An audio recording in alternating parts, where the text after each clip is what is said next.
What's going on, everybody? Yeah, what y'all doing? How's everybody doing? What's going on? Hi, Laurie. Hi, Francisca. Shout out to the mods, y'all. Dr. Needy up in here. Thank y'all so much. I had to push this back a little bit, but we here. Hey, Julie, how you doing, man? What's going on? Mackenzie is a new member. Thank you so much. Erica is a new member. And a new Luxter. Welcome, welcome, welcome, welcome. And thank you for the support. Oh man, y'all ready? We got to get in part 3. What's going on, Saint? How you doing, honey? Shout out to the Mars, y'all. TX Motherbird up in here. What's happening? Liz, how you doing, honey? What's going on? What's going on? Happy Father's Day to all the fantastic dads out there. Happy Father's Day. Y'all, we have a nice little lineup. I could not do my 1 o'clock show today. I had a migraine. Just trying to wait it out. So I will be eating in this because I just took some medicine to try to get this migraine subsided, because I did want to do this live and then the one after this on the Carmelo Anthony. His parents out here begging for money, as if $600,000+ they raise is not enough. Can't make this up. So we're gonna tackle that in a separate live, and then I'm gonna do a quick live on. Oh Lord, somebody put up a post on X. Candace, you cannot fake your death to avoid a lawsuit. Go to court. I said, Candace, know this girl sitting up this post. The saddest to announce that Candace Owens has passed away. Like, you could, boy, you talking about the greatest troll host ever. Now we want Candace alive and to go to court. Oh man, so we got some things to get in. Yeah, we got some other videos that you guys have been telling me about, just separate topics to discuss. There's a Marlon and LaShonda Moore that were out here scamming, sentenced to 40 years. They were sentenced to 40 years. That's what they get. That Cynthia Pettion clown and her dumb husband and brother with Novatech, they got it coming too. Everybody got it coming. Those crypto scams are no joke. Y'all taking people's money and going out living these lavish lifestyles and then think that you're not supposed to get caught. They got hit with 40 years from stealing $30 million. The Pettions took over 1.2 billion worldwide. Billion with a B for boy. Billion. How many years you think they're going to get when the FBI done with them? I reported on it. So we got this other report to do, because we report on these pyramid schemes up in here. Don't be scamming people. If you need help, just ask for some money to help and see what people can do. And then if they can't do it, then get over it. But stealing it and lying and creating these pyramid schemes, man, oh man, it hurts so many people across the board. And they got it coming. They got 40 years in prison. They fought.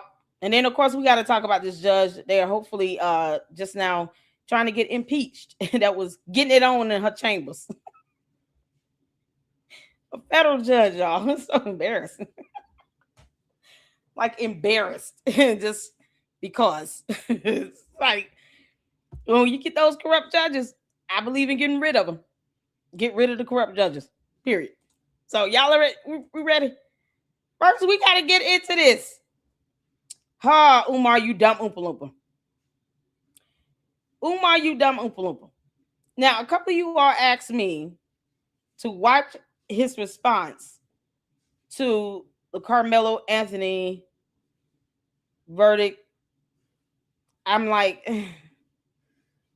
I don't even know if I got the right video up. This is the one where he's going off on Austin Metcalf's dad over watermelon felon. Child. Is there a separate one he did about the actual? Okay, this is the one. This is the thing with these podcasters, these simps. It's up their podcast, a simp.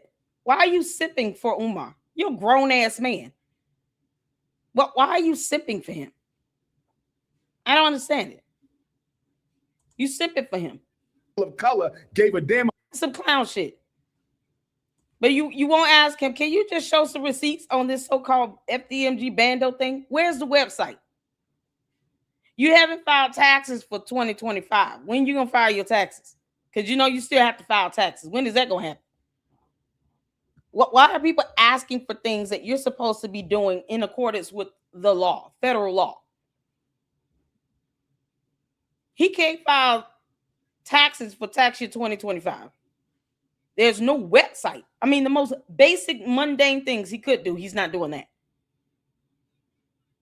And you get these podcasters that are still sipping for his dumb ass, letting him ramble on about things he knows nothing about. And that is our rule of law. So, this is 9 minutes. I'm going to tell y'all right now.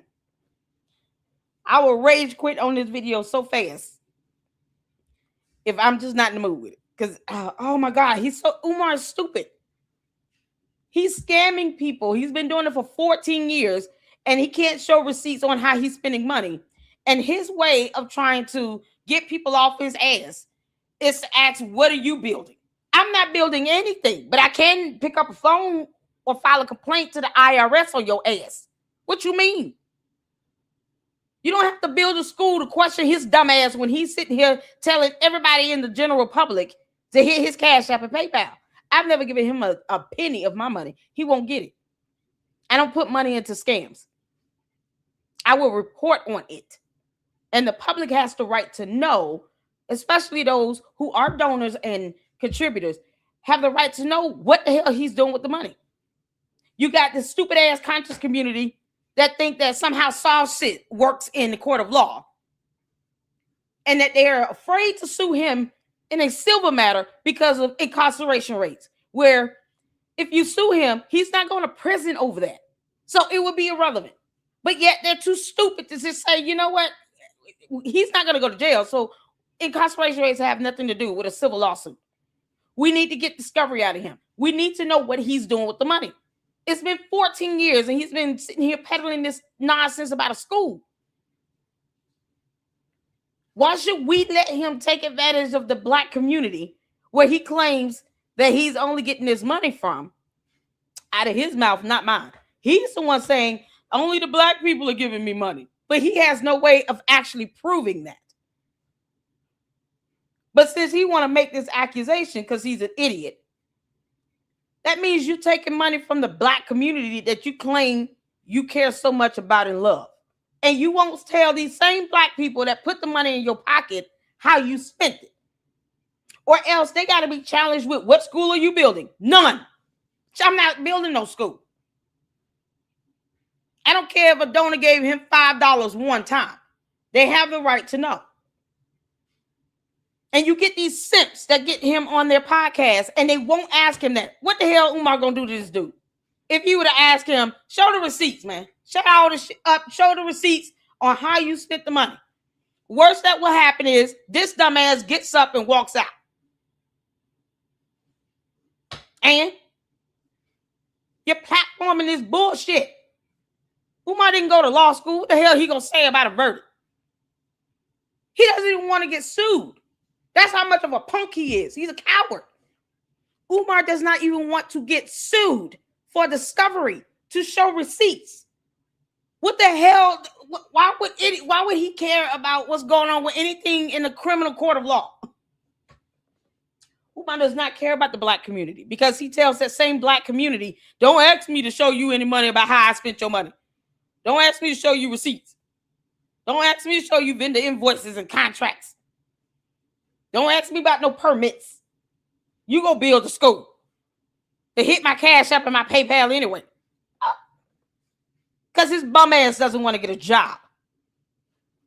But yet, somehow he thinks he has an opinion about something. I personally don't care, but since you all asked, we'll go over it.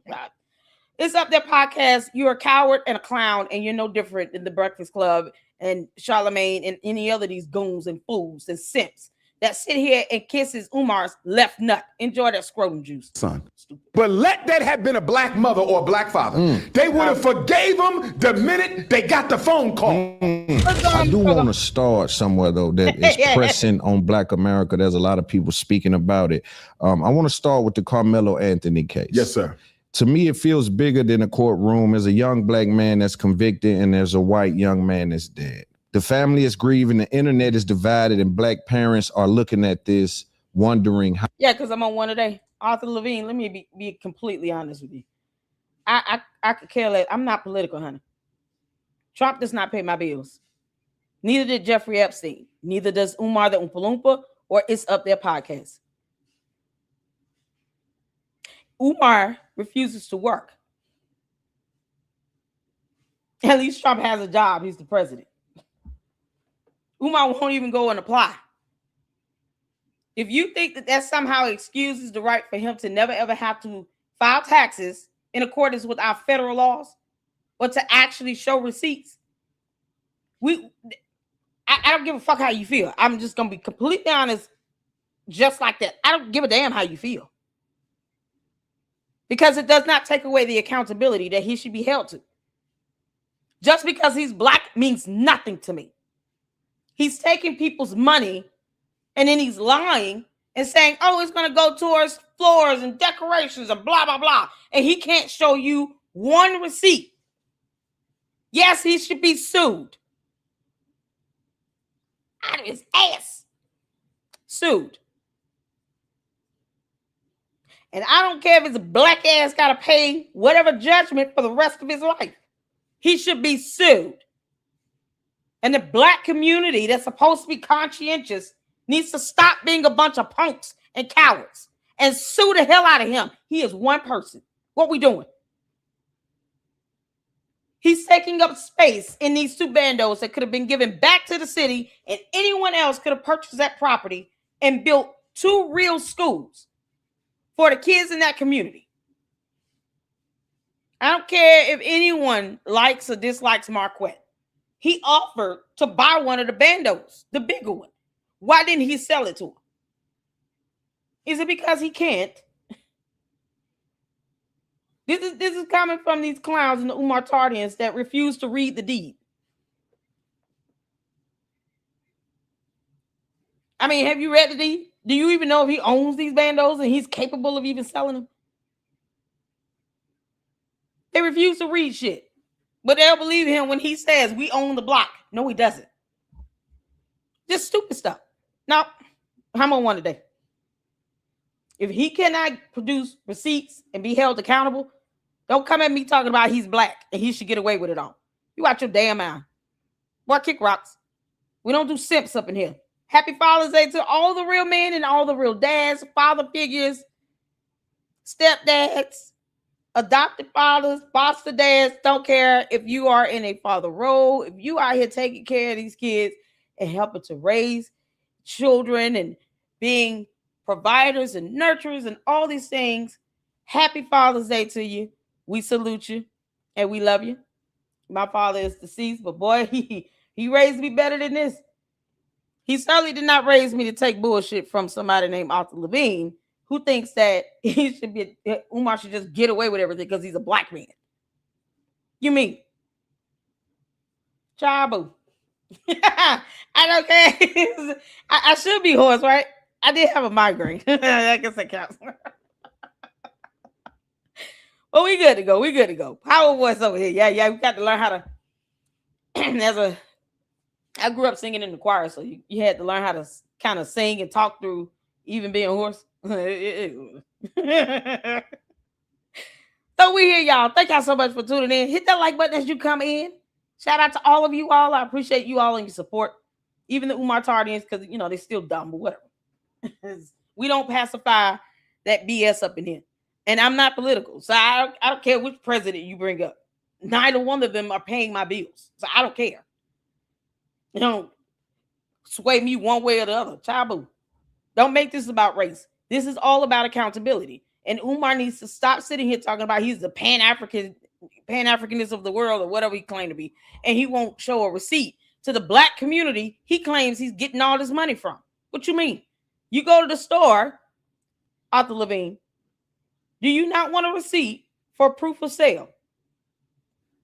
Would you go to the store and buy a television and not get an actual receipt for that purchase? Wouldn't you want proof of purchase? So if something happens, you get home with that television, Arthur Levine, you get home and that television does not work. You bought a lemon. Wouldn't you want to be able to take that TV back to the store? Maybe have a warranty on it, get a free new TV because you spent your money on it. But because the cashier was black, you mean to tell me you're not going to take that television back to the store and get an exchange and get something you actually paid for, a working television? Is that what you're saying, Arthur Levine? Because, we got to use common sense up in here. Is that what you're saying, Arthur Levine? We're not talking about Epstein and stuff. Epstein is dead. We're not talking about him. For what? I owe Epstein nothing. What's wrong with you? Why would you want to talk about somebody that's deceased? Would you want to go to the store, buy a television? You don't spend $1,000 on the television. You expect it to link up to your internet, to be able to voice activate it and everything. And then you get home and realize you can't even work the remote control on it. The TV is a lemon. So you mean to tell me you would not take it back to the store and try to exchange it simply because the cashier that rung it up was black? Nah, I'm not going to take it back. I'm going to just deal with this busted up TV that I spent $1,000 for because, it was a very nice black gentleman. The cashier was such a nice black gentleman that cashed me out, and he forgot to give me a receipt, but never mind that because he was black. Now, the goal is to get a working television, but now screw that television working and my $1,000 I spent on it. Now I'm just going to hold on to this because the cashier was a nice black gentleman. He didn't give me a receipt, and I'm not going to make a fuss about it because this person I don't know, this black cashier I don't even know, that does not have to pay my bills. He doesn't pay my rent, my mortgage, don't buy me groceries. He rung me up, and he was so nice. He did it with a smile. He was so charismatic and enthusiastic. Y'all see where I'm going here? He didn't give me a receipt for that $1,000 television. And because he's a black guy, I don't want to go up there and stir up trouble, even though the television doesn't damn work. And I just bought it, and I don't have a receipt because he didn't give me one. And I spent $1,000 on this brand new television. But the cashier was a nice black man. Such a nice kid. So let me just deal with this non-working $1,000 television I just bought today. Because the guy was black that rung me up. So I'm not going to go up there and make trouble.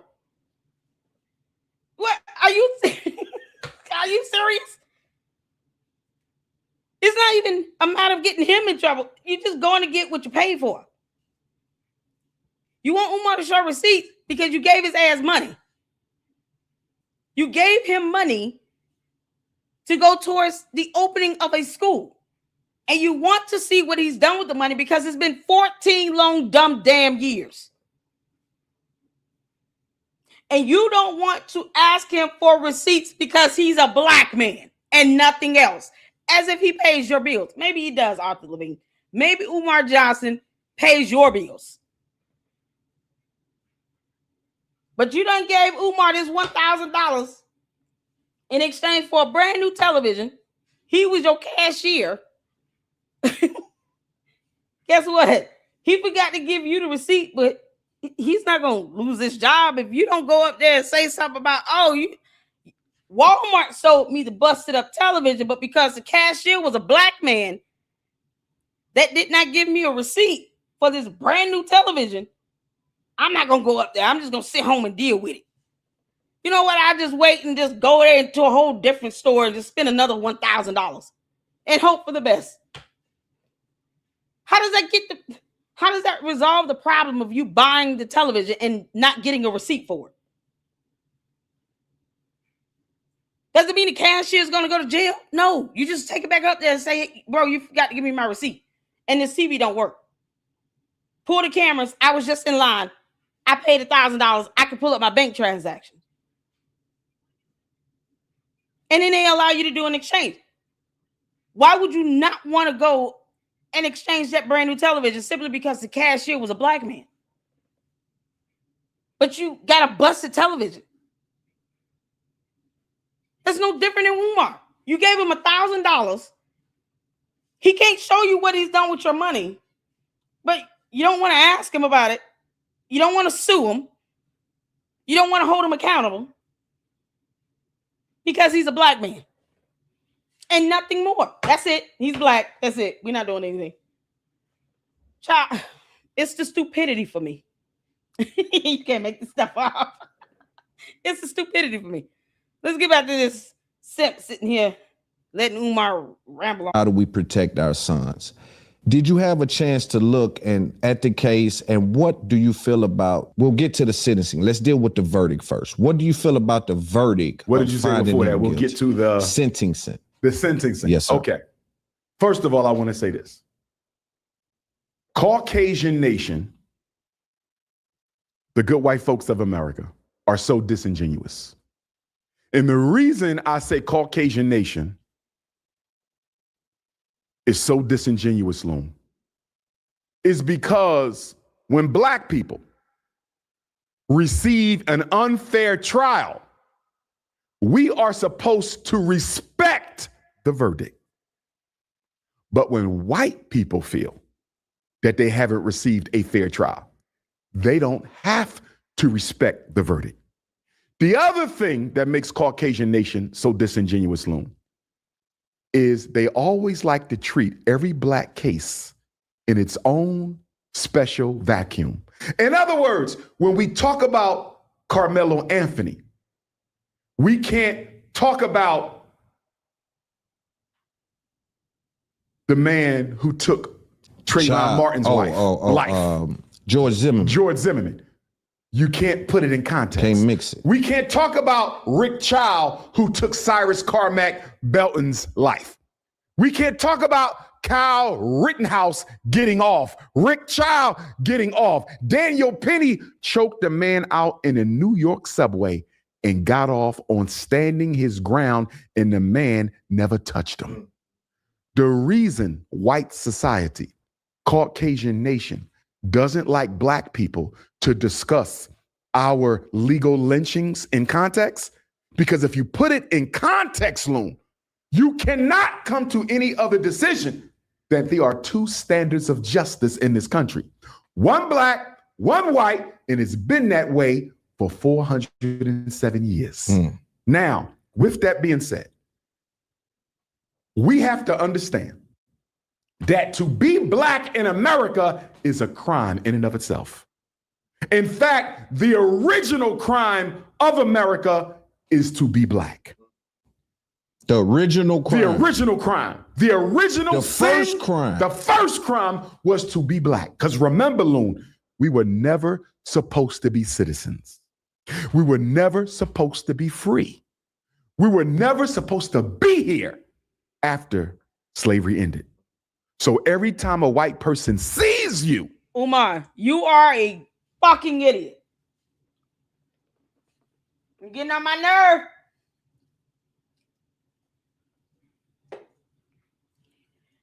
He's sitting here saying you're not supposed to talk about it. Says who?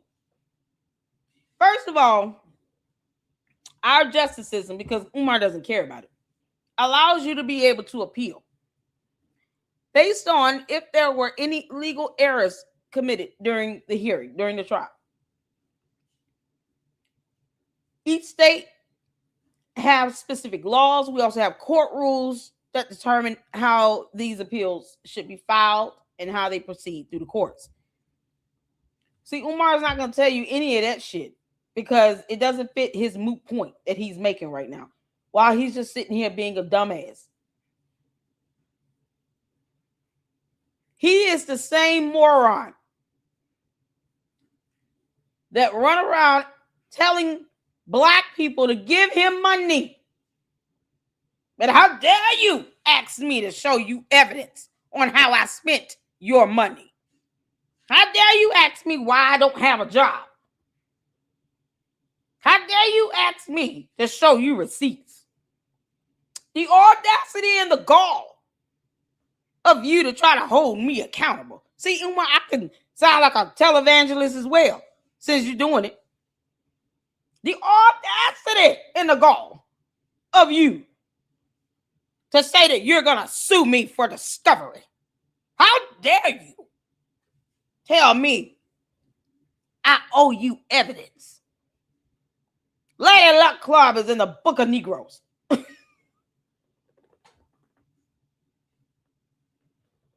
Because you just can't make this stupid shit up.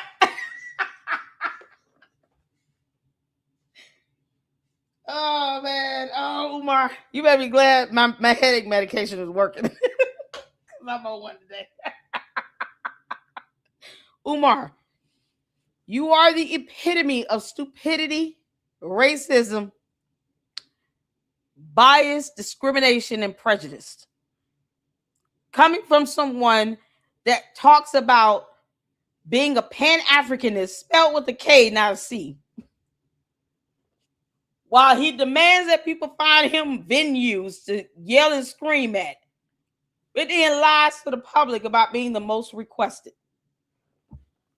Yeah, I'm gonna tell y'all right now, he's an idiot. Umar's an idiot. He's making this thing about race and not about the pursuit of justice. All these other cases he named, if you stop focusing on the race and focus on the lack of application of law and evidence, and making sure that these people go through the appellate process, ensure when you're out here voting that you're voting in the judges in your districts, in your counties that represent you and that will do the right thing, get their ass on the bench, enforce and interpret the laws correctly as it should be done, that have no political bias, that can remain neutral and impartial.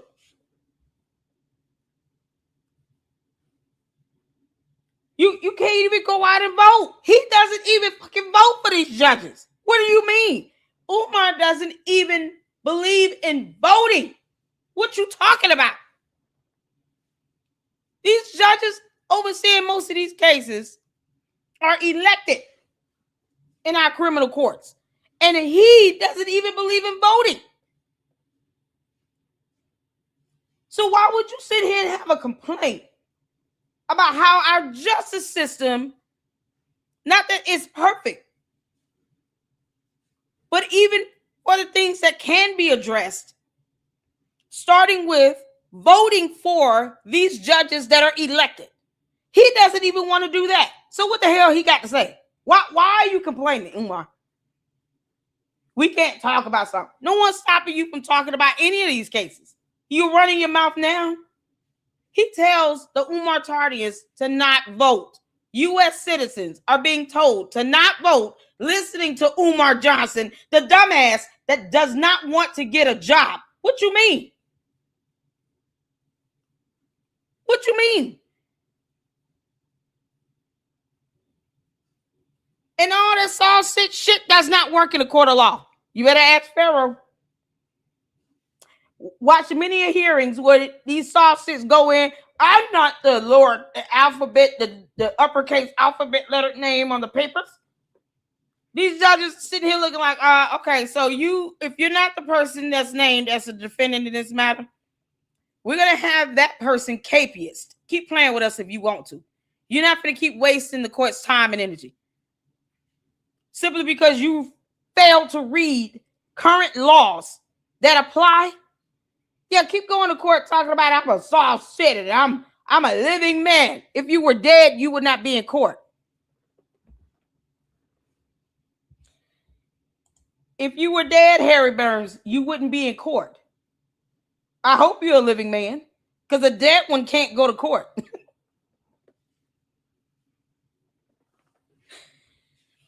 I hope you're a living man. Because otherwise, I mean, what good is court to you if you're dead?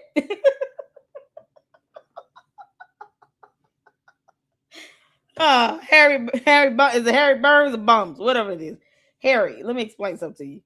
I will scorch you when it comes to a matter of law. You understand? Go to court and think you're gonna challenge that judge talking about I'm a living man and I'm not under your jurisdiction. Oh, okay, walk up out this courtroom and see what happens to you. No. That means you don't fear going to jail then. Because they will KPS your ass and lock you up. Do an FTA if you won't. You sound as if you're familiar with that acronym, so I'm not gonna spell it out.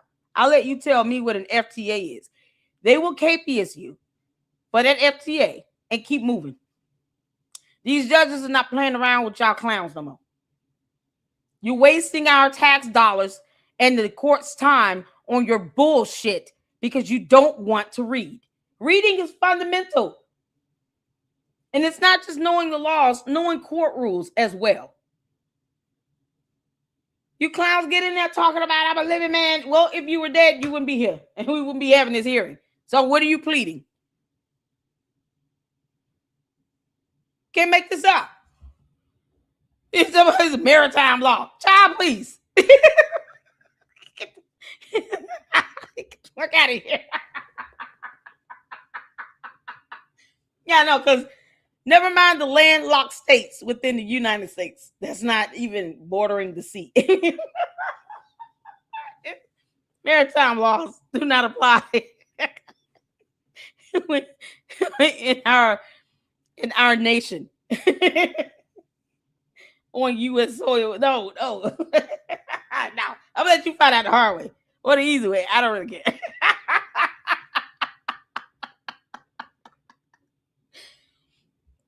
Oh man, you talking about racist bias? No, tell Umar to stop being a racist prick. Because he's a moron that failed to read. He doesn't know the law either. Funny how you think that being educated in the law is somehow being racist. Because, laws do not matter to you. So how do you claim that someone is being racist? Based on what standard? Obviously, you don't care about our anti-discrimination law. If you don't believe that our laws apply to you, then how do you determine someone to be racist? I'll wait. Because our anti-discrimination law does not apply to Harry Burns because he said he supersedes laws, because the ocean and the sea came together. I'm going to sell you the Pacific Ocean for $999.95. $999.95. I'm selling the Pacific Ocean. Harry Burns is going to buy the Pacific Ocean for me. I'll throw in a bridge for free.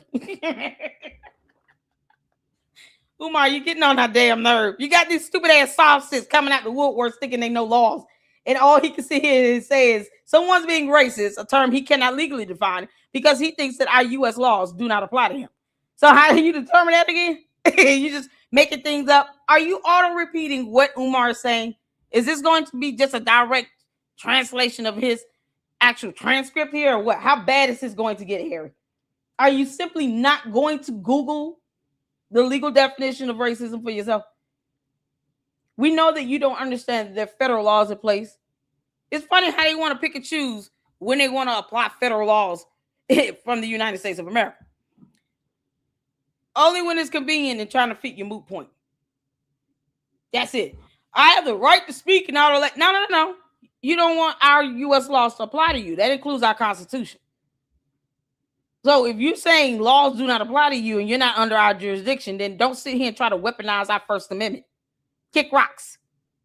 Can't make this up. Your existence itself is a crime against white humanity. What's going on, Jesby? Now, with the Carmelo Anthony situation, we also see clearly that black people have no legal right to stand your ground, even in a state where standing your ground is legal. That's crazy to me.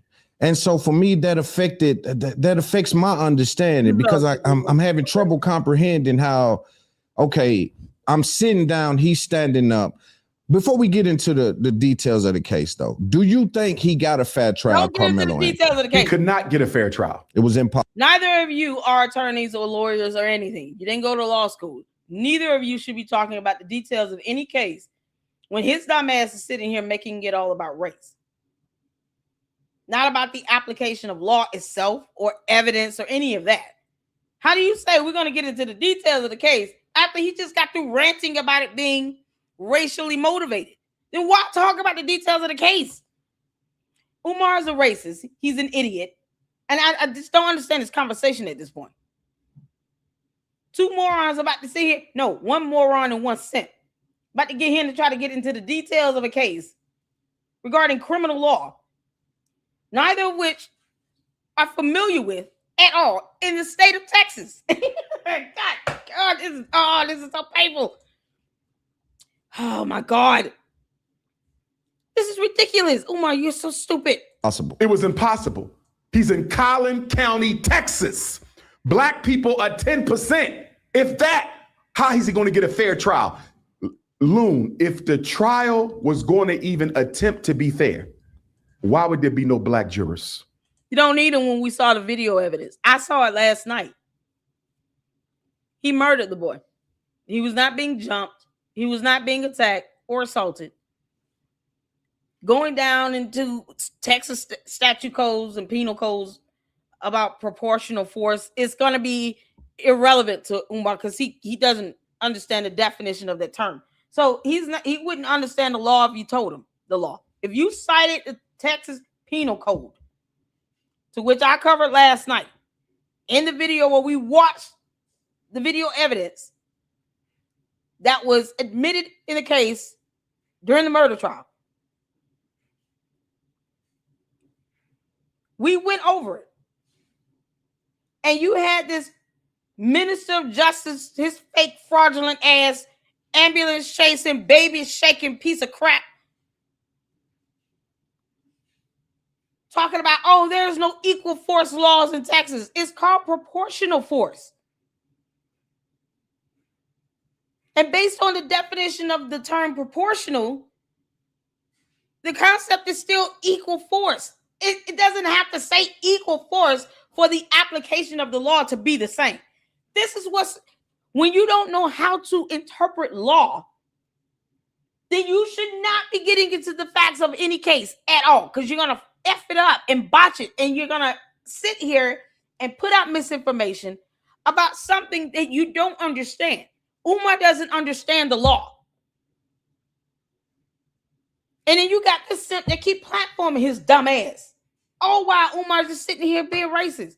He either screams about how there should have been a black juror in the jury, or black queens forever, snow bunnies never. It's the same shit with him. It's the same rhetoric with Umar. He's not saying anything that makes sense. He's not even saying anything that's logical here. It is expected that Carmelo Anthony is going to file an appeal. He's not going to win it, but he still has the right to file it. That's going to be a whole problem. You know, everybody's going to be in an uproar over that. Oh, he didn't win the appeal. Oh, they so racist. No. He didn't have any legal standing. There was no merit to this appeal where there was a finding of legal errors to justify it. See, it's the application of law. Sitting here saying you need black jurors on a jury when black people saw that video and we all saw what the jury saw, and I could say as a black woman that it was highly unnecessary for Carmelo Anthony to pull out a knife and plunge it into this boy's chest. He was not being jumped or beat up or chased or anything. He chose to walk over to a tent and sit his little happy ass down and did not want to get up. And then telling him, this is not your tent. This is not your school's tent. You can't sit over here. We got people coming here to sit here, reserve spaces here. Why he couldn't sit on all the other open spaces in the bleachers? Or under any other tent at all. He chose to go to that particular spot, sit underneath that tent, and then want to sit there as if they're not telling him, can you please get up, bro?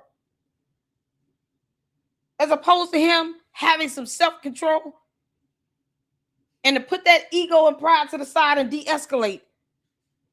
He goes from touch me, see what happens, punch me, see what happens, to pushing a knife in this boy's chest. You're not being threatened if you're telling people, punch me and see what happens. In the eyes of the court, that's not a self-defense tactic. You don't provoke and be aggressive if you are in fear of your life. Fear of your life means I'm going to get up and walk away. And then if they go chasing him while he's trying to leave, that's one thing. He could have gotten up, walked away, but he didn't do that.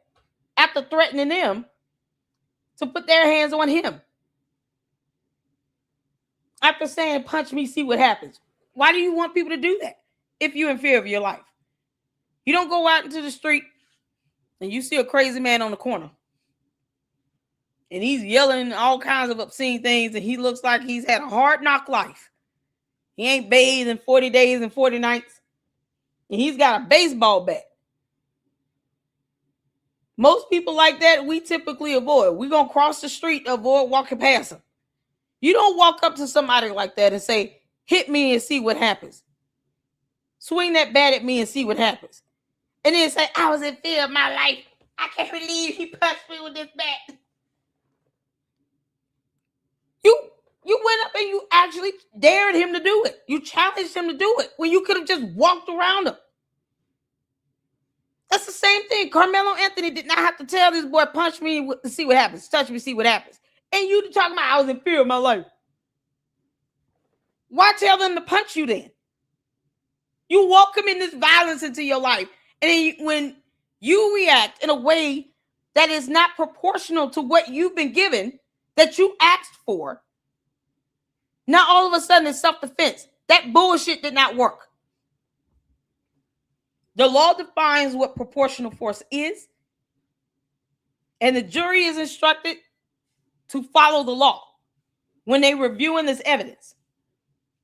And based on the definition, the legal definition of proportional force in accordance with Texas Penal Code, they did not see any self-defense measures that would be reasonable or proportional to what Austin Metcalf did to him.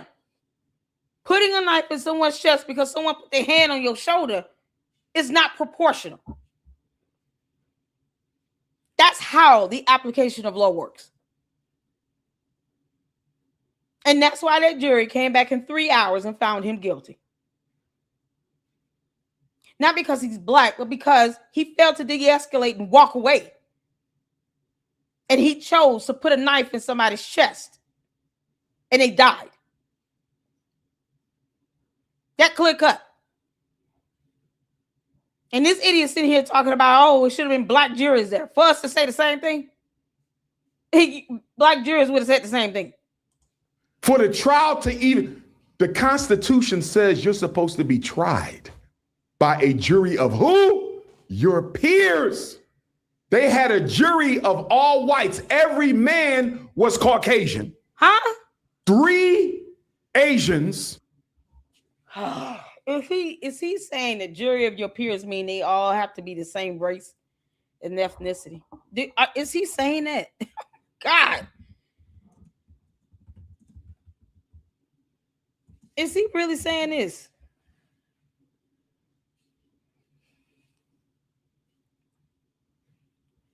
If he just said that the majority of the population in that county are Caucasian,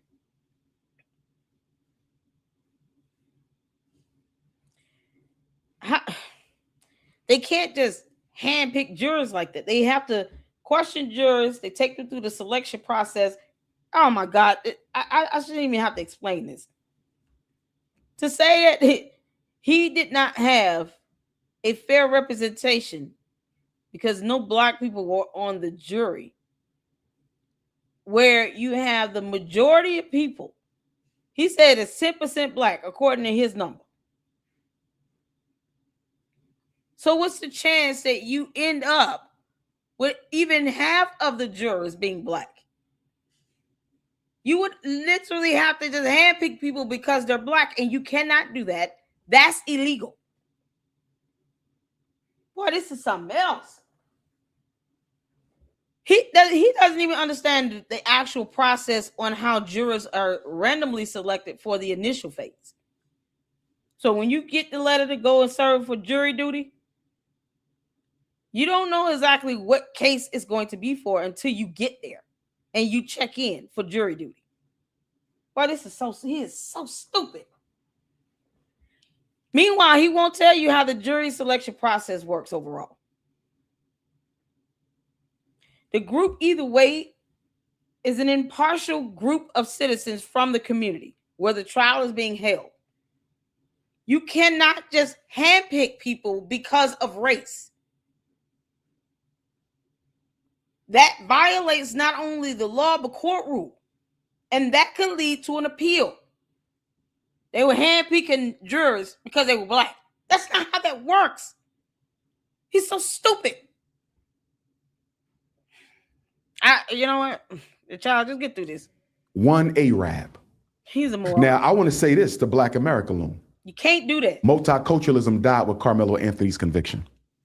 Multiculturalism died with Carmelo Anthony's conviction. And the reason I say multiculturalism died with Carmelo Anthony's conviction is because if non-white people of color gave a damn about us, Carmelo wouldn't be in jail. Asians don't care about you. Arabs don't care about you. Argue. He said 9 white people of color. Did y'all hear that? 9 white people of color, but he said that it is only like 10% black in that county. You have to be registered to vote in order to be even randomly selected for jury duty. If it's only 10%, chances are, on average, you're going to have majority white people on the jury on any criminal matter in that specific county or district. What do you mean? What? Anthony's conviction. Multiculturalism died with Carmelo Anthony's conviction. And the reason I say multiculturalism died with Carmelo Anthony's conviction is because if non-white people of color gave a damn about us, Carmelo wouldn't be in jail. Asians don't care about you. Arabs don't care about you. Latinos don't care about you. If they did, Loon. They who? Non-white people? So you're saying black and brown people? Why is he even saying it like that? If non-white people cared about us, non-white or non-white? What is he saying? What's the point here? It's almost antagonistic. You're telling black people not to vote. You know, you have to vote for those judges to be put in those positions. You have to vote for your DAs. You got to vote for some of these positions that represents our judicial branch of government. You're telling people not to vote. So if those 10% black people in this county listen to Umar, none of them would even be registered to vote, to even be selected, get this, for jury duty.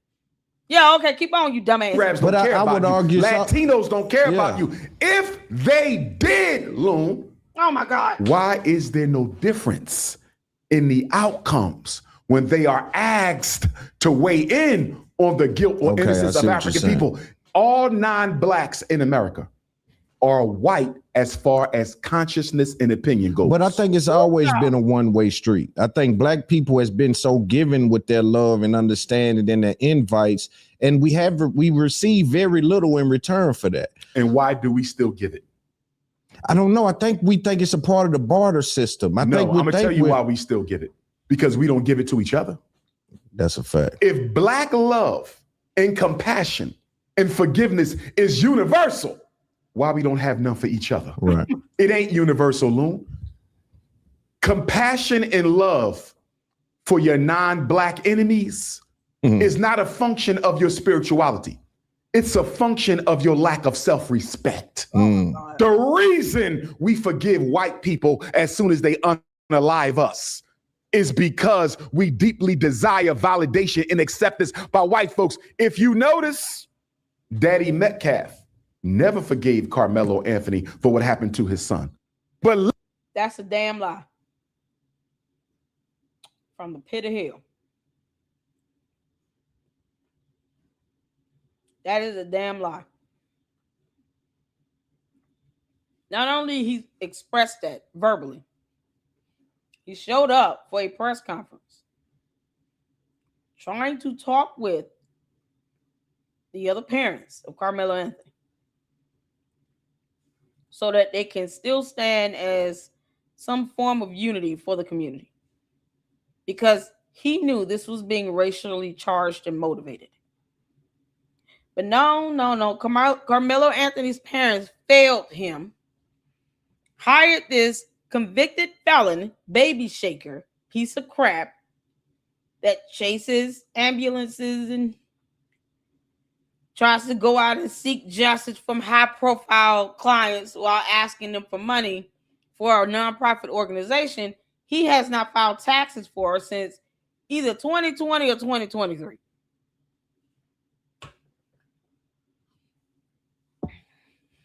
Hey, man. Francisca sent some information on that. We'll go over that in the next live about the that nonprofit hopping he's doing. And he calls himself a minister of justice. No different than some money-grubbing advocate that sit here and weaponizes the death of black people in an effort to just make money. You know, setting up all these cash apps and save go nows and all this shit. Yo, we got that whole live to go over that. How you blow through over $600,000 again? But didn't want to use it to bond your son out. They didn't even show up for the sentencing hearing. Carmelo Anthony's parents weren't even there for the sentencing hearing for their own son. But they love their kid though, right? The sentencing hearing is where you get the victim impact statements. And as opposed to them being humble, these two dumb, arrogant thunkheads didn't even go to the sentencing hearing to simply listen to the victim impact statements.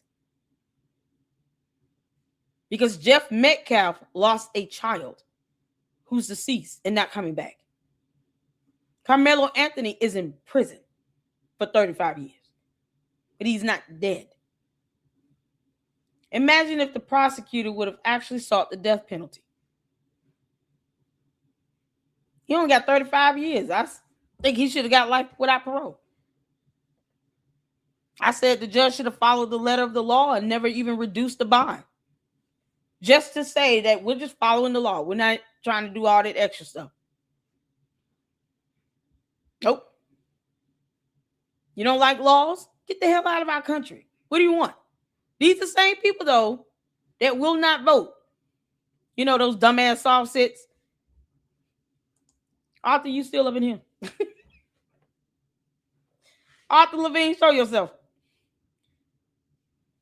Is he still here or was he timed out? Did Arthur Levine get timed out? Arthur, come back. Come back. Y'all hit that like button. Thank you, Francisca. I love you, honey. Hit that like button. Did Arthur Levine get timed out? You know, the soft sit that was up in here. He was so mad. He got timed out. You don't like our laws, but yet you don't want to vote and put elected officials and judges in place that can not only help to write laws that better serve your needs in your community, but to ensure that judges, the DAs are being appointed or elected rather, that can enforce them and interpret them correctly in the courts.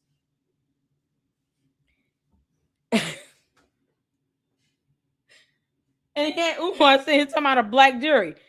You understand that if you want to serve jury duty, you have to be registered to vote. They have to know you exist. He can make this up. And yet Umar is telling people not to vote. You can't have it both ways.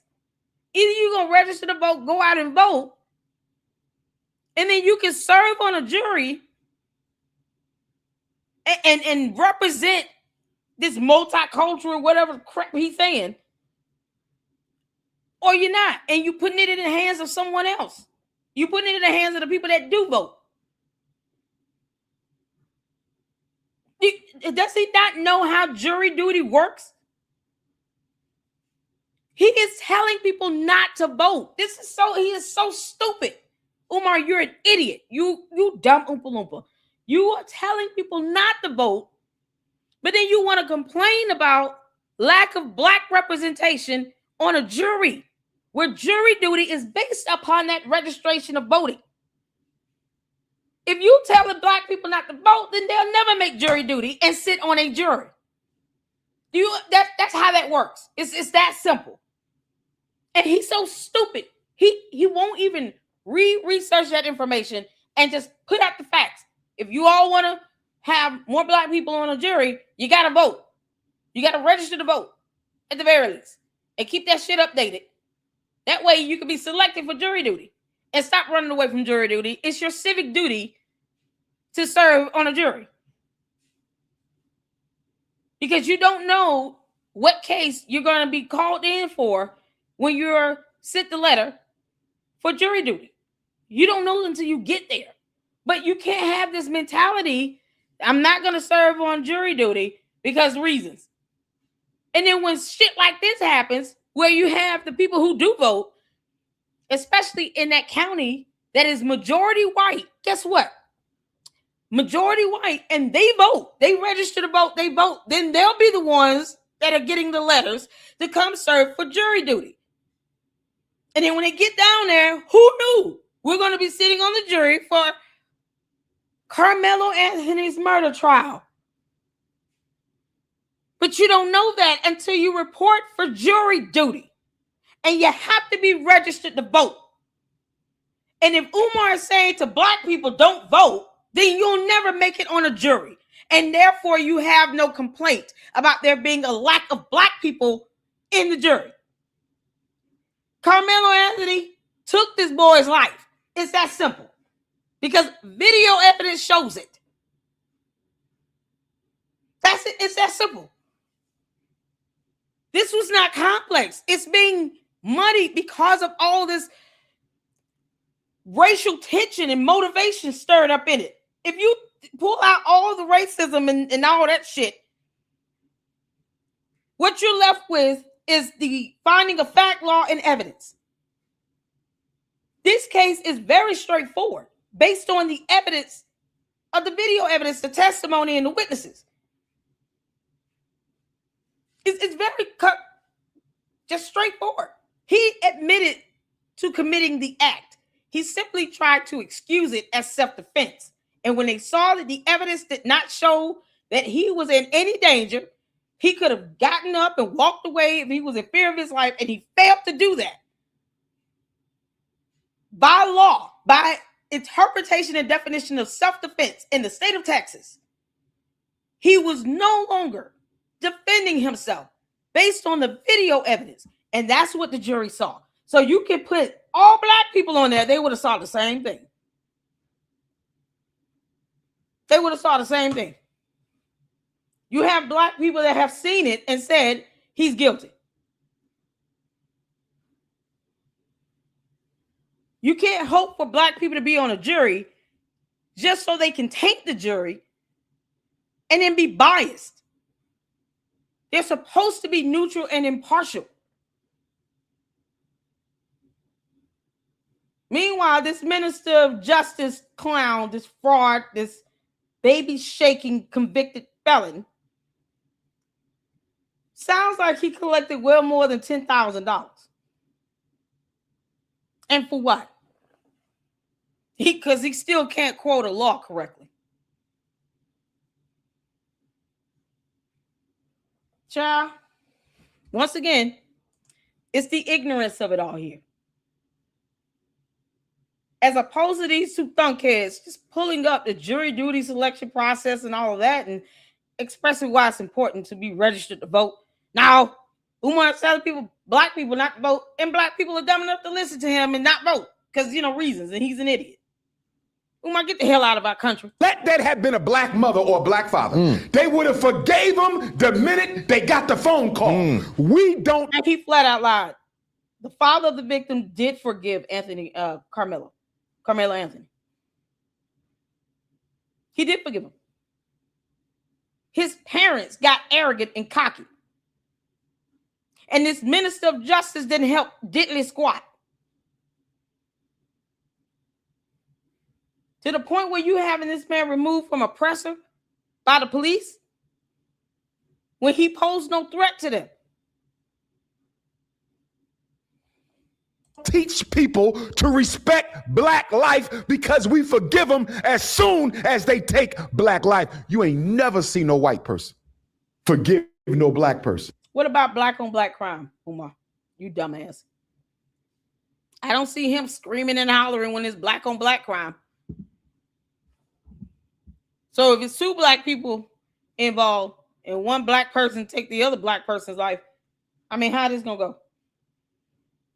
If it were two black people and it was still an all-white jury and the actual suspect was found guilty, then what?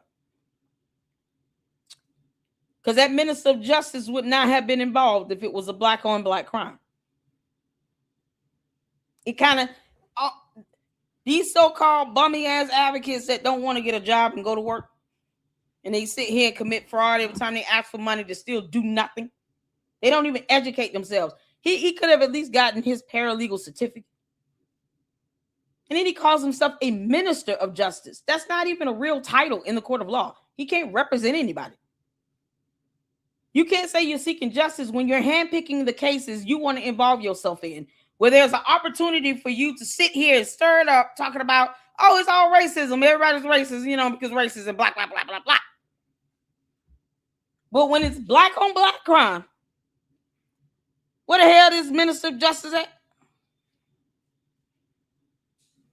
Yeah, no, it's not as lucrative because you can't claim racism in that. It's the stupidity. Even in a justifiable homicide, which is what Carmelo's situation was, they ain't never forgiven. Only black people do that. It has nothing to do with Jesus, Muhammad, or spirituality. It's about your need for white validation. Do you think that the 35 years felt like justice, though? What it should have never came to that, first of all. It should have never came to that, first of all. So you think he should have got off innocent of the charges that was brought on Carmelo Anthony? How do you seek white validation? And let's say Carmelo Anthony's parents. How are they seeking white validation when you're claiming that Metcalf did not forgive Carmelo Anthony when he did? They had him removed from a presser where he tried to talk to them to try to bring some level of continuity with this. And they dogged him out. They got cocky and arrogant. So how is that somehow trying to seek white validation? Evidence is evidence. Facts are facts, laws are laws. Neither of those two things care about how Umar or anyone else feels.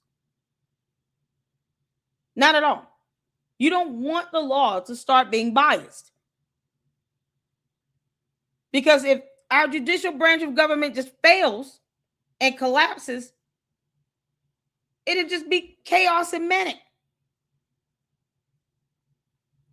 You won't be able to seek justice because you've skewed our judicial branch of government so bad to the point where everybody is now being biased and failing to remain neutral and impartial. But yet and still, where's all this energy at when it's black on black crime? Where's all this at? Oh, no, that's right. The Oompa Loompa feels black people should not be incarcerated. Because high incarceration rates and blah, blah, blah. Even if they take someone's life, the Oompa Loompa thinks they should not go to prison. Because it's already, you know, incarceration rates are already ridiculous. We got to find a way to bring it down. Let's just ensure that criminals don't go to jail.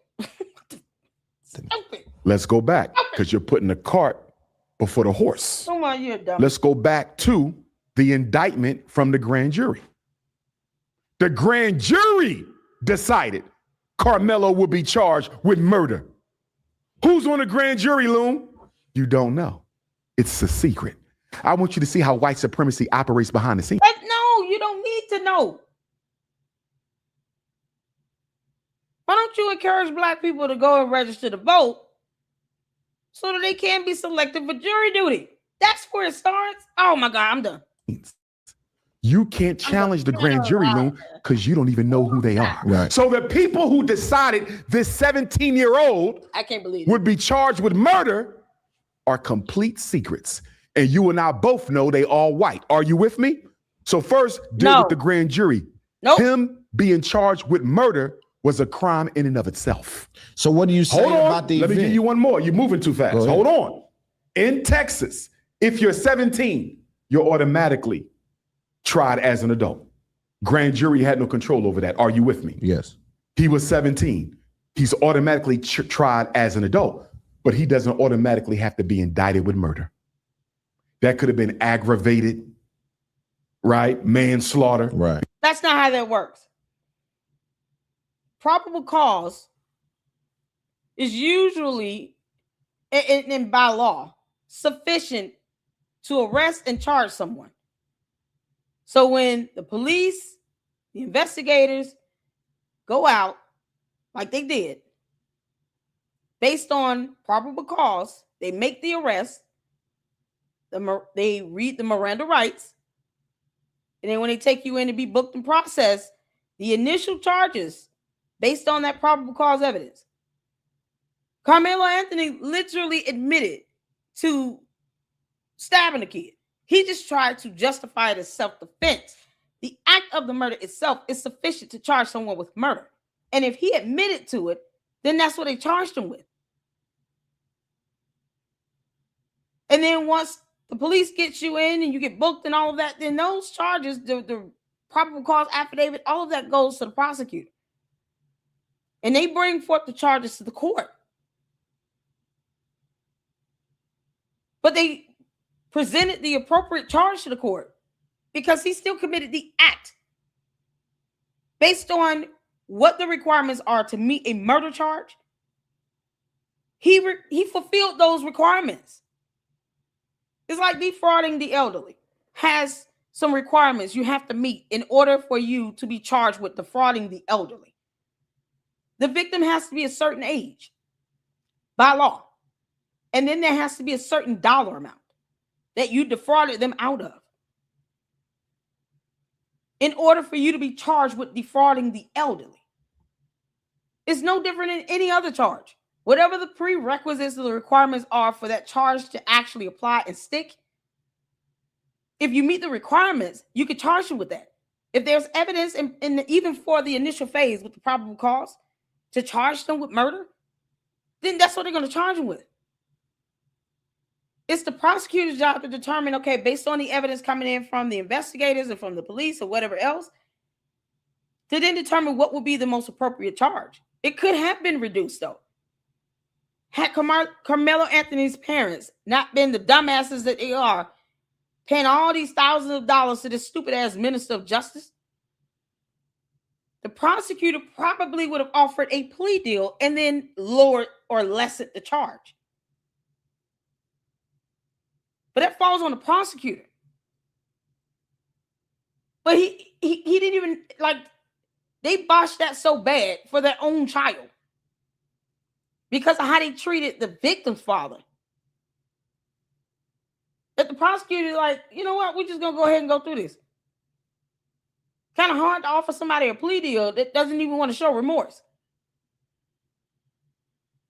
Meanwhile, there's sufficient case law to show that this very thing has happened, where someone starts off being charged with murder, and either the prosecutor decides, okay, we don't have enough evidence sufficiently to charge them with murder, but we'll go ahead and charge them with aggravated assault with a deadly weapon.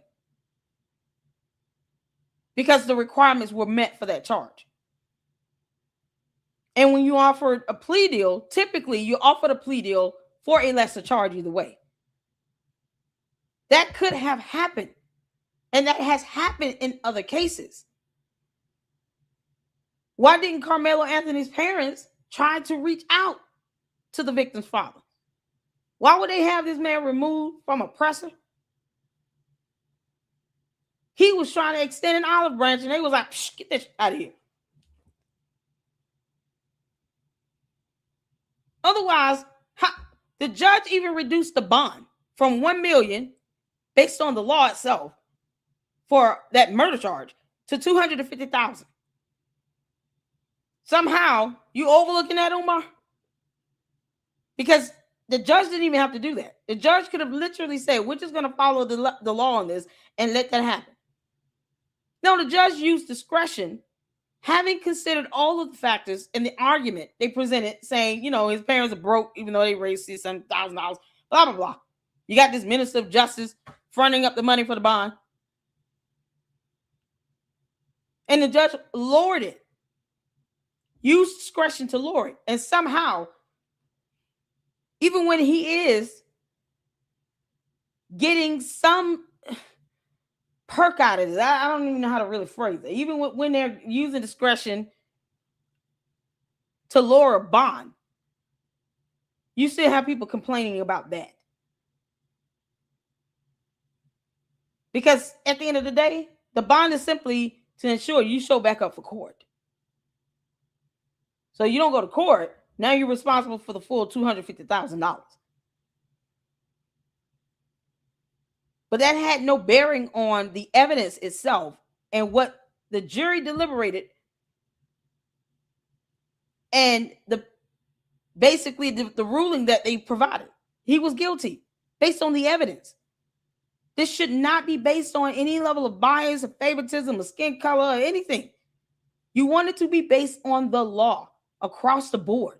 Otherwise, you let some Oompa Loompa like Umar sit here and go in and try to mess with our judicial branch of government. He's going to F it up. Umar, when the hell are you leaving this country and going to Africa? There's a whole list of crimes they could have went with. So you're saying he should have been charged, just not with the first degree murder or whatever. Was it first degree? He didn't have to be charged at all. Oh my So God. This could have been self. a white young boy body drops, and you think he should not have been charged? The reason you labeled it a white boy is you're putting it within the context of the racism of American society. Let me flip it around for you, Loon. If two 210-pound football players, black football players, walk up to a 135-pound black boy, grab him by the hoodie, put him in a headlock, try to jump him and stomp him out, and that white boy unintentionally stabs him, or he falls onto the white boy's knife, which is what we believe happened. Okay? It's not Austin fell onto Carmelo's knife trying to attack him. This was so dumb. This is not based on what you believe, Umar. It's based on what you can prove beyond a reasonable doubt. And the evidence didn't lie. You had witnesses as well that were there. He took time to pull out a knife out of a backpack and put it in his boy's chest. He was indicted, convicted, found guilty, sentenced to 35 years. And like I said yesterday, and I will repeat myself, he could have easily gotten 50 years to life or life without parole. This case was just straightforward. All this racial bias nonsense is making it complicated. It's a very straightforward case.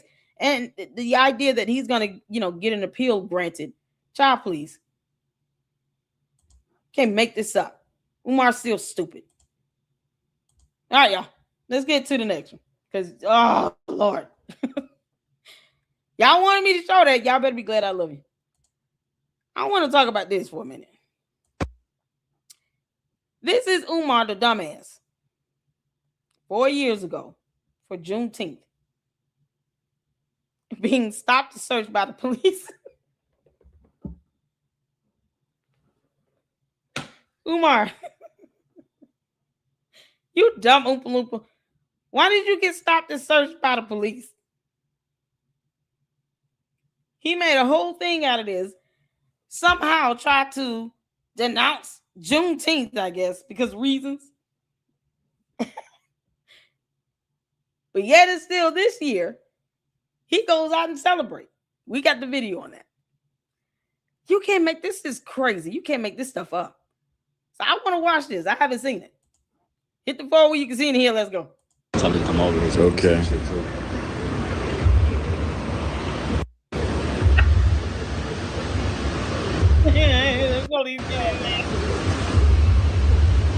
That's what you get.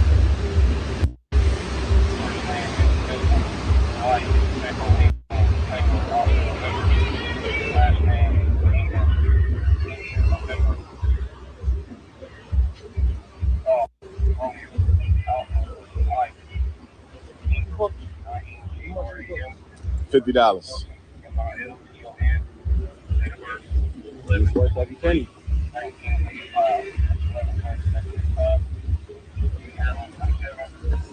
What in the world led to him being stopped and searched?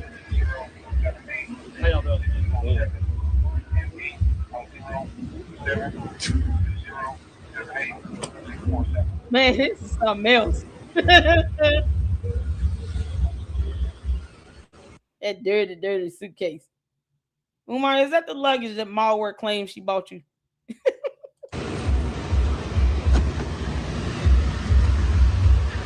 Dirty bag.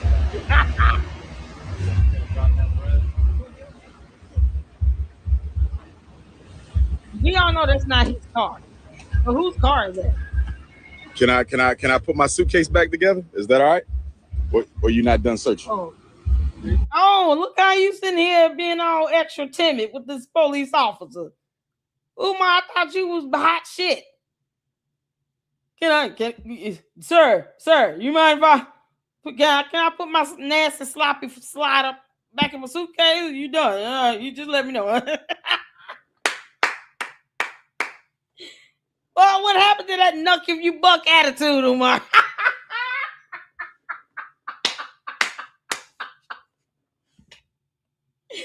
Boy, all that passiveness is something else, ain't it? Umar, you're a clown. Y'all, listen, I'm not even advocating for anybody to try to knuck if you buck at the cops because they got guns. But look how he's acting right here. All that yelling and screaming he does about black power and I'm a Pan-Africanism. The laws don't apply to me. Soft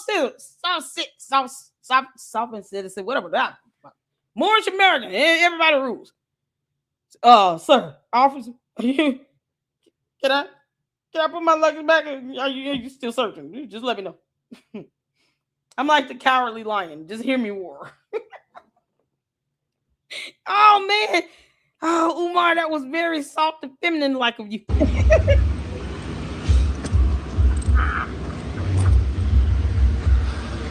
Oh boy. What happened to all that air in your chest, Umar?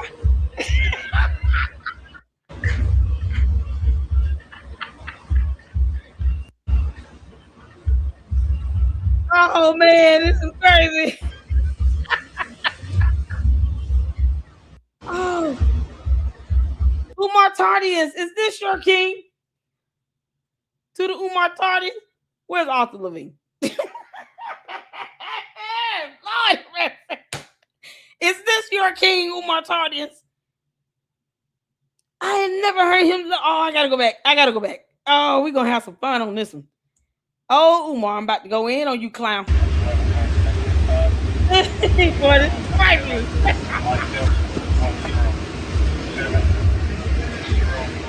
Oh, he's so docile. You do that.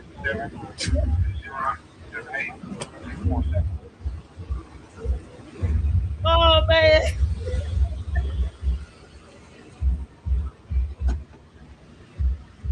Oh no.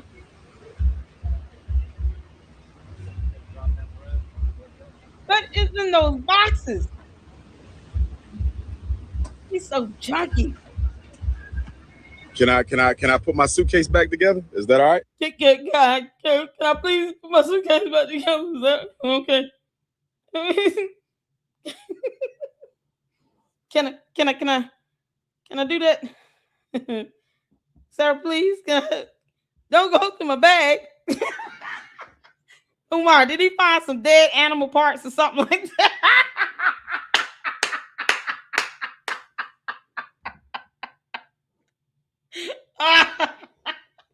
Boy, this joke would be epic if malware wasn't such a bad liar.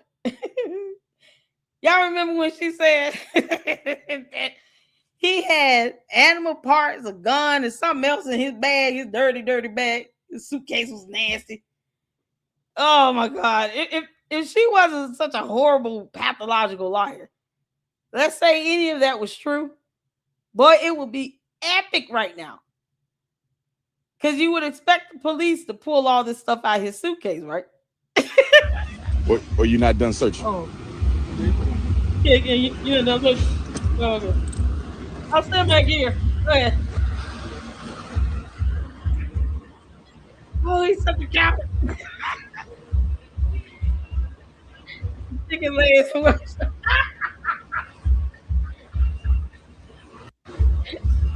my God. I see. He took a gun and spooked him, and that's why he started to kick him out. Oh Lord. Are you serious? Hey, Rosella. That's all y'all tuning in. What's going on, Slick? Why isn't he loud now? I know I did. Oh, Umar, you coward. What's going on, Amina? Yo, say it with your chest.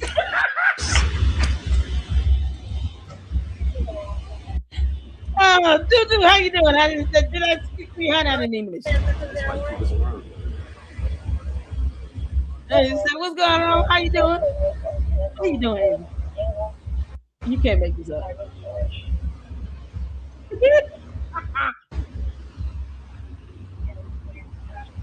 Who that? Oh my God! This dude. How many police officers out there? Oompa Loompa, they must have smelled your fecal matter amount. Boy, that black mold must be releasing a powerful scent. Look how many cops out here. Y'all see where this is? Is this in Pennsylvania or what? We all know Oompa Loompa don't have a car. Y'all know he will be begging to help. I gotta raise money. I need to pay my car payment. I got insurance. He doesn't even talk about gas prices because it does not apply to him. He don't buy gas. He doesn't have a car. Y'all, is how many cops out here? I see 4 so far. One searching. These 2, I think that's one back there. And who's the other guy he was standing next to?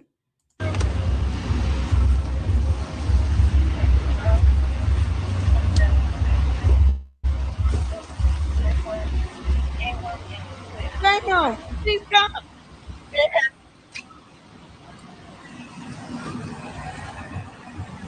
Who's that guy? Once you're done, I'll clean it up, boss. Done. Yeah, I'll clean it up, boss. It's okay, boss. I got you, boss. Yes, sir. Yes, sir. Got you, boss.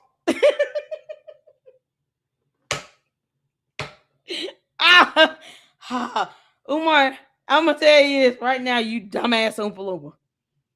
This video came up as a recommendation, and I am so glad that it did. For once, YouTube got it right.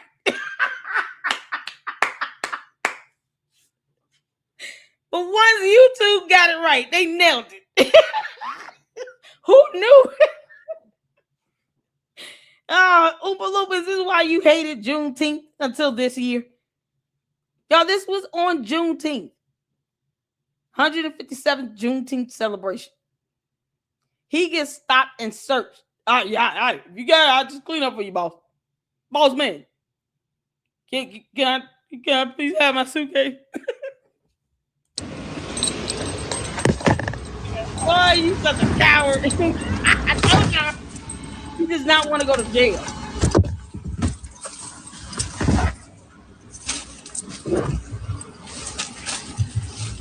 Boy, being all this passes like this, I'm melting. Oh, this is crazy. Yes, sir, boss. Oh my God. What up, sis? Umar. How was your night? Pretty good. Thank you, better. Yeah. Well, you know, I'm fasting, but I had some fruit. Yeah, some fruit. This morning, I didn't have no few eggs, but It is summer today. Oh man, I ain't never went through this before right here, boy. The Carolinas is something new. What's Carolina here? Woo. It's the banner for the table. All right. Exactly. We good to go, or? All right. Sir, are we good to go, boss man? Boss man, we good to go? Is it okay if I keep going or what? Freeze.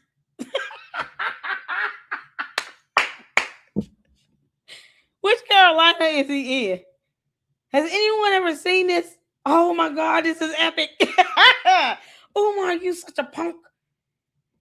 This right here, he tells young black men to crash out and ruin their damn lives, but then acts like a good little boy with the cops. He damn sure does. You know, because the Oompa Loompa, you know, contrary to popular belief, is not that tough. And his little punk ass does not want to go to jail. I'm not saying people should actually want to go to jail. But for all the rhetoric, all that yelling and screaming and hollering, all that BS he talks over social media, it just kind of goes away when he up here being stopped and searched by the cops. Boss man, you good? Are you done? Can I go home now?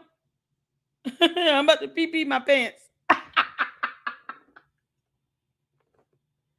I'm just trying to figure out, how did he get stopped? Like, what led to him being stopped? Umar, were you speeding or were you just kind of traveling that funk? You know, it's a biohazard. Umar's bodily smell is a biohazard. They probably were like, this smell is offensive. I'm pulling his ass over. Dude, do you have any idea how bad you stink?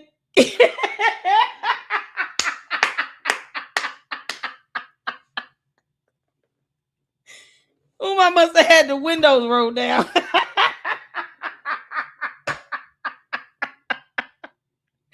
I highly doubt this was about a speeding ticket or anything like that. Either they had to smell something or someone told them that he's traveling through, he got something in his car or something.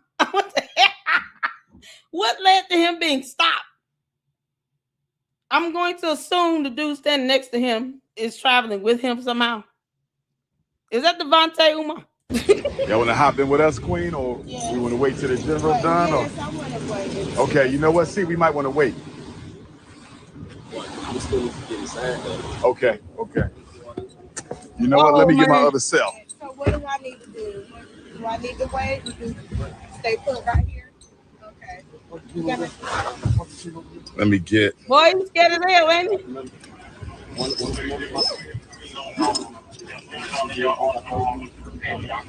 You get ready to sit here and go in on these cops while you sitting out there with the boy. I hope this happens. I hope he's about to sit here and trash talk about these cops while they are able to hear him. Now get your punk ass out the car and talk your shit. See how they go.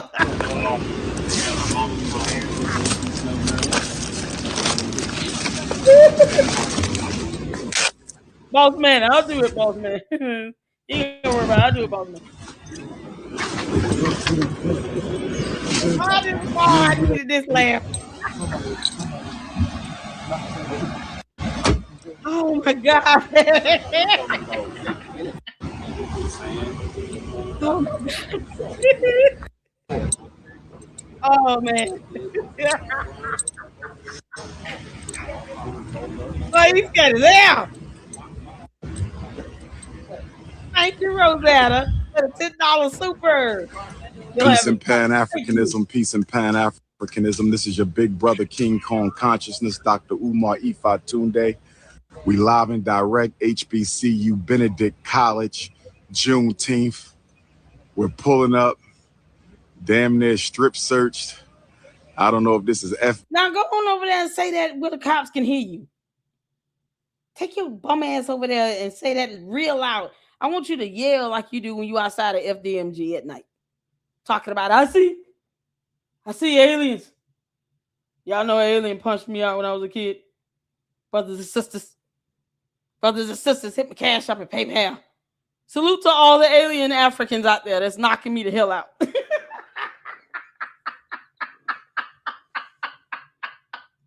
Did y'all see the thumbnail?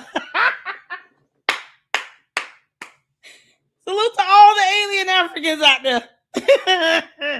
And the Sandman. Umar, why don't you take your behind over there near those cops that's got weapons? I want you to yell and scream and go in on them like you do everything else. Can't make this up. He'll go in on one of his children's mothers. But you're not going to stand around those cops so they can hear you. He all soft and timid. Yeah. Oguntade, Ifatunde. Are they watching me? I can't talk too loud. I gotta. Yeah, I was damn near strip search. They wanted me to cough or they hold my ball sack.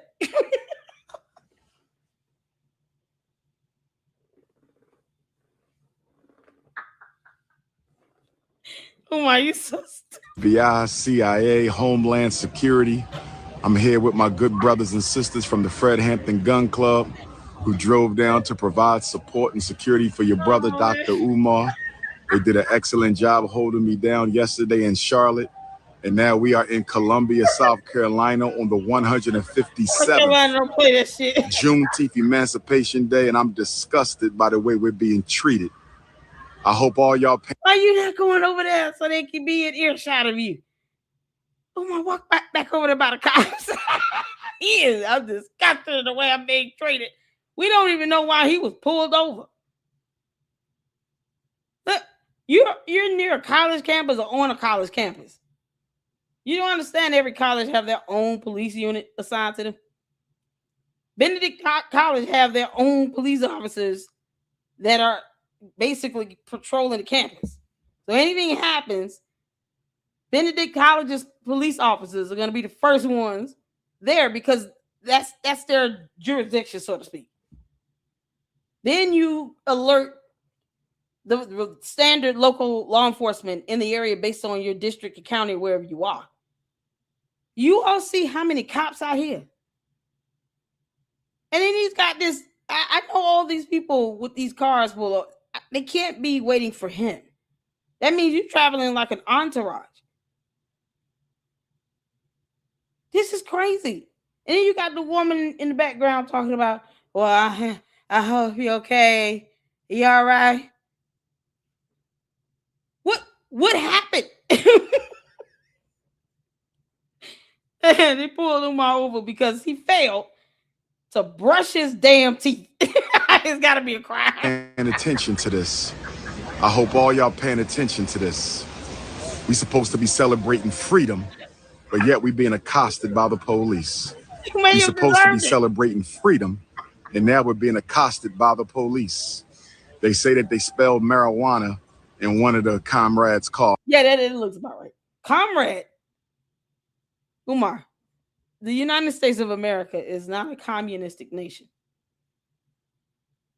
You don't even use that term on a regular basis. Why are you saying comrades?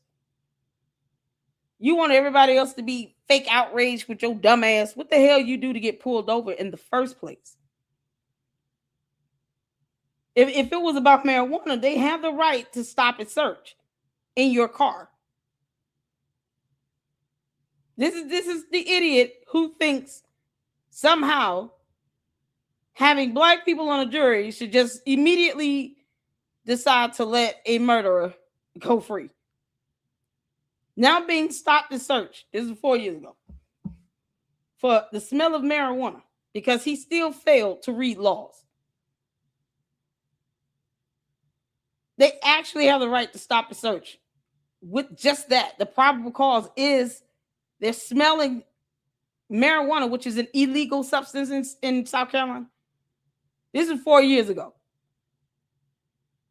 So it had to be illegal at the time that you would stop the search. That's enough for them to use as probable cause to search your vehicle.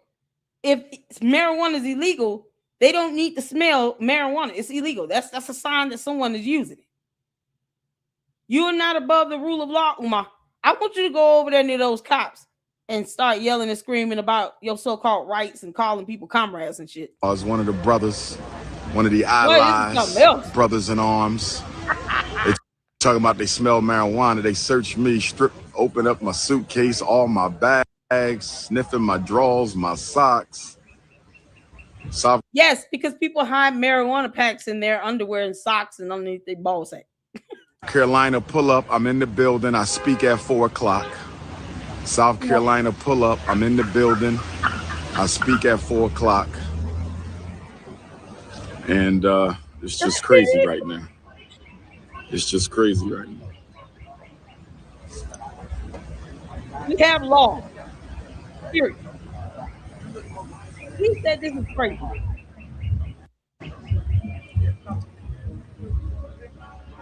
This is crazy. He literally thinks he's above the rule of law. More police. Here come more police. What do you mean?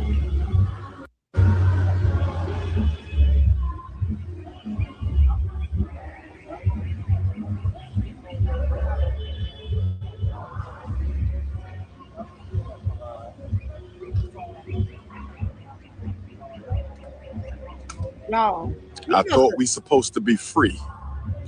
You are free. You don't have the freedom to violate the law. Are you out of your mind? Where Arthur Levine at? See, this is why you should walk around talking about I'm a sovereign citizen. I get to do what I want. Not on our U.S. highways. Not according to our laws. If the drug is illegal in the state of South Carolina, it's illegal. So if they smelt it and that warranted them to pull you over, guess what? They have body cams. Why didn't you post the body cam up of this? You're talking about, I thought we were supposed to be free. Not if you're committing a crime. So if you're utilizing an illegal drug and you're in a state that has not legalized marijuana, it is an illegal substance and they have the right to pull you over and search your vehicle for it. They don't know if you trafficking marijuana or something. You could be hiding stacks of marijuana in your suitcase. That's why they searched through all of that. You're not above the rule of law, you dumb Oompa Loompa. You're just not. Yeah.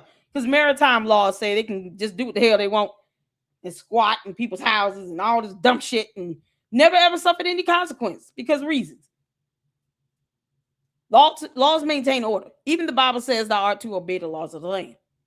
Don't go to another state with your vehicle smelling like marijuana and it's not legalized in that state. They will pull you over.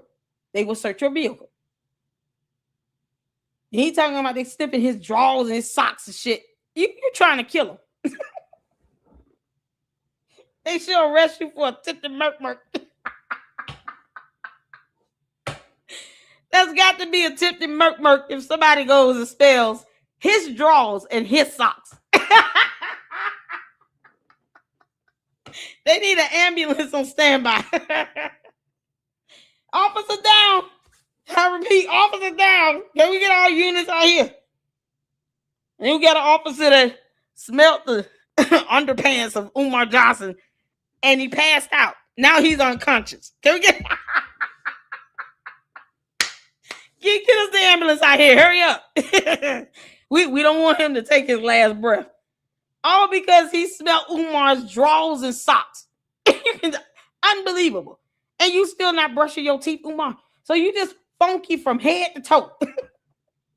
Started from the bottom and take it to the top. From the top of his head to the soles of his feet. Umar stinks and is funky as hell. Let the church say amen. That's what they teach our kids in public school. I thought we supposed to be free. That's what the Democratic Party Congressional Caucus told us. I thought we supposed to be free. That's what the black church told us. I'm showing up to keynote Juneteenth, and look how I'm being treated. Why are you so stupid? I'm showing up to keynote Juneteenth in South Carolina, one of the largest import destinations for our ancestors into this country. And look how we being treated on June. Truth, have you seen this? This is my first time seeing this. Truth Logic said this was an HBCU event where they were searching everyone. But Umar made it seem he was the only one being targeted. You know he's a whole punk ass. That sounds about right. You got an event going on at a college campus in South Carolina. And you're saying that they don't have the right to stop and search if they smell marijuana? And you're going to a college campus smelling like marijuana. What the hell are you trying to teach these college kids to do other than to be high, bums, and unemployed? Oh, and a scammer.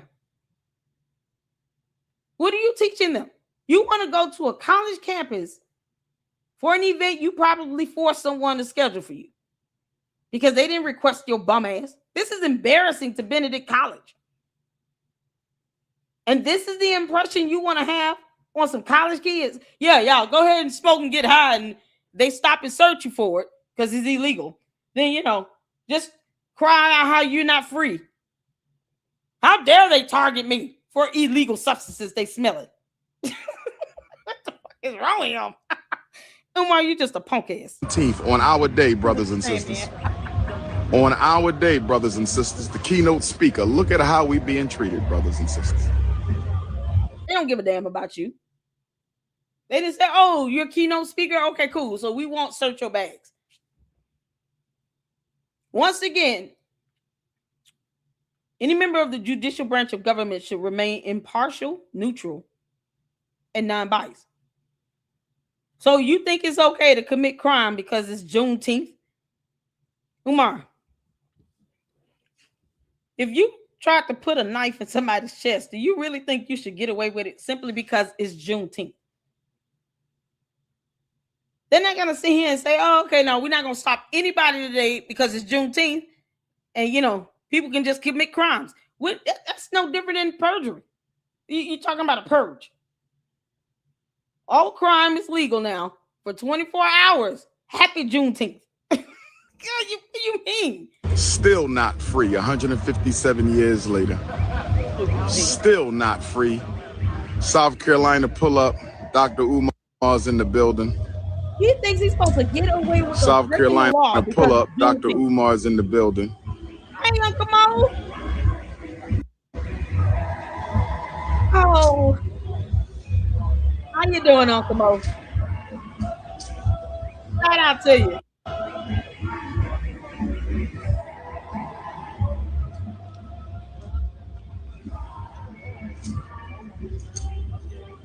He really thinks he gets to just override the law. It's Juneteenth. You didn't know I was keynote speaker for this event where it might be only 50 people? How dare you stop and search a black man on a day for black people and blacking it, black. Why I can't commit this crime of smelling like marijuana? How do you know I smoked it? It could just be an oil.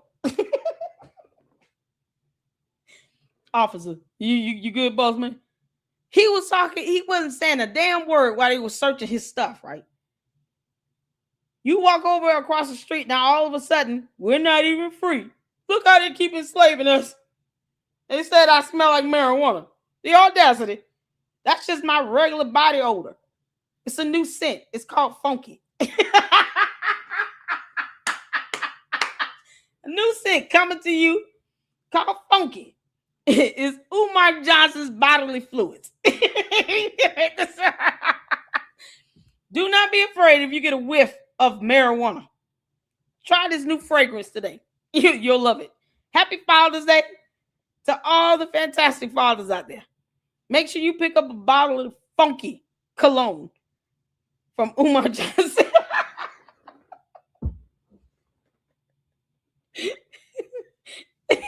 And wear it every year for Juneteenth in honor of him being stopped and searched for smelling like marijuana.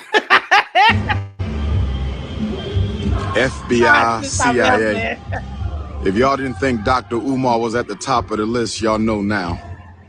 If y'all didn't think Dr. Umar was at the top of the list, y'all know now. Who told them we were coming? Status to get away with crime. Who told them we were coming? Who? You tell them? He just did an announcement in this live stream. Y'all come through. I'm at Benedict College. They stopping and searching me. They were trying to smell my twig and berries. My twig and berries was violated. My socks are just upset, throwing a temper tantrum. Where's the dog? I don't imagine a grown man sniffing your underpants and your socks. That would be done by K9. Where's the dog at? Y'all see K9 out here? I don't. When they feel like they need to have the K9 come in and sniff and all that other stuff, you'll see the K9. It's actually a K9 SUV unit. Where K9 at? I see K9 out here. Told them we were coming, brothers and sisters. The surveillance state is here, brothers and sisters. The surveillance state is here. Who told them I was coming? How they knew we was pulling up right now? They don't care who you are. They're the police. They're supposed to be neutral and impartial. You think they knew who they were pulling over? If you're in a rental car and they run the plate and it does not come back to you, more than likely they did not know who he was until they walked up next to the car and told him to get his ass out. Why didn't he go live when they first pulled him over? That way we could have seen that interaction. Now he waits to go live when they're searching to make it seem as if it's not somehow justified. So somehow you think because, Pan-Africanism and blah, blah, blah, that no one should ever hold you accountable for the law?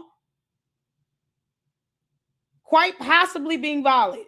We've seen Umar smoke. Didn't he admit to smoking marijuana? And he acts as if it's impossible. I can't believe these people. It came out and exercised the law on my black ass. This is ridiculous.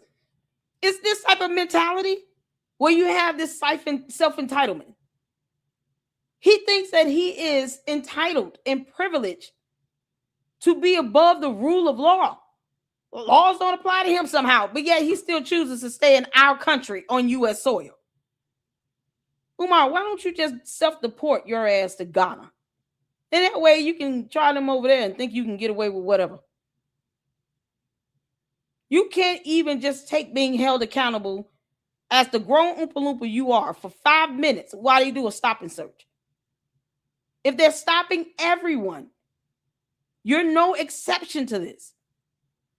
Either you want things to be neutral and impartial or you don't, but you don't get to weaponize you being a dumbass of the century and unemployed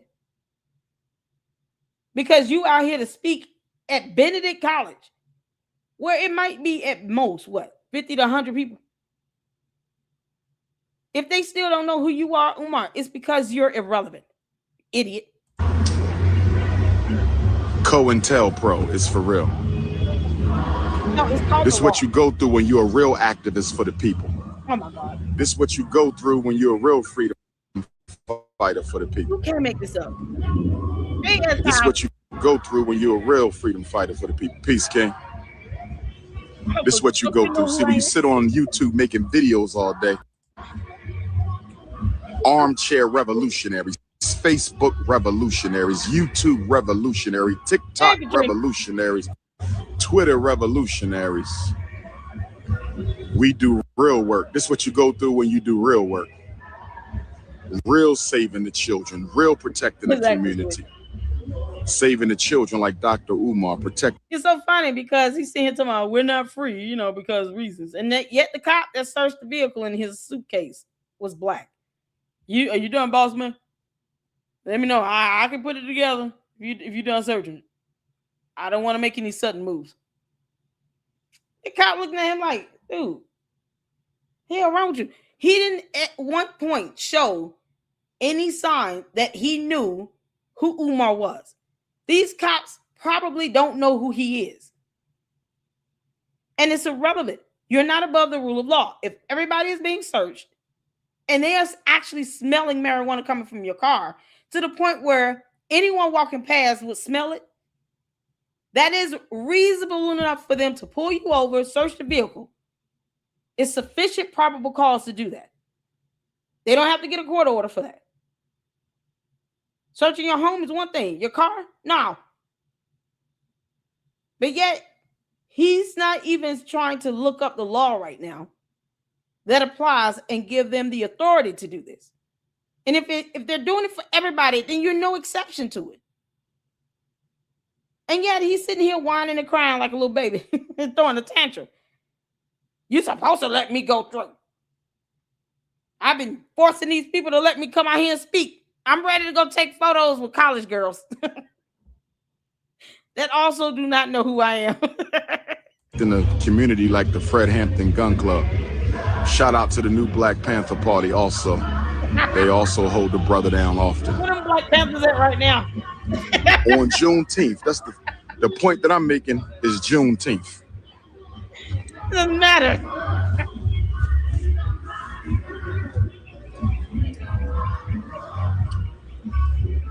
They trying to steal my joy today, brothers and sisters. They trying to steal my joy. I just wanted to get some sun and talk to the people. They trying to steal my joy. I just wanted to. That's a scripture in the Holy Bible. Umar, you dumb Oompa Loompa. I thought you were non-religious or something. So you're a Christian or what? Because if you're a Christian, you believe in obeying the laws of the land. Once again, he's sitting here thinking he's supposed to be an exception to the rule, and you're not. If they're stopping everybody, that's how it is. You see other cars pulled over to the side. I don't know if all these people are with him or what, but if they're doing this to everyone, you're no exception. They don't care who you are. They don't care. I don't see your punk ass trying to run away. He talking all this smack, but he can't say it near the police officers because he don't want them to hear him. He's not confronting the police with this. He's doing all this on live stream. But yeah, he want to call somebody a struggle streamer. And you couldn't even start streaming from the beginning of the stop, the traffic stop. The moment they pulled you over, why didn't you start recording then? That way we could have all heard what happened and why the cop pulled you over. Talking about they smell marijuana. They probably do. Yeah, okay. I'm still looking for K9. Anybody let me know if you see K9 unit? Because a human being is not sniffing his socks. That would be the dog. Get some sun. This is the day our ancestors made right here. This is the day our ancestors made when black troops from all over America showed up in Texas. I said, this is the 157th anniversary of when black troops from all over America showed up in Texas to force the white slave masters to liberate our brothers and sisters. That's what Juneteenth is. It ain't about no Abraham Lincoln. It ain't about no General Gordon Granger reading Special Order Number 3. Black soldiers was in Texas since 1863 as part of the Texas campaign, brothers and sisters. My 2 ancestors was there. My 3 times great-grandfather and my 4 times great-grandfather was with the 19th and 9th Regiment U.S. Colored Troops. They came into Texas. What's their names again? Funny how you not naming names. If it's Frederick Douglass, they said no. They don't want you. You're trying to force yourself on an entire lineage of people. They said no. No thanks. Take your bum ass on. How about you start off with getting a job and taking care of your kids? None of this stuff he's saying is relevant. None of it. It's not stopping the search from continuing. And I said, oh, okay, you know what? You're right. We shouldn't be doing this on Juneteenth because reasons. And yet, you're not confronting the cops with this. So your little punk ass know how to say, boss man, I can put that back. And then you walk across the street so you can go live and talk your shit. Now, I dare you to say this to a cop.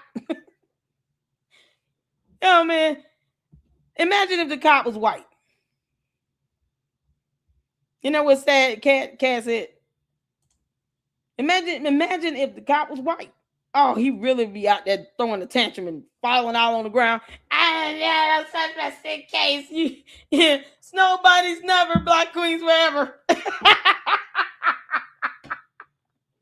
Umar would be rolling around on the ground, letting all his bodily fluids mix in with all that dirt and grass.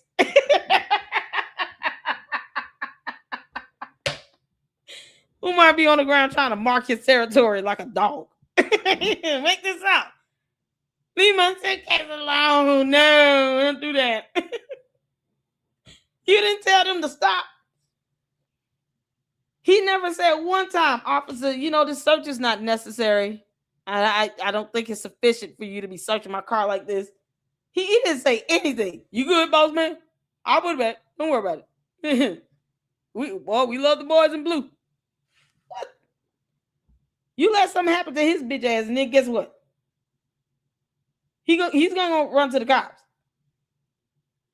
He keep people around him to try to guard and protect him because he's not that big, bad, and bold. He's running his mouth across the street from the cops. Why not just live stream right next to him? Boy, this is priceless. The entitlement in this idiot is just beyond mind-numbing. He's so delusional. Umar is absolutely delusional. They occupied the cities and they forced the slave masters. They forced the slave masters to let our ancestors go free, brothers and sisters. And this is what I got to deal with on the date I'm honoring my ancestors and honoring black freedom, remembering those who went through the greatest human tragedy and casualty in the history of mankind. This is what I go through. And they got black police doing it to us. They got black police doing it to us. There you go. There's the race thing. Up. Who's waiting on that race baiting thing to come up? Umar, you gonna go over there and call them a coon or what? How this gonna go?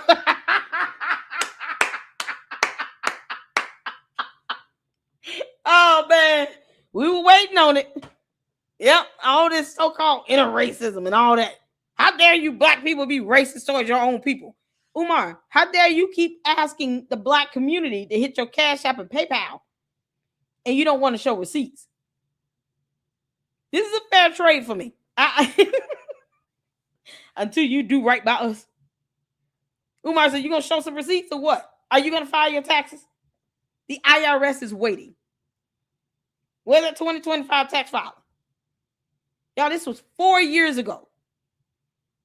And he's only gotten worse since then. This entitlement is so ridiculous. It's mind-numbing. And then he wants to sit here and talk about how the law isn't fair. But yet, you standing there calling the police boss man. Boss, I'll take care of it, boss. I'll take the trash. Don't worry, boss. We got it. What? Oh, man. Get that ass out your chest, Umar, you stupid idiot. Africa, whenever you're ready, we'll send you Umar. But you got to take all the Umartardians for free. You got to take the whole coat. You can't make this up. What's going on, Dorian? How you doing? Whispering his ass off. Exactly. Y'all, he talking so low. Saint said Umar be like, hey, my kundalini.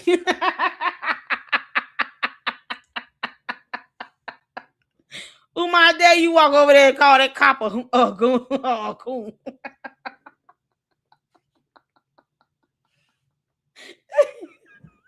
Umar, double dog dare you walk over there and call those police officers. You coons. How dare you black men sit here and search me? I know what marijuana smell like. I smell like funky corn chips. There's a difference. They got black police doing it to us. Oh, he's so dumb. This might have been a tree they hung Nat Turner on. Nat Turner, Virginia. Oh, this might have been a tree they hung Denmark Vesey on. Oh man, you are insufferable. I speak at 4. Don't nobody give a damn. I speak at 4. South Carolina, pull up Greenville, Charleston, pull up Rock Hill, Columbia. I'm hitting the stage at 4, and I got something to say today. I got something to say today. Oh, the ancestors. I hope all the cops pull his ass over moving forward. Just so we can rub it in. Umar, you gonna get the police body cam and show the full interaction or what? You're very docile in the beginning. The cops can't hear you. You might want to go over there and say it louder. Y'all better speak through me today at 4 o'clock. People like ancestors better speak through me at 4 o'clock today. I got something to say. Nah, he's gonna rant. This ain't making no sense. This ain't making no sense. This ain't making no sense. I'm perplexed. They confiscating all kind of weapons. What is y'all doing? Confiscating weapons.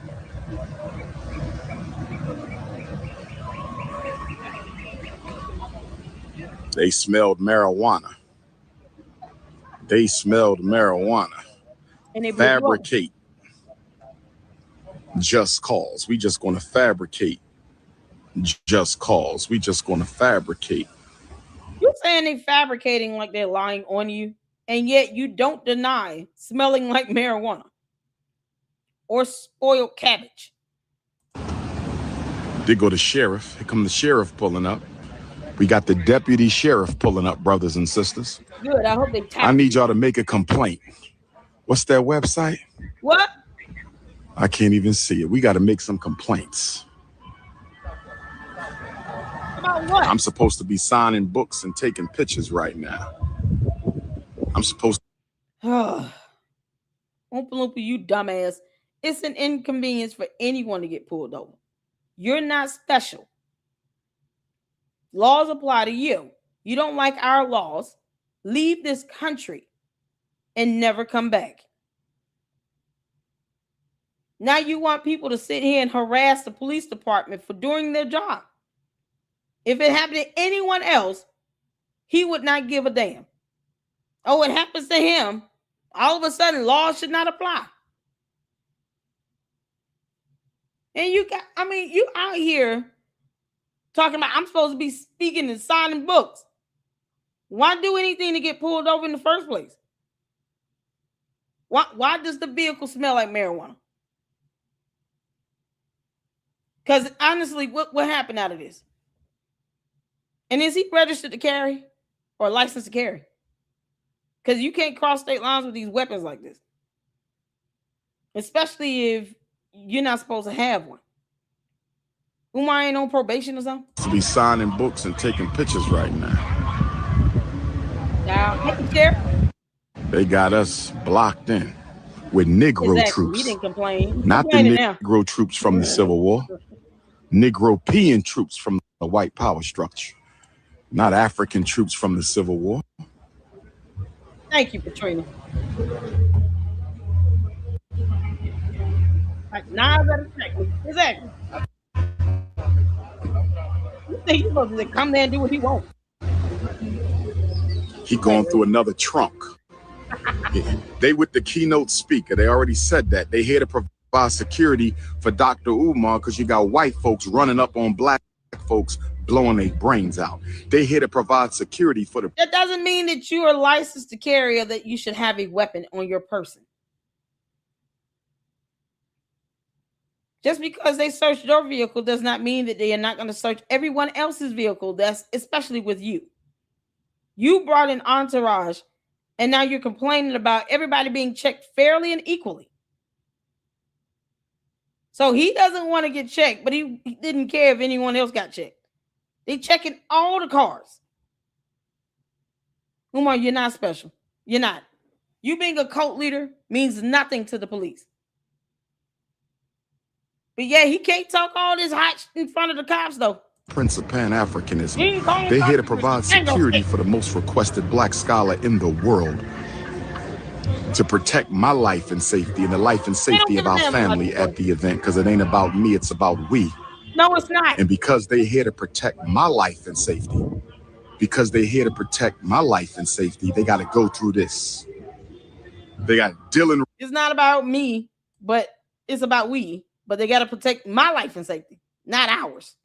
Because, you know, pronouns matter. Security for the most requested Black scholar in the world. Oh, yeah. To protect my life and safety and the life and safety of our family at the event. Because it ain't about me, it's about we. And because they're here to protect my life and safety. Yeah. It's not about me, it's about we. But then turns around and says, this is about my life and safety here, not y'all's. Oh, my God. Because they're here to protect my life and safety, they got to go through this. They got Dylan Roof didn't have to go through this. They took him to Burger King to get his sandwich. That devil up in Buffalo, he didn't have to go through this. All these mass white killers, they don't have to go through this. They taking the weapons. What they taking the weapons for? Did you not supposed to have them? Are you licensed to carry? They're like, okay, you trying to come on a college campus with these weapons and stuff. Are they licensed to carry? Should they have those weapons? What if you got this so-called security detail? All of them are convicted felons on probation. What if that were the case? That means none of them should have a weapon. Yet and still, he's not looking up the laws in the state of South Carolina. Dealing with stop and search, marijuana, guns, knives, bags, suitcase, a blue flop. Like, he's not looking up any of this stuff. But this is pathetic. Shout out to the Fred Hampton Gun Club for standing their ground. Shout out to the Fred Hampton Gun Club for standing their ground, brothers and sisters. Shout out to Uncle Mo, you up in here? My God, man. This is what you go through when you real. Carolina didn't change. What's going on in the Carolinas? What's going on in the Carolinas, brothers and sisters? This brother went through my drawers, my socks, my t-shirts. He went through my dashikis, messing up my dashikis. Y'all know I don't play about my dashikis. What's your dashiki? Up here, black police accosting black men doing security for a black organizer. Black police. That smells like marijuana and carrying weapons. Meanwhile, he's not going to tell you if they're licensed to carry. No, he ain't going to do that. No, he's somehow going to make this a thing about racism. You know, because other black people are doing their jobs. And then he wants everybody to file a complaint. On what? How dare you all stop Umar? You should have let the dogs bite his ass.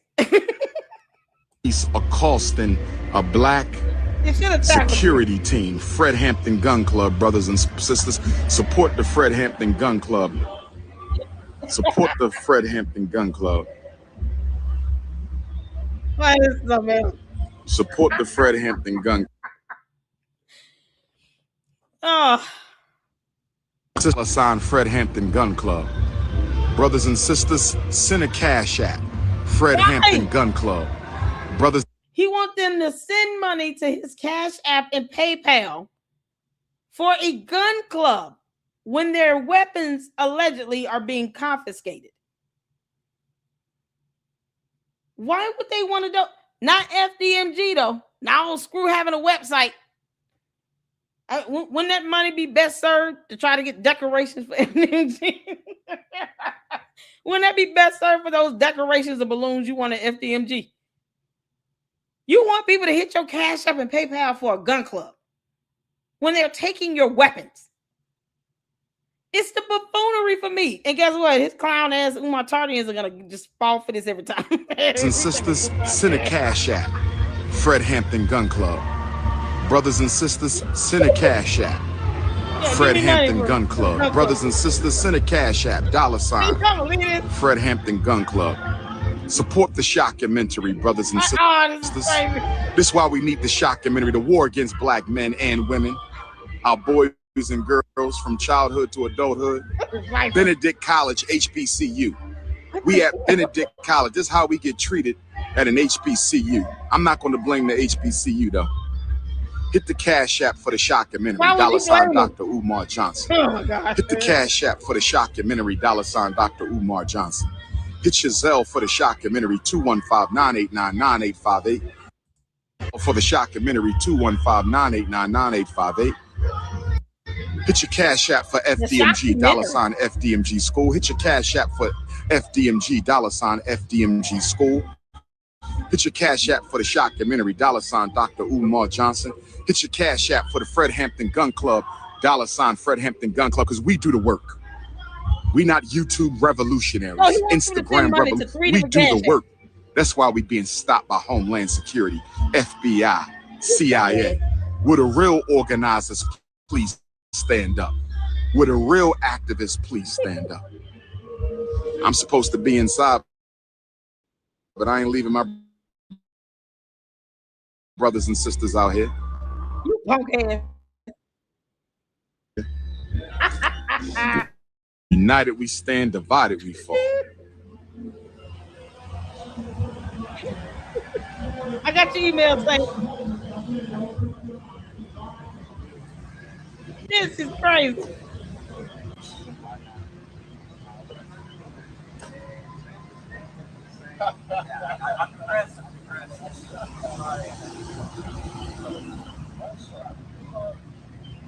Oh my God, y'all. Okay, so Francisca and Saint sent an email.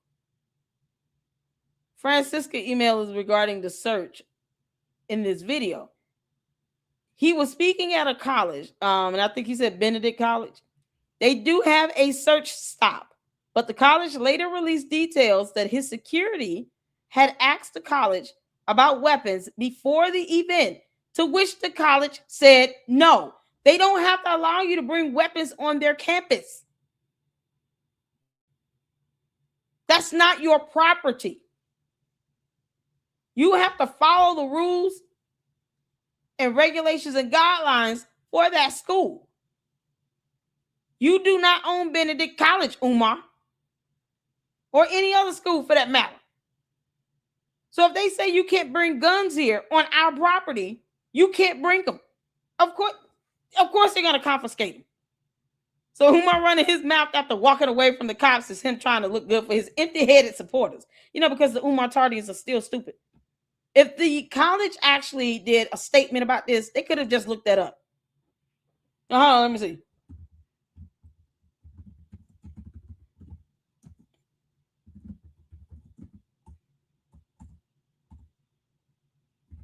Because this is crazy.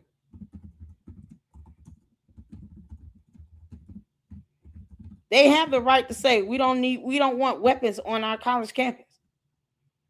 You got to imagine all the parents sending their kids to school and your bummy ass come up on their campus with weapons and something happens and your uncommissioned security detail, because none of them are police officers. None of them are licensed commissioned to do any of this stuff. But your so-called bummy ass security detail get trigger happy and then they shoot some kid. Then what? Because they thought, someone was trying to attack you.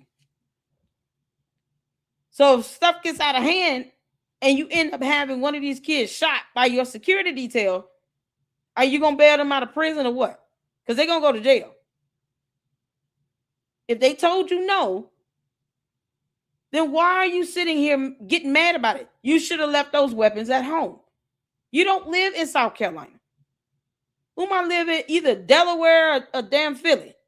So you went all the way down to South Carolina with these weapons after the school told your security detail no. And they have the right to tell your dumb ass no.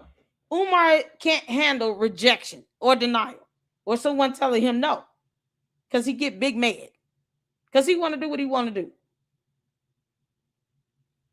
This is crazy as hell. This is a Google search because, the Umar Tardians could just do this and read a little bit. But yeah, he want them to go to the police department and file a complaint. On what? But we're not going to blame the school, though. The school is the one that told your security detail, don't bring these damn guns. Of course, you're not going to blame the school because they have the right to tell you, don't bring no weapons on our campus. Bring them weapons if you want to. We will have your ass pulled over and searched. And knuck if you buck. Funny how he not knucking and bucking at the cops. Y'all see here, Benedict College removes Umar Johnson's security details back on June 17, 2022, after discovering firearms in plain sight, inside of one of the vehicles. So they had the smell of marijuana and weapons in plain sight. After the school said, do not bring these guns on our college campus. This is how you research. According to police, officers were called by Johnson's security team to inform them that the detail would be armed and escorting Johnson during the event. Police Chief Kevin Porte confirmed that the security detail was not law enforcement because they're not commissioned law enforcement. Police officers, sheriffs, nobody. They're nobody. They're probably convicted felons. Because you got to be to hang around Umar like this. You have nothing else to lose or gain. You're trying to work security detail for Umar. How are they being paid? Are you paying them with twig and berries? Umar paying his security detail in Cinnabons. Here's your check for the week. It's a Cinnabon and a ginger ale, a can of ginger ale. Not even a regular size can, the itty bitty little ones. Thank you so much for your service. Here's your paycheck. He paying them in Cinnabons and ginger ale. And maybe a box of Little Debbie snack cake. You don't even have money. How you afford the security detail? You know they got to pay rent.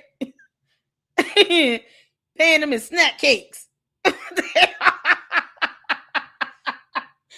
They're not licensed or commissioned law enforcement at all. And that none of his members had concealed weapons permit. Because you need a permit. Because this is a thing. Boy, shout out to Francisca. I told y'all our research game over here in the LLC is strong. And saying I got your email too. You can't make this stuff up, man.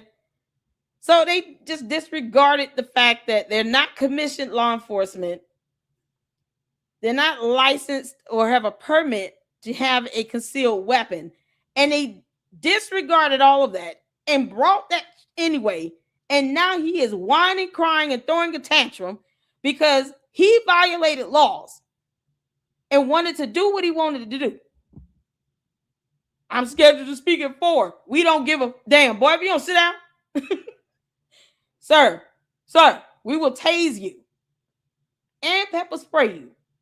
Whatever it takes to bring down your 300-pound behind to this ground, we'll do it. Funny how he's not interfering.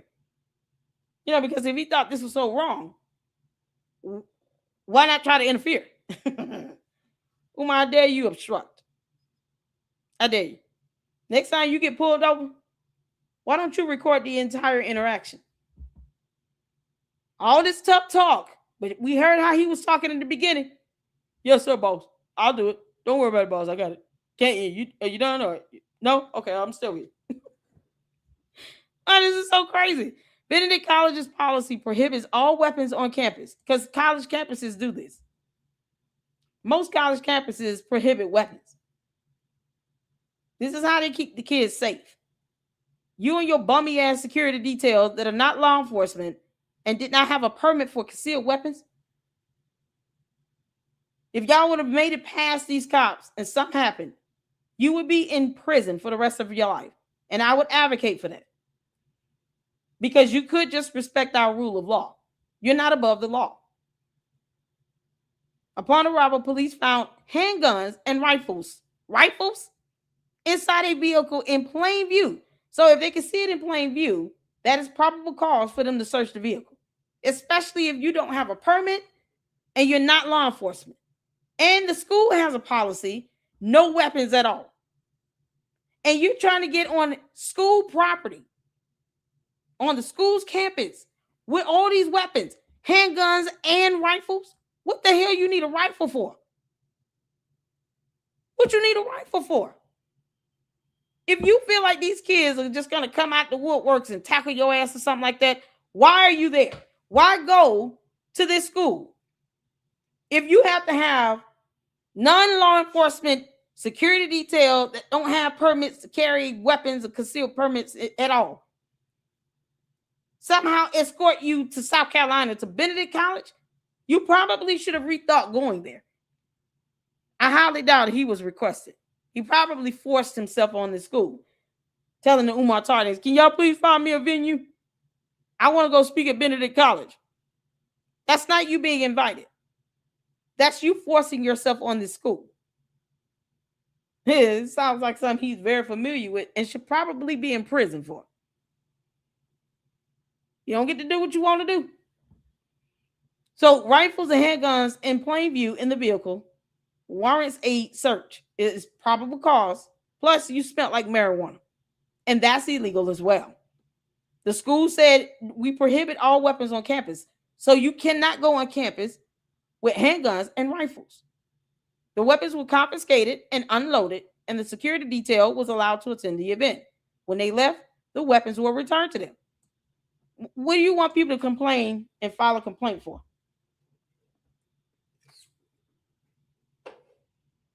I'm curious. Why do you want the Umar Tardians to harass the police department filing fraudulent false complaints? You do know that's illegal, you dumb Oompa Loompa. It is illegal to file a false complaint to the police. So you want them to file complaints against who? Because you said don't blame the school, knowing they have a policy that prohibits all weapons on campus. So of course it's not the school's fault. It's you and your dumbass security detail fault for thinking that you guys are above the rule of law. And then you're doing dangerous shit like this. This is why these schools need to stop inviting him. If he can't abide by our laws and the policies for these schools' campuses, they need to stop inviting him or letting him come on the campus. Because I don't think at this point, he's not getting invites like that. Not from schools. He just kind of says, I'm going to go to this city, this state, this place, this, that. And he has his Umar Tardian sitting here finding venues for him. Not because he's being requested. You're not the most requested anything. You're just an idiot. So they got the stuff back when they left the school campus. The incident occurred during a public celebration, and the police emphasized that the removal was in compliance with campus security rules, because that's how that works. That's their property. No arrests were reported, and the event proceeded as planned after the weapons were secured. But now he wants these morons to sit here and to harass the police department, file false complaints,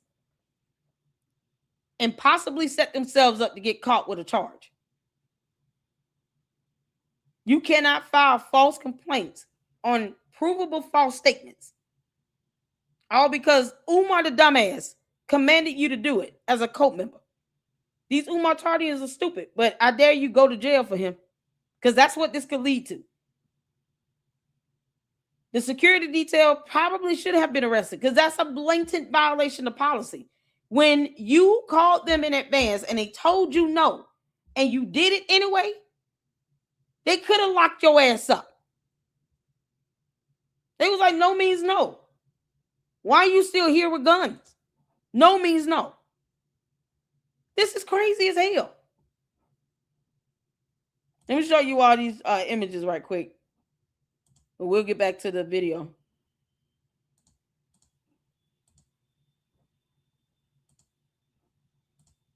Okay, hold on one second.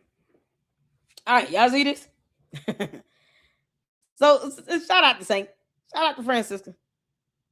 I think I got a few more emails. Y'all got to catch up on my emails. Y'all see here? The most requested term can mean different things. There is no single universally agreed upon title. Calling yourself most requested means nothing. The police did not care. The school does not care. No one is allowed to bring weapons on their campus. And most campuses have the same policy across the board. Why would you want to put those kids' lives in danger? Bringing your dumbass security detail that are not licensed, commissioned police officers. They're not law enforcement by any means. And they brought handguns and rifles. And you put these kids' lives in jeopardy by trying to pull that stunt. And I'm telling you all, he's a coward. You think he will try to sit here and go to court if something happened to one of these kids and the parents sued his ass and his security detail for wrongful death? Because his security detail had a rifle and they used it on college kids. You can't make this up. Thank you, Saint. Yeah, so this whole most requested is some bullshit. Oh, y'all. Let's get back to it. Boy, this is good stuff right here. I am so glad this video came up in my recommendation. Oh, man.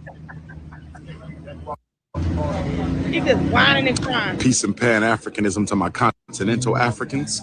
Peace and Pan-Africanism to my Africans in Europe. Peace and Pan-Africanism to my Africans in Asia. Peace and Pan-Africanism to my Australian Africans. My South Pacific Africans. Peace and Pan-Africanism to my Caribbean Africans. Peace and Pan-Africanism to my Central and South American Africans. Peace and Pan-Africanism to my American Africans. My South Carolina Africans, my North Carolina Africans, brothers and sisters. Peace and Pan-Africanism. This is what you go through when you really fight for the people. Stopping me at the gate of a Juneteenth celebration where I am the keynote. Stopping me at the gate of the Juneteenth celebration where I am the keynote. Stopping me at the gate of the Juneteenth celebration and my security detail, Fred Hampton Gun Club, and I'm the keynote speaker on Juneteenth. I need y'all to see the irony, the contradiction. I need you to see the hypocrisy. This is a day for Black ancestors to be celebrated. This is a day we memorialize those who was put through the greatest unnatural human disaster ever in recorded history.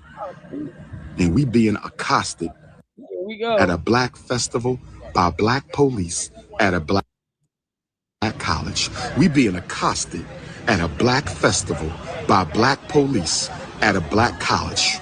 Oh, Lord have mercy. I'm fasting. You know he lying like hell when we start. Oh, God, it's so gross. It's so nasty.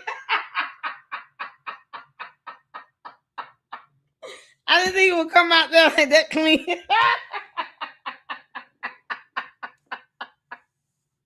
Oh, it's like hearing nails scratching a chalkboard.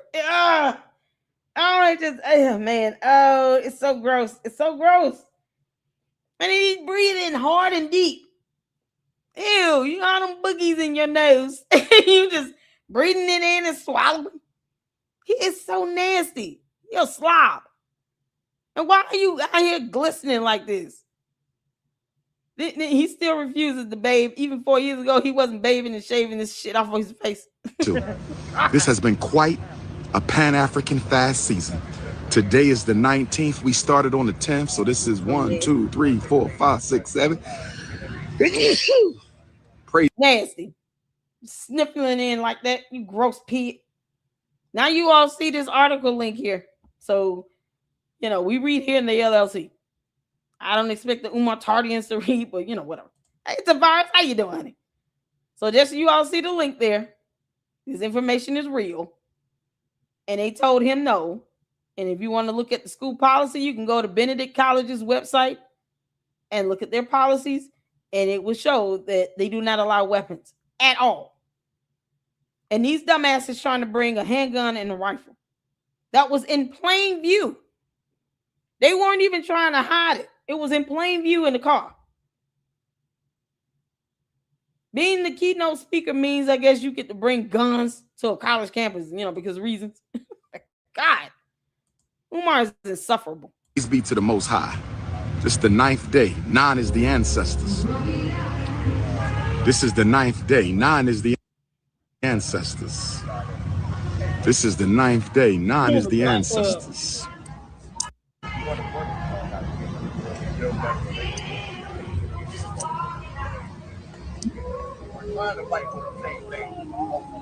So you had a gun club as security detail.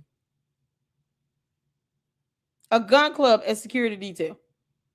And then had the audacity to drop their Cash App. For what? You're supposed to be paying them. Why you have the Umar Tardins are so stupid. When I tell you all, this is why I don't sit here and try to send a message to these stupid cult members. The brainwashing is beyond reason. Beyond this world. They're literally sending money to the Cash App for the gun club when he should be paying them from his money, revenue, whatever he's getting. And the Umar Tardians are stupid enough to sit here and to donate money to his security detail. That's a gun club. Neither one of these thunkheads had a permit for a concealed weapon. None of them. And the school policy said, don't bring that here either way. Whether you're licensed or not, you cannot bring a weapon on this campus. Period. And they had it in plain view. So they told on themselves. And don't forget now, the reporting says they reached out to the school. They reached out. So they had already indicated that they wanted to, at the very least, bring weapons. And the school and the law enforcement said no. And you have the police enforcing the school policy. And he just did it anyway. So you're being hard-headed. This is why Sandman should be summoned to come back and knock his ass out. If you come into the festival, come down Edgeland Road. When you come to the stadium, you got to come down Edgeland Road because the main road to the stadium is blocked. Make sure you come down Edgeland Road, brothers and sisters. Come down Edgeland Road.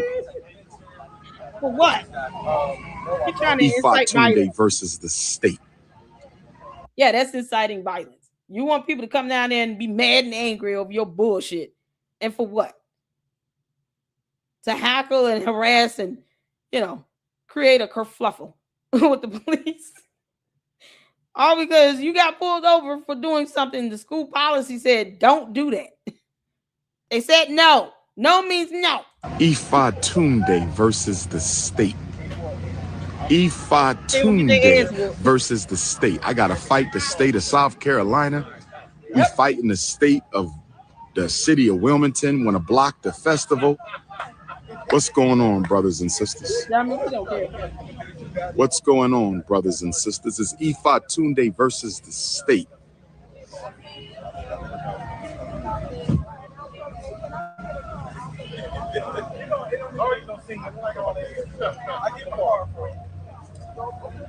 I mean, how he won't tell that to their face.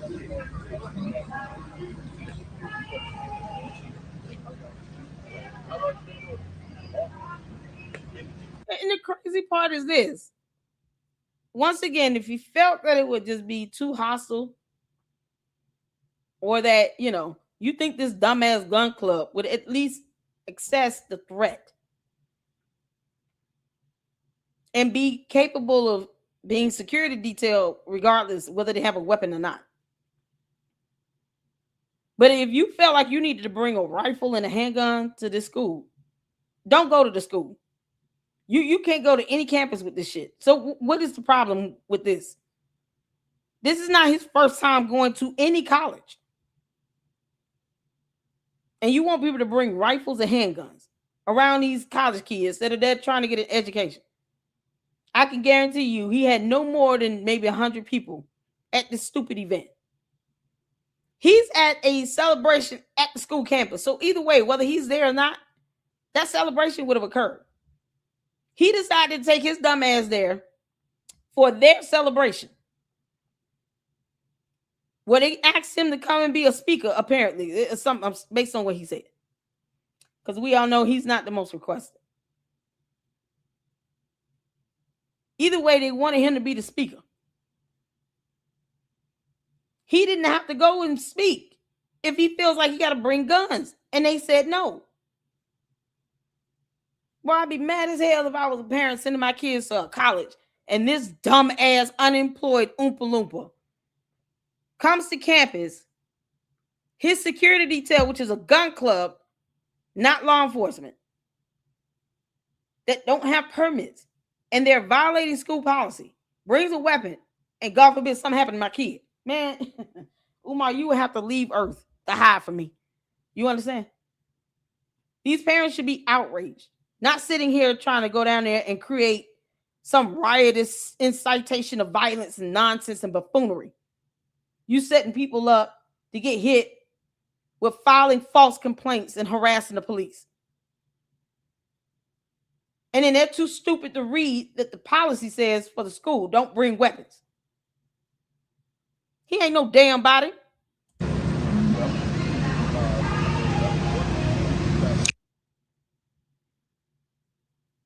Oh, Lord have mercy.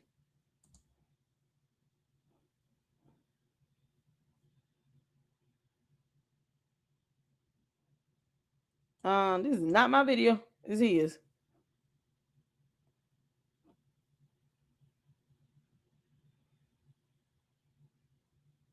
Oh, he's such an idiot.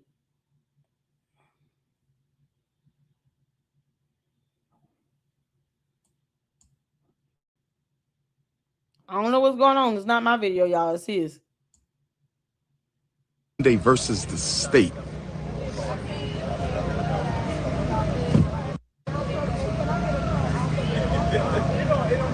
You can't cut that all out.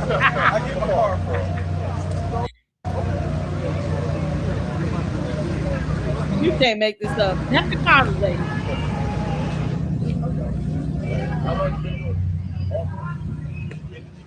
He could have just left.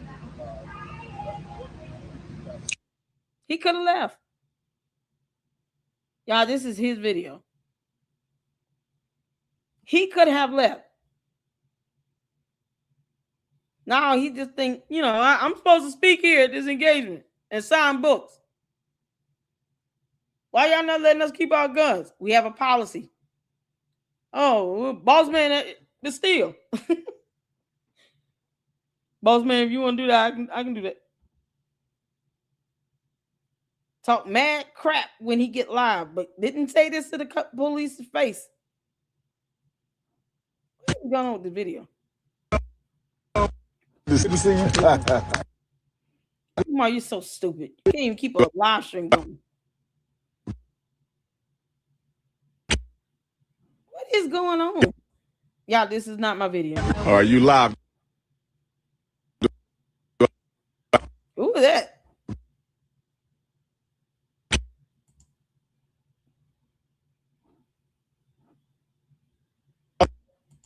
He must have been losing reception. It's just crazy.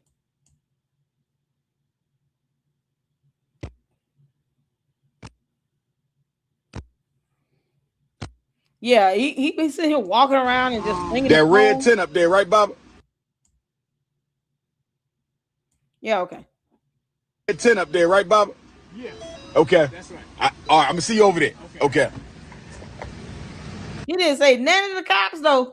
Ooh, child, all that whining and complaining you did for 23 minutes straight, and you said nothing to the police? Didn't say nothing to him. Yes, sir. That red tent up there, right, Bob? Yeah. Okay. That's right. All right, I'm gonna see you over there. Okay. You're a coward, you punk. You didn't say nothing to the cops.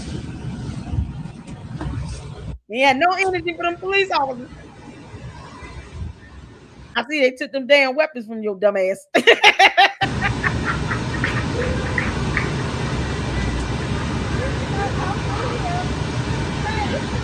is lifeless. Oh, he's so big mad. He's big mad. Oh man, they took the damn guns in there. You dumbass. Oh my God.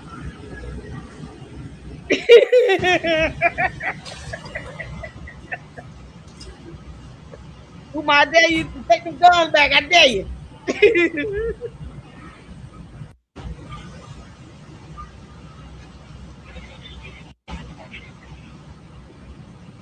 Sitting there looking like a moron.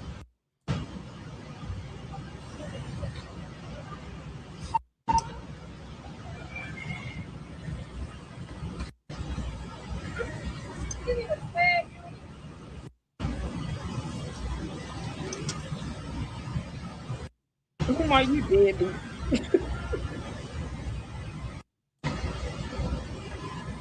Exactly, Mars. No energy for those cops. You straight up punk. Come hop in, Phantom. Come on, Cam.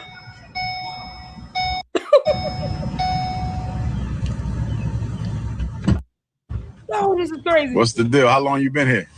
Like hour and a half, 2 hours. Now, where can I park? That's the red tent. Where are you speaking at? There, on the stage, but I want to be by my tent. That's where the book's at. All right. That's where my sister. I don't know if they're gonna let you park down here. Okay, where did you park? Up there.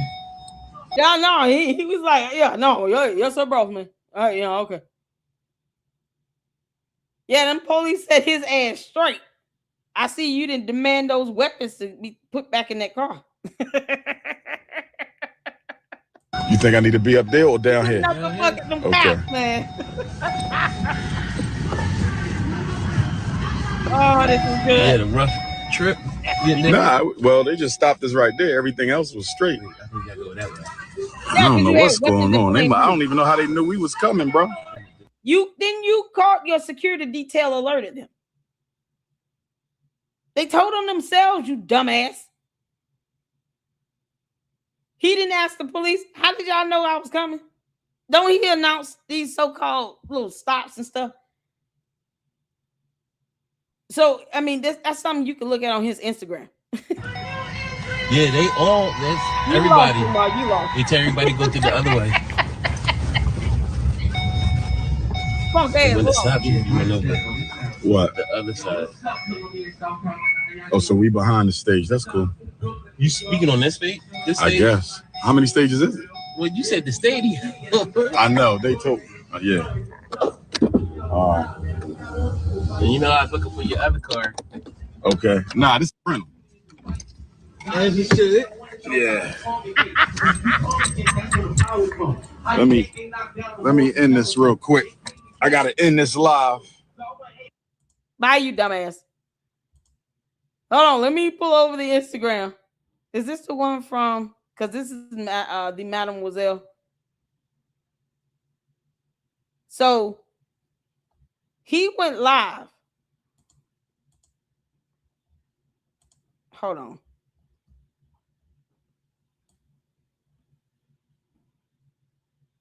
I want to make sure I'm pulling up the right one.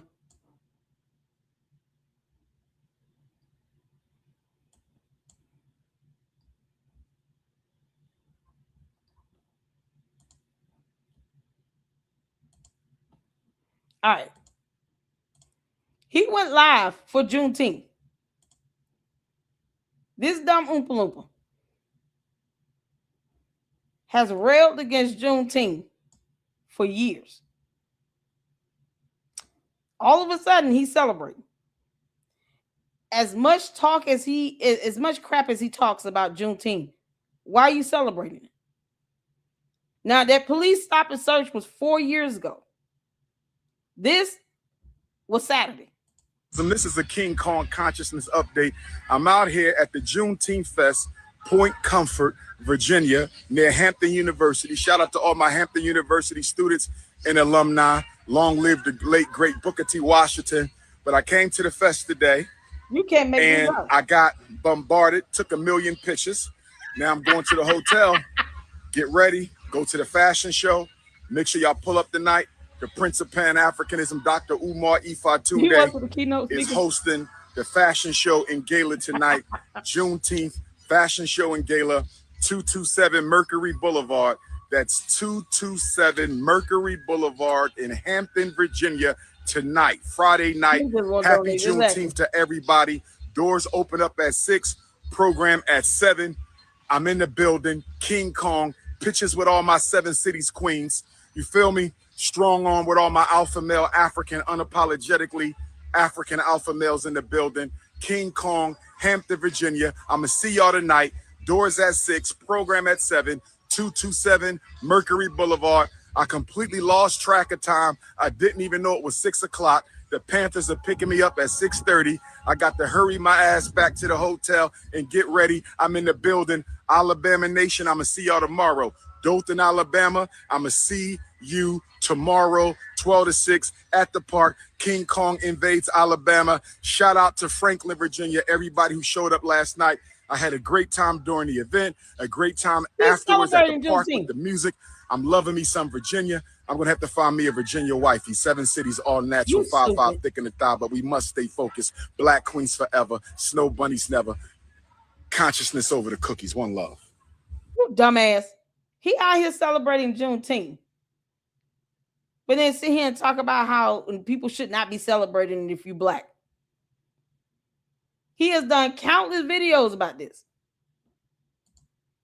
His little punk ass sit here and get mad for being pulled over for violating school policy that they have the absolute right to uphold regarding weapons, guns, handguns, and rifles. And the security detail of a gun club puts these weapons in plain view in the car, giving the police probable cause to search it. Plus, he smelled like marijuana. And he's standing there whining and complaining for 20 minutes straight, 23 minutes straight, but had no energy for those police officers. Man, and he's in here celebrating Juneteenth after years of dogging out the holiday. How dare you all celebrate emancipation and stuff? What? You're a Pan-Africanist. You should not be celebrating this. What do you mean? Why are you out there at that barbecue? He's so dumb. Let's get back to the Mademoiselle, y'all. This is part 3. And I'll follow live on this. If I run a little over with the Carmelo live, we'll get to it. But we want to finish this up. I want to finish this up. All right, so y'all hit the 4 we can see in here. This dumbass hypocrite. Yesterday, Black Power today, and Black Power. Hold on, let me go back a little bit. Still continue to do so because that is his paycheck. Again, where the fuck does Dr. Umar work? Like, I need y'all to understand. Where does he work? I need somebody to comment down below. I want to know. Where does he work? And don't say he's an influencer. Don't say that. That's not a good answer. That's not a good answer. Simply because he's out here. I'm a professional and I worked in all these schools. What schools? Powell. I can't find it. See, wait, we win. I don't see you doing it, though. You don't see me doing it? No. Okay. Show me another psychologist who has done more to change the way Black parents deal with the mental health and school system in this country. I haven't seen. I know what you do, and for the sake of conversation, let me push back. In history. He didn't ask, hey, show me someone else that built a school and they claimed that they have a psychology degree. Because he can't practice psychology. He brings up everything but why he refuses to show receipts. What a tax filers, Umar? Because I'm waiting. I hope the IRS take his ass down. For the sake of conversation, I will push back. Where's the result? Show me some numbers. Show me something tangible I can look at. I tell you what I'm gonna do. I'm gonna have every parent I've ever saved and shout out help email you directly, and then you can take it from there, my brother. All right, now I'll definitely have it. I'll pull it up on the interview. Black. You see, and here's the Black Power yesterday, Black Power today. You rude Oompa Loompa. No, none of that is going to work. And you tell all these weird ass women to sit here and call me if you want to. I'm going to use their emails against you. Because I wouldn't have a problem with it. I will use those emails against his ass and file them in with a complaint. Dear IRS, this idiot is taking money. He's not filing taxes. He's trying to avoid filing taxes. And he refuses to show receipts. Go get his ass. And here's some emails where he's sitting here. I've sent over to the board of psychology in the state of Pennsylvania, where he's sitting here lying about having a certificate or license to practice psychology. Yeah, keep filing that cease and desist order, Umar. And black power tomorrow. But most of all, black queens forever, snow bunnies never. Look how he's trying to avoid accountability. And this stupid ass black conscious community does not want to sue him. This is what he does to avoid accountability, even being asked about it. Y'all need to practice critical thinking and exercise the rights given to you and exercise discernment. Because the fact that anyone would still be giving money to Dr. Umar in 2026 just truly pisses me off and proves that the education system has failed us, but also that we refuse to critically think when our emotions are involved. Like I said, this man sucks at business. And the fact that y'all sat here and gave this man y'all money is crazy. FDMG Academy bank accounts are still frozen. Dr. Umar personal bank account is still frozen. Brothers and sisters, we are fighting this war against FDMG and Dr. Umar Ifatunde. But he's a race hustler. That's why this school still ain't been built. The same school been being talked about getting built for 10, 15 years now. This man has made, I would say, well over $1 million in donations. Well over $1 million in donations. School still not built. Now this nigga talking about his accounts getting frozen. He talking about going out on a date with him for $500. All kind of weird, just goofy shit. The bottom line, nigga, the school's still not built. Now here you have an individual who has been begging people for money to donate to a lost cause for 15 years. 15 years, people have donated their hard-earned money to this man with nothing to show for it. He has acquired physical properties and has not done nothing with them. So whenever people ask, where is the proof that you have actually done something for these schools? You know, because he's supposed to have built a school for black boys and girls. He goes and he shows you the structures, the buildings, but there's no kids in them. For 15 years, this man has been collecting money. For 15 years, he's been spreading hate. He's been spreading false hopes and promises and nothing to show for it. There have been so many stories out there coming out from professionals that have worked with Dr. Umar. There are people in his own circle, in his own space, that won't even fuck with the guy because they understand the man is running a scam. This whole entire thing is a ruse. And still, people donate to this guy. One of the most notable being the whole situation with Lorianne. Hi, Lorianne. I love her, bro. I love her videos. I watch her content all the time. And I found her when I was making my previous video about Dr. Umar. All right, y'all. So technically, her name is Marianne Lorient. I'm trying to figure out why I've been calling her Lorianne. I feel like she might go by Loriant, but I apologize if you're watching this and you're offended. But yeah, I absolutely love her. Also, to preface, she's also started some sort of investigation into the funds with a lot of people that have donated. She also had donated. She was a super fan of Dr. Umar, but let's get back into it. So Lorianne is actually Haitian as well. She is a producer, a director. She makes short films. They're actually pretty good. And she did a short film on Dr. Umar. Let me just tell you right now, that shit was so funny. I ain't gonna hold you though. I couldn't watch the whole thing. It was cringe. Lorianne, shout outs to you for sitting there doing that shit because it wouldn't be me. Okay, it wouldn't be me. I would not have sat there and done that.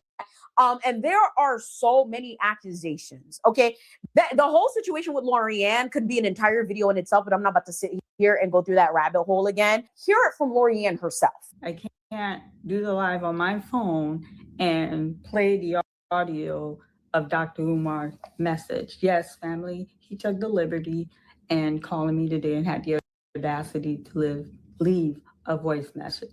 My phone rang and his face showed up. My heart dropped. I did not answer the call. I allowed it to go to voicemail.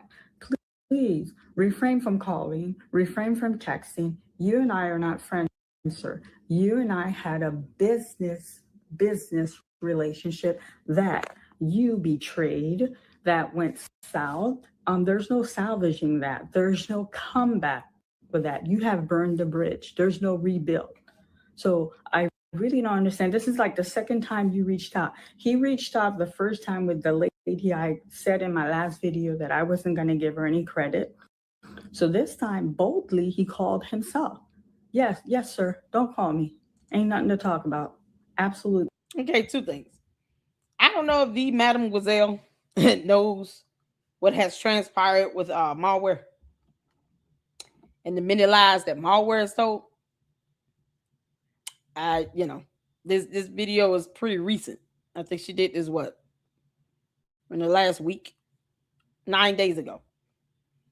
So there has been a lot that has transpired with it.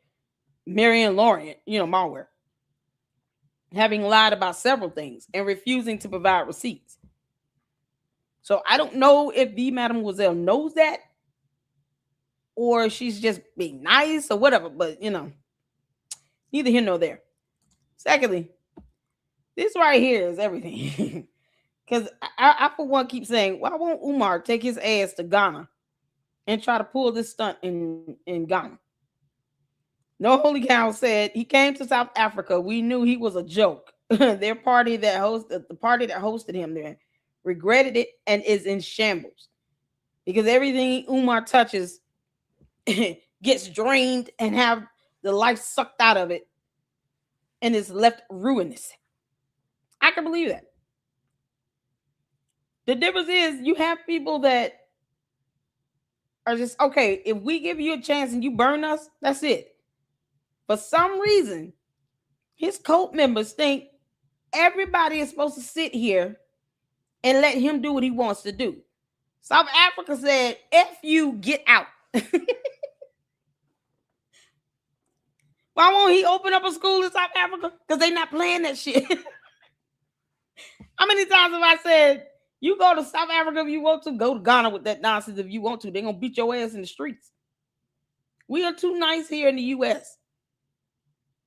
And we take this whole aspect of him being a black man to the point where it's illogical. Don't nobody owe him anything because he's black. No one owes him any money. No one has to support a scam. He's been lying for over a decade about opening up a school.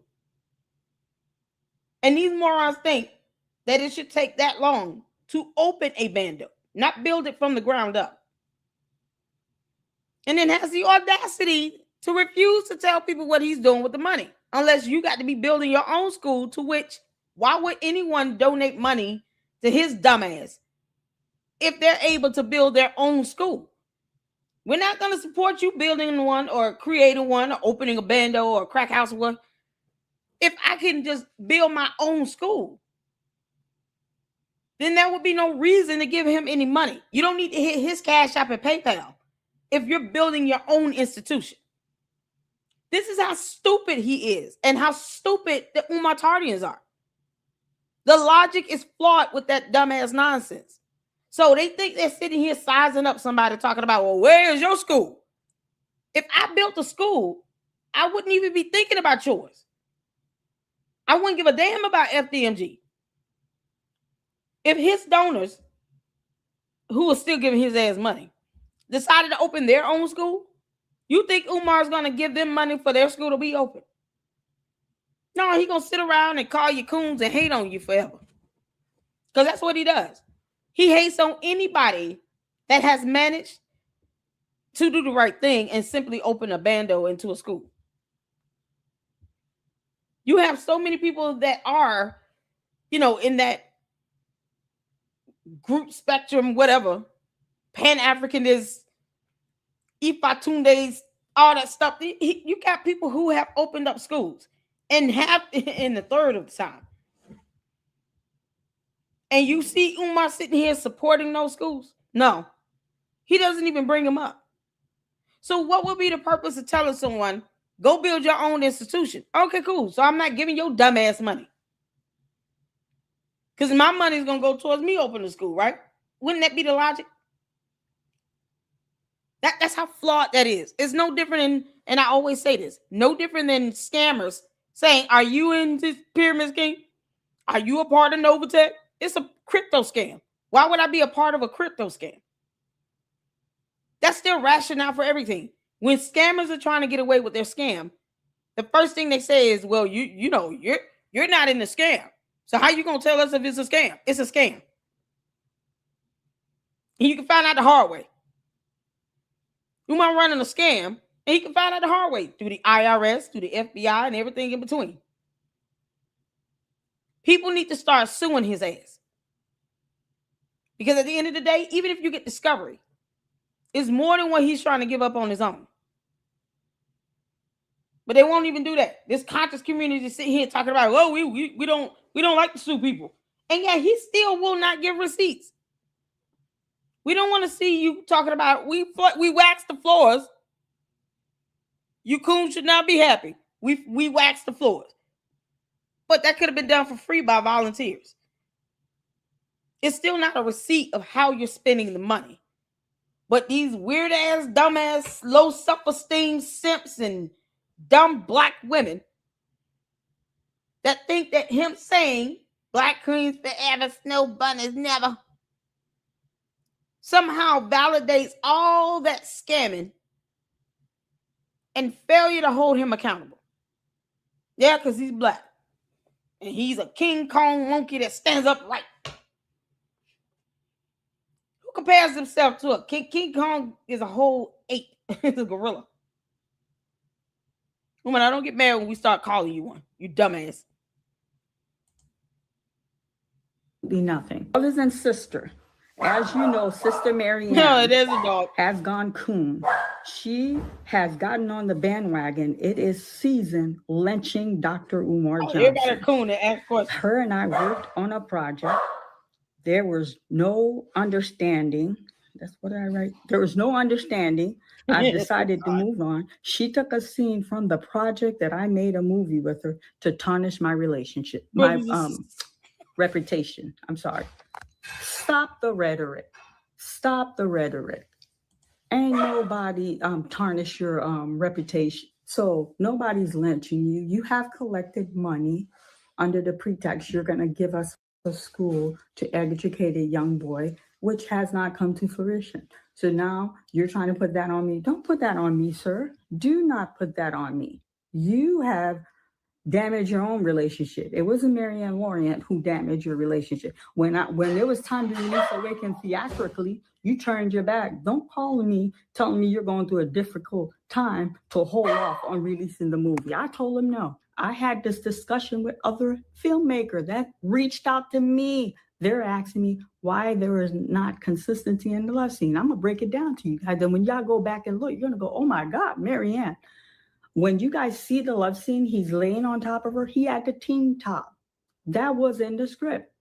Okay, he was so excited after we cut. So with movie, we filmed by frame. And then the editor put it all together and it's like a smooth run. So after the first frame was filmed, we're going to the second frame. He was so excited because he got on top of that little young girl. So excited. He talking about taking off his shirt. I slide with that. I allow him to take off the shirt. He wanted, I'm going to raise my voice. He wanted to remove his boxer short and to get under that sheet with that little princess with just his draw. Cut it out. Tarnishing your reputation. Ain't nobody tarnishing your reputation. Are you kidding me right now? He came to Ohio with 2 filthy little bags and he had a gut bag, filthy. Can you imagine what his underwear looked like? Can you just imagine? So I put my foot down. And I told him, no, you're not taking your boxer short off. No, I'm going to put the letter from the attorney. Matter of fact, I'm posting it tonight with the picture of his attorney. This ain't no defaming nobody. You serve me. Try to sue me. I went and I lawyered up. You have to pay a retainer fee to get attorneys. And then you guys vanish like Jeannie when we say, meet me in court. If I was gullible and naive and went with his scare tactic, I would have run to the bank and wrote a check. Like I told you guys, he met his match. He literally met his match. 411, Haitian American, you met your match. That's that dissolene blood in me. Don't call me, Umar. Don't text me. Stay out of my face. I have nothing to say or deal with you. You are toxic, sir. And any of you who are watching this, who are in the mental health field, reach out to him. Something is going on with him. He's like a train wreck. He's like deteriorating right in front of our eyes. If you guys want to go down that rabbit hole, I'm going to link Lorian's channel down below because y'all, the entire thing is crazy. Dr. Umar has been in business with so many people that he has fucked over. This is deeper than just, oh, well, he's building a school and he's a visionary and da-da-da. Well, it takes a lot to build a school. Like, I need y'all to understand exactly what you're supporting. I really don't think you guys understand the severity. Little did I know, the black contractors was not going to do us any justice. Yeah. Man. We got robbed, we got scammed, man, our own people. Which is unfortunate, yeah. Very unfortunate. Then one day, last September, I said, you know what, I'm gonna have to use white folks. I waited 3 years to try to get my people. We got to school in 17. We got to school in 19. I saw it in 17. We got it in 19. This is 2023, right? So February of 19 to 20 to 21 to 22 to 23, 4 years. February, March, April, May, June, July, August. It'll be 4.5 in August. I decided to call up a white man, HVAC. He had both units on the roof in 2 days. It's not giving up on our people, though. Because when we go across the street to the Frederick Douglass High School, which is 4 times bigger, I still want to find some black contractors. I'm never giving up on my people. Yeah, that's what but I also have to face reality. Right. And the reality of the fact is we are so psychologically damaged that most of us find it almost impossible to do right by another black person. The main excuse that a lot of people like to use is that not only is he ignorant, but it takes so much money to run a school and, you know, he just hasn't gotten enough yet. At the end of the day, he did not build a school. He bought a school. All he has to do is really bring the building up to code. And yes, that takes a lot of money, but he's been collecting money for over a decade. And I'm sorry, in my personal opinion, I'm very sure that he's collected enough to fix that school up and open it. And the reason I say this is because there's been so many different reports of how much money he actually did collect. Okay. It's millions. That's all. It's definitely millions. And it doesn't cost that much just to do repairs and open it. The rest of it would be collected via donations, sponsors, grants, etc. Now, the whole idea of him only wanting black money is a fucking joke, and it's doing himself a disservice, and is how a lot of you guys are keeping him in business with this scam. My school isn't going to subsist on white handouts and government funding. My school is grassroots Pan-African Academy. So it'll take as long as it takes until we raise the money to achieve the goal. It is that simple. Why the school ain't up yet? Because we're not raising enough money. But guess who don't have to ask those questions? The owner of Quaker Grits, because Negroes give them $11 million a year. Guess who don't have to ask that question? Nike and Air Jordan, because Negroes give them $4 billion, $2 billion a year. Malt liquor, $4 billion a year. Weave, perm, and beauty products, $30 billion a year. We've never had $1 million at one time. No, right. But that's not what. All I'm saying is this: they got the dates wrong. So they're using a date of an upload date on YouTube, and it was upload for the second or third time at that point. Okay. So the numbers I heard are preposterous. The date. I've heard 3 million. We've never hit 3, bro. I've heard 5. I've heard 8. I've heard 10. If we had that money, both schools would be done. What are we talking about? If I got that, bro, we already open and running, bro. Do you see why people go to charter school, Rob? Oh, for sure. It's easy. It's government money, but they control you, though. Remember, the school we own was a charter school. They took their charter. They accused them of financial mismanagement and shut them down. I'm not giving no white man that power over me. They can still shut you down for some other fake stuff, right? Right. But it ain't gonna because I need some money. Right. We did this with. Think about this though. That's why I was gonna ask you. Black money, self-determination. That's dope. Well, remember, your accreditation comes from the state. Right. If you want any additional accreditations, you got to go search them. Gotcha. Will I be looking for any additional accreditations? No, I don't need any white people to validate what I do. Okay? No. Straight up. So once the state of Delaware say you good, I'm good. I don't need no white folk telling me what they think of what I'm teaching. Yeah. You understand me? Intellectual freedom. What the? Yeah, no, because he just doesn't want to be held accountable. Can we go back to this dumbass talking about they got the date wrong? He said they got the date wrong. How? How did they get the date wrong? I gotta go back a minute. Ask that question. Nike and Air Jordan, because Negroes give them $4 billion. Umar, who's paying for your Nike and Jordans you wear? Because he wears Nikes and Jordans too. You were wearing at least a $200 pair of Nikes the day you went and cleaned out those toilets with your hand in one thin glove on. You were wearing some Nikes and Jordans. That's all I see him wear on his feet. Every time he goes live and he points his camera down towards his feet, every time we see his shoes, it's Nikes and Jordans. Period. So who's paying for those Nikes and Jordans you wear? It's the hypocrisy for me. And then you got these dumbass simps sitting here talking about they got the date wrong. Who got the date wrong? Be specific. That was that clown. It's up their podcast. Be specific. Who got what date wrong? And what's the correct date? Because, you know, they never ever present evidence when they're talking about somebody got something wrong. No, you're trying to just skirt around and sugarcoat the bullshit for him by lying about a date that you could not even provide evidence to prove that it was incorrect.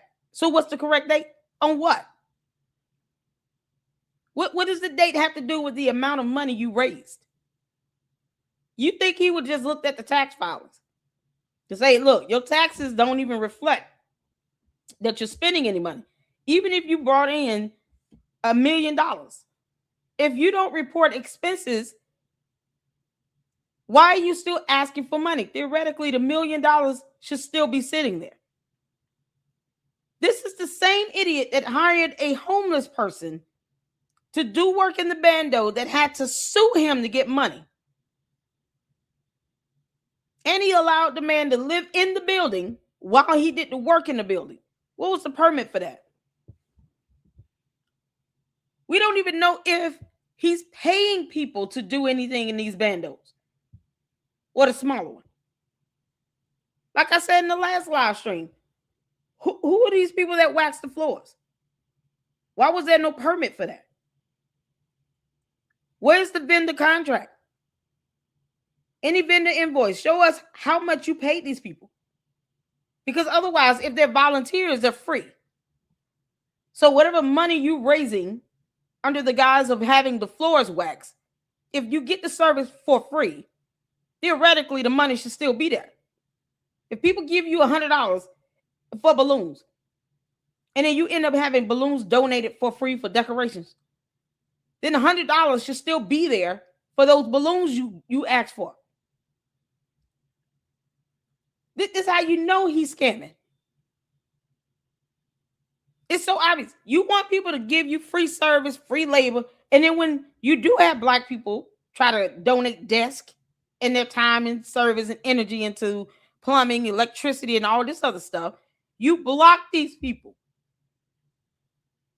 And somehow you make up some fictitious white man. He never names them. He said he did something with the plumbing or something with the HVAC. Who is that? You could have hired a Black person to do that. This is the epitome of disingenuous. Umar hates Black people, period. $1 billion, $2 billion a year. Malt liquor, $4 billion a year. Weave, perm, and beauty products, $30 billion a year. We've never had $1 million at one time. No, Yeah, right. you know, I didn't put my foot on Charlie Murphy's couch and kick dirt in that white couch. You know, why would I do that? Do such a thing? How dare you? Yeah, I put my foot in Charlie Murphy's couch and dug that dirt into their white couch.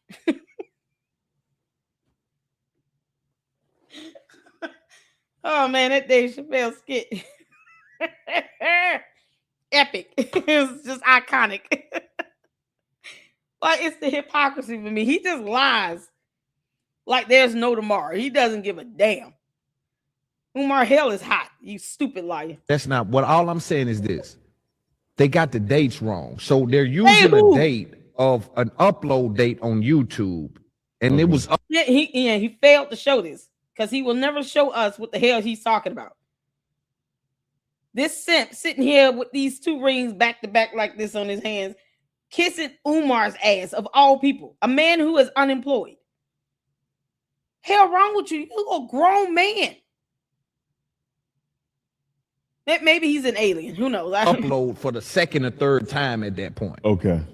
So the numbers I heard are preposterous. The date I've heard 3 million. We've never hit 3, bro. I've heard 5. I've heard 8. I've heard 10. If we had that money, both schools would be 12, done. 16. What are we talking about? If I got that, bro, we already open and running, bro. Do you see why people go to charter school, bro? Oh, for sure. It's easy. It's government money, but they control you, though. Remember, the school we own was a charter school. They took their charter. They accused them of financial mismanagement and shut them down. I'm not giving no white man that power over me. They can still shut you down for some other fake stuff, right? Right. But it ain't gonna because I need your money. Right. We did this with. Think about this though. That's why I was going to ask you. Black money, self-determination. That's dope. Well, remember your accreditation. Once again, what's the evidence to prove that it was black money? I thought money is green. How do you know if it's only black people donated again? You gonna show us the list of donors or something? How does it go? Somehow he knows from your Cash App profile if you're black or white. What if they don't have a picture up? What if they just put up an emoji of a smiley face as their profile picture? Somehow he's able to, with his mind, see your race through your $5 donation. Gifts, donations. Now, one time did he say, thank you, Amy, who's white, for sending me this Red Lobster gift card. Thank you, Terry, who's black. Because somehow he knows the race of a person that's donating money in Cash App and PayPal. He is the stupidest Oompa Loompa roaming this earth. Get off our planet. Comes from the state. Right. If you want any additional accreditations, you got to go search them. Will I be looking for any additional accreditations? No, I don't need any white people to validate what I do. Okay? No. I'll tell you that. Oh, God. So once the state of Delaware say you good, I'm good. I don't need no white folk telling me what they think of what I'm teaching. Yeah. You understand me? Hey, user.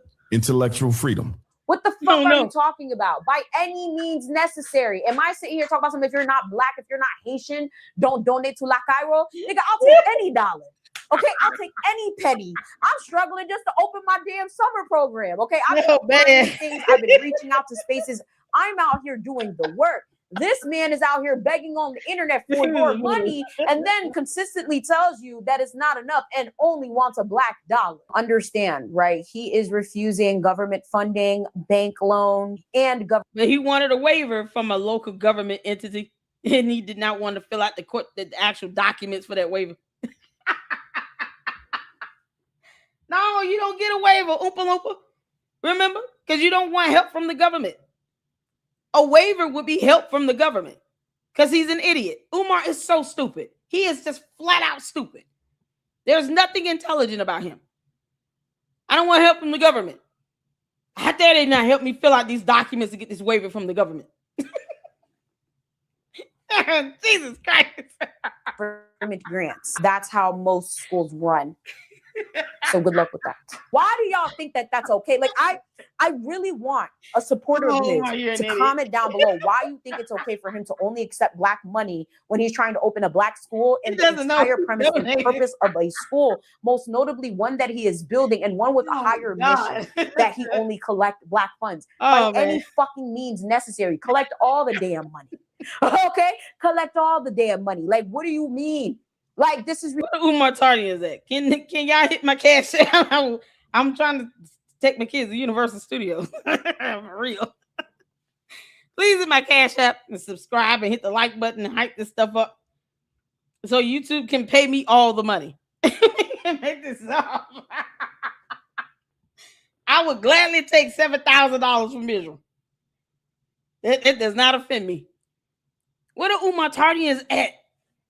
When it comes to these Cash Apps over here, these dummies will still sit here and give Umar money, but they won't give a content creator money because we read. His ass gets caught up in many lies, and they don't care. So, might as well take advantage of them because that's what they want. They want a big dumbass who is not licensed and certified to be a psychologist to lie to them every day. You know, and then talk about racism and black queens, whatever. Nobody's never in the blah, blah, blah. Child boo. Umar, how much you paying in rent or mortgage somewhere? Ridiculous. You truly want to help and you truly want to open. And this is all for the better and common good. Take all the money that you can get. Stop this fucking nonsense of, oh, I only want black dollars. Da, da, da, da. Like, it's crazy. And then to sit there and take donations from people, and you sitting there talking about, oh, well, $20 not enough. Next time give 50, $30 not enough. Next time send 100. All that, like, I can't understand why anyone would justify this, because it's absolutely disgusting. It's wrong. And again, he's doing himself and these proposed students a disservice by saying here like, oh, I only want black dollars. All it does is push you back, because you're not going to get any money. Like what's been happening. You haven't been getting any money, but now you're blaming it on everybody, right? You're blaming it on us that you haven't gotten any money for this school. We're not sending enough money. We're not this, that, and the third. How you going to open a school when you ain't got no money? He's relying on the black community to fund this school. They haven't even been able to open the school with the lack of funds, according to him, right? So how is he planning on consistently keeping the doors open with his lack of funding, okay, that we haven't been giving him because we're not giving him enough money, right? Like, so you're going to open the school and then what? He doesn't want to take any non-black dollars, no government funds, no none of that. So just from the shit that he says, it's not opening. Like, it doesn't make logical sense. Shout out to St. Louis. Y'all be seeing stuff saying he's been raising money for 10 years. That's a damn lie. The first donation was spring of 14, St. Louis, Missouri. There was brothers and sisters there. It was a jam-packed house, okay? And we raised that money to pay the attorney to enter a bid in order to try and purchase the St. Paul's College in Lawrenceville, Virginia, which was a former HBCU built by a close friend of Booker T. Washington and George Washington Carver. That was our original goal. Raise $2 million real quick and get to HBCU. We were unsuccessful. And this was 6 years ago, you said, yes? That was the spring of 2014. Okay. And St. Paul's was sold about 2 or 3 years later to the Chinese. And that is an insult to our ancestors. We let the Chinese buy an HBCU with all these black millionaires. That's an insult. So it's been 6.5 the money, started getting donations. From what I understand, you raised about $750,000, yes? Well said. $750,000. About 20 months ago, you end up purchasing 2 buildings, yes? 4 buildings. 4 buildings, okay. For about 2 schools, 4 buildings. 2 schools, 4 buildings for $400,000. It was more than that. Okay. Well, everybody wants to know, where's the extra money? Where'd the extra money go? And why is it taking so long to open this school? Like people feel like, and I'm not just going to say people feel, because I'm also going to share a story with you as well. Yes, but I feel like, you know, the time that 6 years, long time to be raising money. You know what I mean? And to get the buildings that you ended up getting that are in disrepair. People are looking for you to be more transparent. And when they don't see this transparency, it makes them feel, you know, skeptical. Okay. Let me speak to some of that. Yes, please. Oh, I'm transparent. Now, I'm being told that there, you know, people say when your actual donors will ask certain things, they said you will sometimes block them and all this type of stuff. That is not true. Those are not donors. Those are haters. My donors have direct access to me. I talk to them. I know who they are. Most of them are repeat donors. My donors range everywhere from black professionals. I have lawyers. I have engineers. I have business owners, all the way down to the retired great-grandma who's sending me $10 a month because she wants to see this plan come to fruition. Haters don't donate. Donors don't hate. So my accountability is only to those who donate. I want to be very clear about that. It's only to those who donate. So people who ask random questions, they'll never get answers because you don't support this. Now, with that being said, let me also say this. The other question that you asked, it's 6 years, he don't have the school yet. I'm not to blame for that.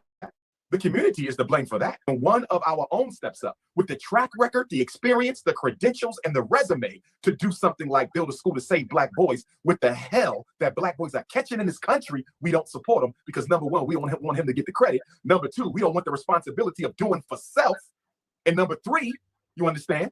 We want to find an excuse to keep on depending on white folks. So that's really the answer to that. But I want to answer your other piece. You said, what you do with the leftover money? We are running short on the repair money. We don't have it all. We have most of it, but we don't have it all to cover the repairs of the Garvey building. So to me, it is a very common sense question. Something that I don't even think needs to be asked. For somebody to say, what are you doing with the leftover money? We're paying for security so people don't vandalize the property like they've already done.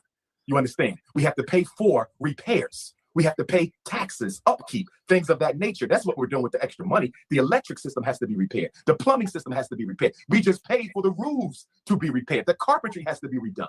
You understand? We have to do the fire alarm system, the sprinkler system. We have to pay for the building permits. There's a lot of expenses. We have to pay for the grass to be cut. That's not cheap. We have to pay for the grounds to be monitored. There's a lot of cost that goes into maintaining 2 schools, not 1, 2. And for me, I'm happy because we were only looking to get 1 school, brother and sister. We ended up with 2. And to all those coons and trolls who say the buildings are trash, do you realize the 4 buildings we got are state-of-the-art modern schools? They are not old schools like the ones we went to. They are modern. That campus was renovated at a cost of $13 million in 2011, 9 years ago. And the only reason why we have to renovate is because the building was not secured by the previous owner, which allowed people to get in and do what?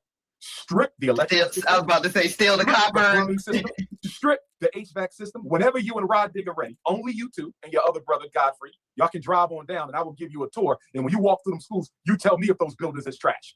First of all, the buildings are in excellent shape. Excellent shape. We just got an offer for one of the buildings over more than $1 million. That sound like trash to you?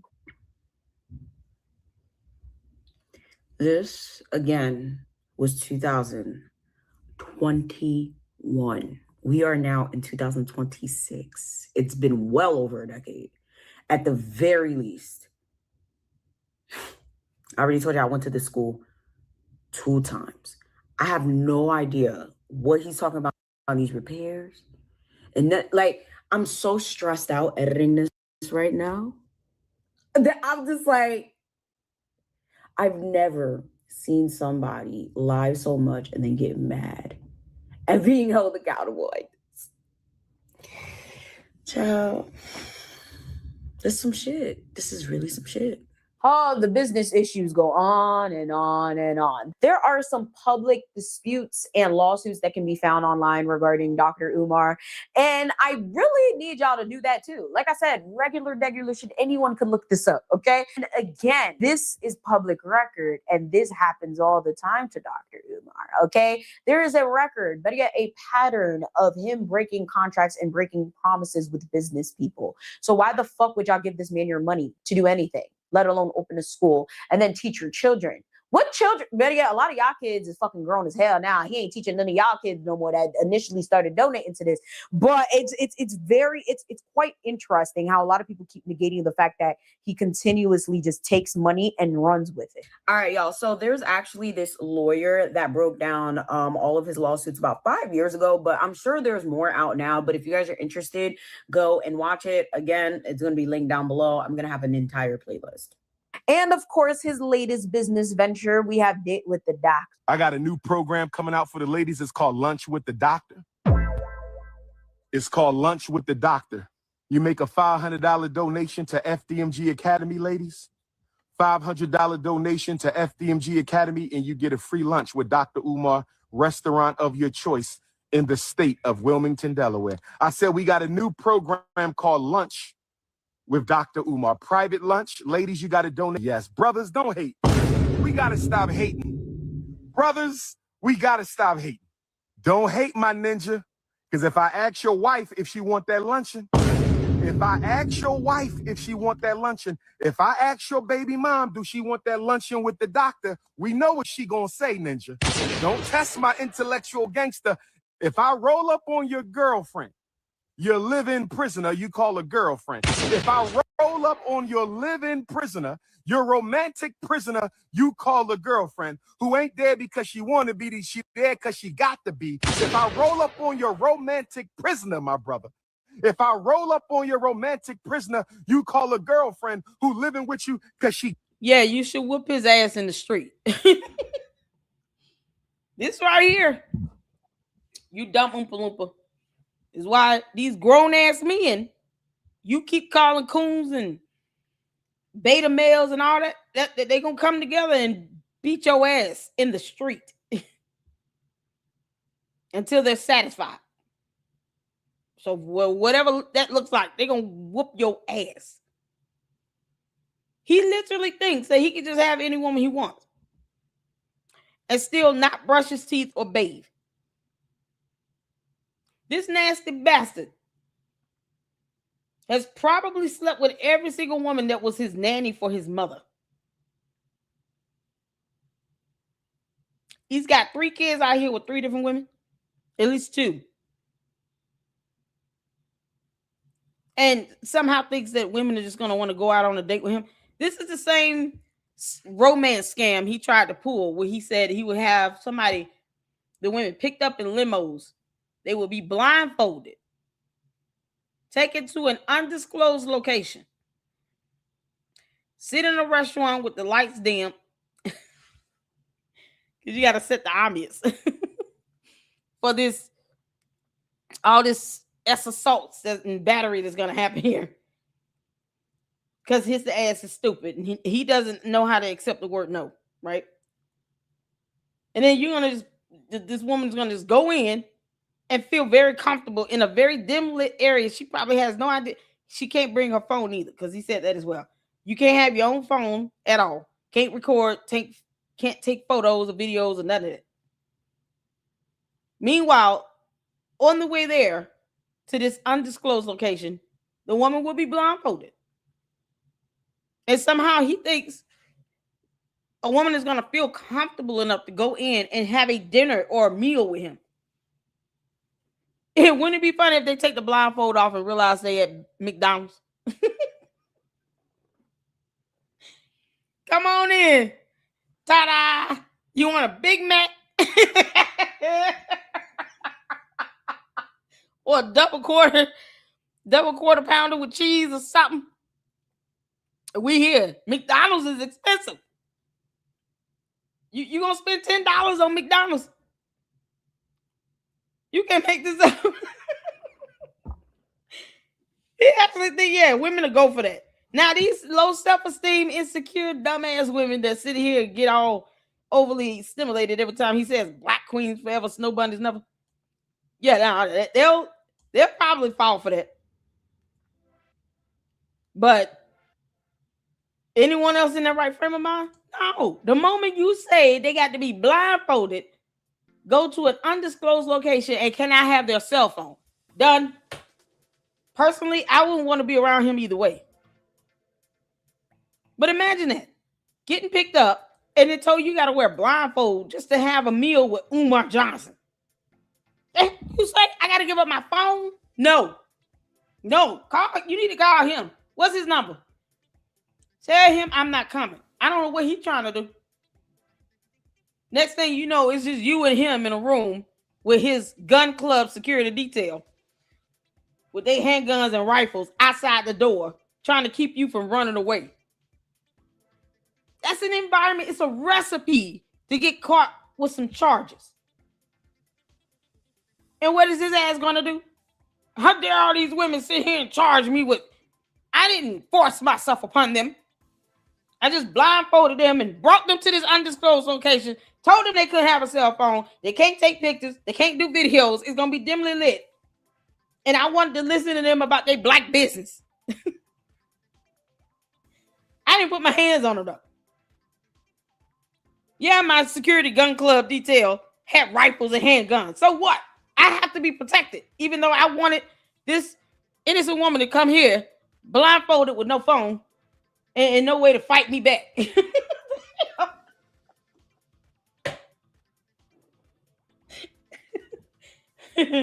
Oh my God. At some point, Debo and him is going to whoop your ass, Umar. I'm telling you right now. You got it coming. Because she want to. Do she want that lunch date with the doctor? I'm so not impressed. Better yet, I am disgusted. Who the fuck? Oh, he's so gross. He's so gross. With Dr. Umar, unless you were blind, deaf. Exactly, Jim. He is a walking felony. I've been saying this. The fact that he can't accept no means no, he can't handle rejection and denial. He'll hate on someone for actually building a school, but then want that same person to give him money for not opening a school. Boy, he's a walking felony. Then he turned around and said he wanted a paddle room for all the single women and all the single moms. He want a paddle room. Let's not forget, he's never been married. He does not take care of his kids, and he dogs out the children's mother. It's still the mother's fault for one of his daughters that he knows he has not been a part of her life.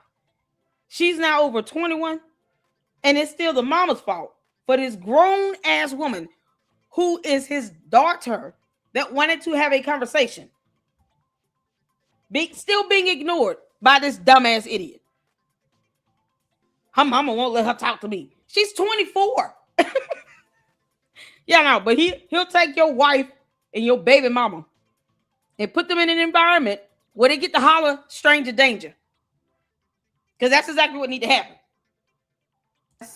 Or dumb. No offense to the women that have dated him and come out with very telling information about him and help educate the masses about what a piece of shit he is. But why the fuck would anybody willingly date Dr. Umar unless they were under some sort of spell? Like, what the fuck? Like, yo, you're charging people to go on dates with you to raise money for the school. It's the audacity of it all for me. Like, ew. When I'm telling you, when I saw this, I literally low-key threw up a little bit. Like, you know how like when you drink something and yeah, that was me. I was like, oh, this is disgusting. I rebuke you in the name of fucking Satan, not Jesus, in the name of fucking Satan, because only Satan could cleanse your dumb ass. Okay, this is so fucking nuts. Like, when I saw this, I was like, wow. I hope that, I can't even say that. I was about to say, I hope one day I develop a fan base as strong as that, but I don't need stupid people following me. Quite frankly, I just don't. That is a first. I have never heard anyone say that. Oh, wow. This right here is a sign that not only is common sense in the garbage can, like people are no longer exercising their discernment, but like people really will fall for anything that talks nicely to them, especially if they are uneducated and don't necessarily understand exactly what the person is saying. As long as the person is saying something that sounds decent enough to them, they're going to support them. Not look into anything, not fact check, nada. Like, it's so sad because there's so much shit that I didn't even cover in this video that you can find on your own with a simple search.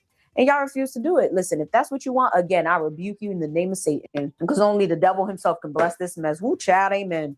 Or the devil worshippers say amen, because he got to be worshiping the devil. Like, this is demonic work to literally sit here and scam your audience like this and then be like so outside with it, okay? So blatantly open with it, with no shame. You have to be serving the devil. Like, you can't be of God or anything good.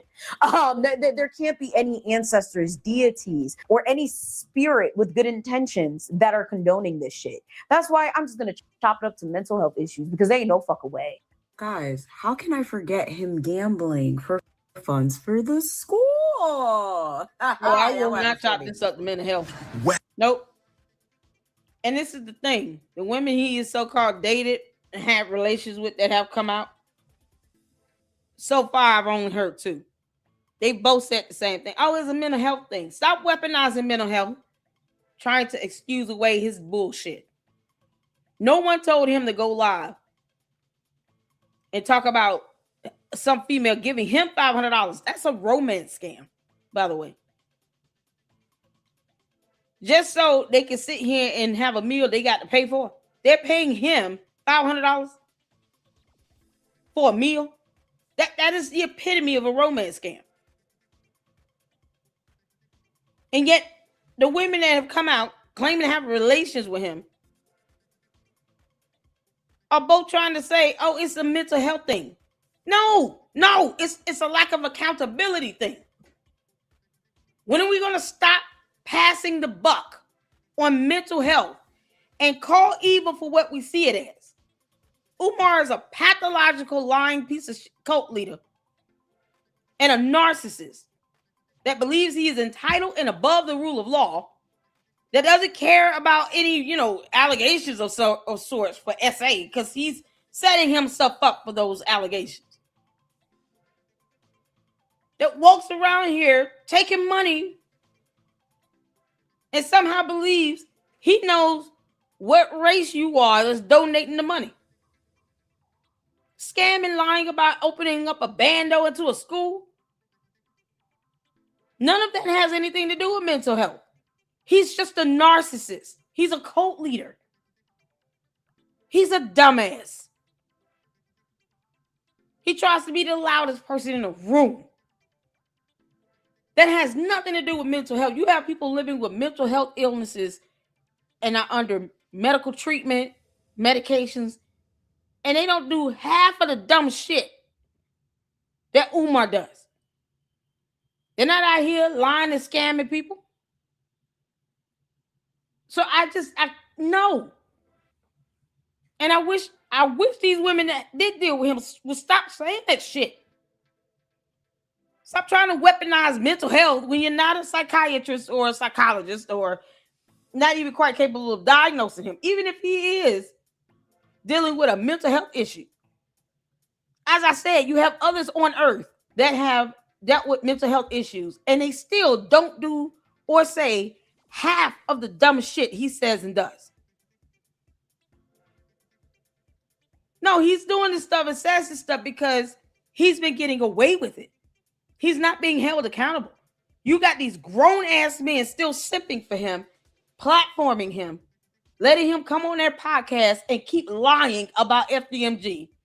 And then when you ask questions about it, he's sitting here talking about Black Queens Forever, Snow Bunny's never trying to avoid the topic. Like a child. That has nothing to do with mental health. That's called a scammer.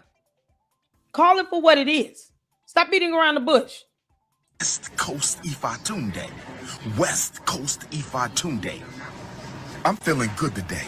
I don't gamble, but we need about $1.5 million for the Frederick Douglass Marcus Garvey Academy renovation. We need about $1.5 million for the Garvey building. We need $1.5 million for the Garvey building. We need $2 million overall. So we're gonna play and we're gonna hit today. We're gonna play and we're gonna hit today, family. Let me show you what we're about to do.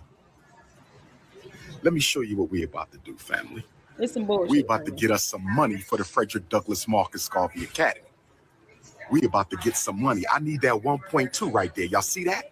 That's what we need. There are plenty of people out there that have opened schools with limited funds. Okay? Listen to me again. There are plenty of people out there that have opened schools with limited funds. Just in case you didn't hear me, there are plenty of people out there that have opened schools with limited funds. This Black woman opened her own school with only $5,000. Marva Collins worked within the Chicago school system for 14 years. She concluded that the system was broken and didn't help the students excel. So Collins took $5,000 of her own money and opened the West Side Preparatory School in Chicago. She believed that no one should rule any child out of the educational picture. She stressed the idea of using education to better the lives of her people. She was dedicated to educating the children of Chicago.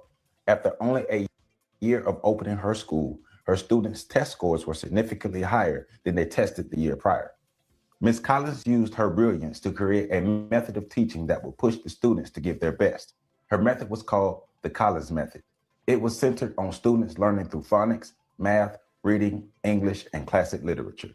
She was able to teach the children that were viewed as undesirables, anything ranging from Homer to Plato. My wife's family, her sister is a principal of a school right now. Her mother was a teacher, and her father was and is a principal who actually ended up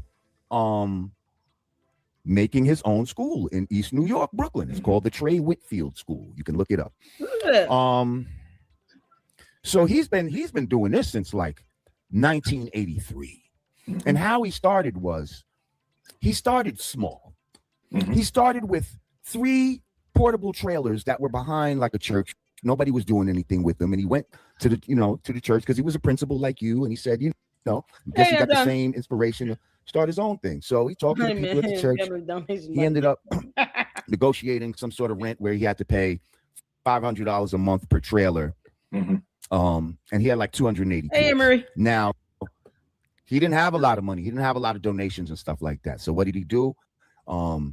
He said like a lot of schools and stuff, they would just throw out old desks and books and stuff like that. He'd go around to different schools and get desks. He'd go to the Board of Education and they'd give him stuff that they were getting rid of, you know what I mean? That they didn't want, books, whatever, all kind of different supplies. So he was using his resources. He did this till about the year 2000, where he then sees like a 4-story big ass building, Something pretty comparable to what you're talking about. Actually, it might be bigger than. It might be like those buildings combined, the ones that you bought. But this is in Brooklyn, in East New York, like right off Atlantic Avenue. So anyway, he gets to this building. He said he didn't have $1 for the building, but he goes to the man. He's like, "Yo, I want to get this building for a school," and the guy's like,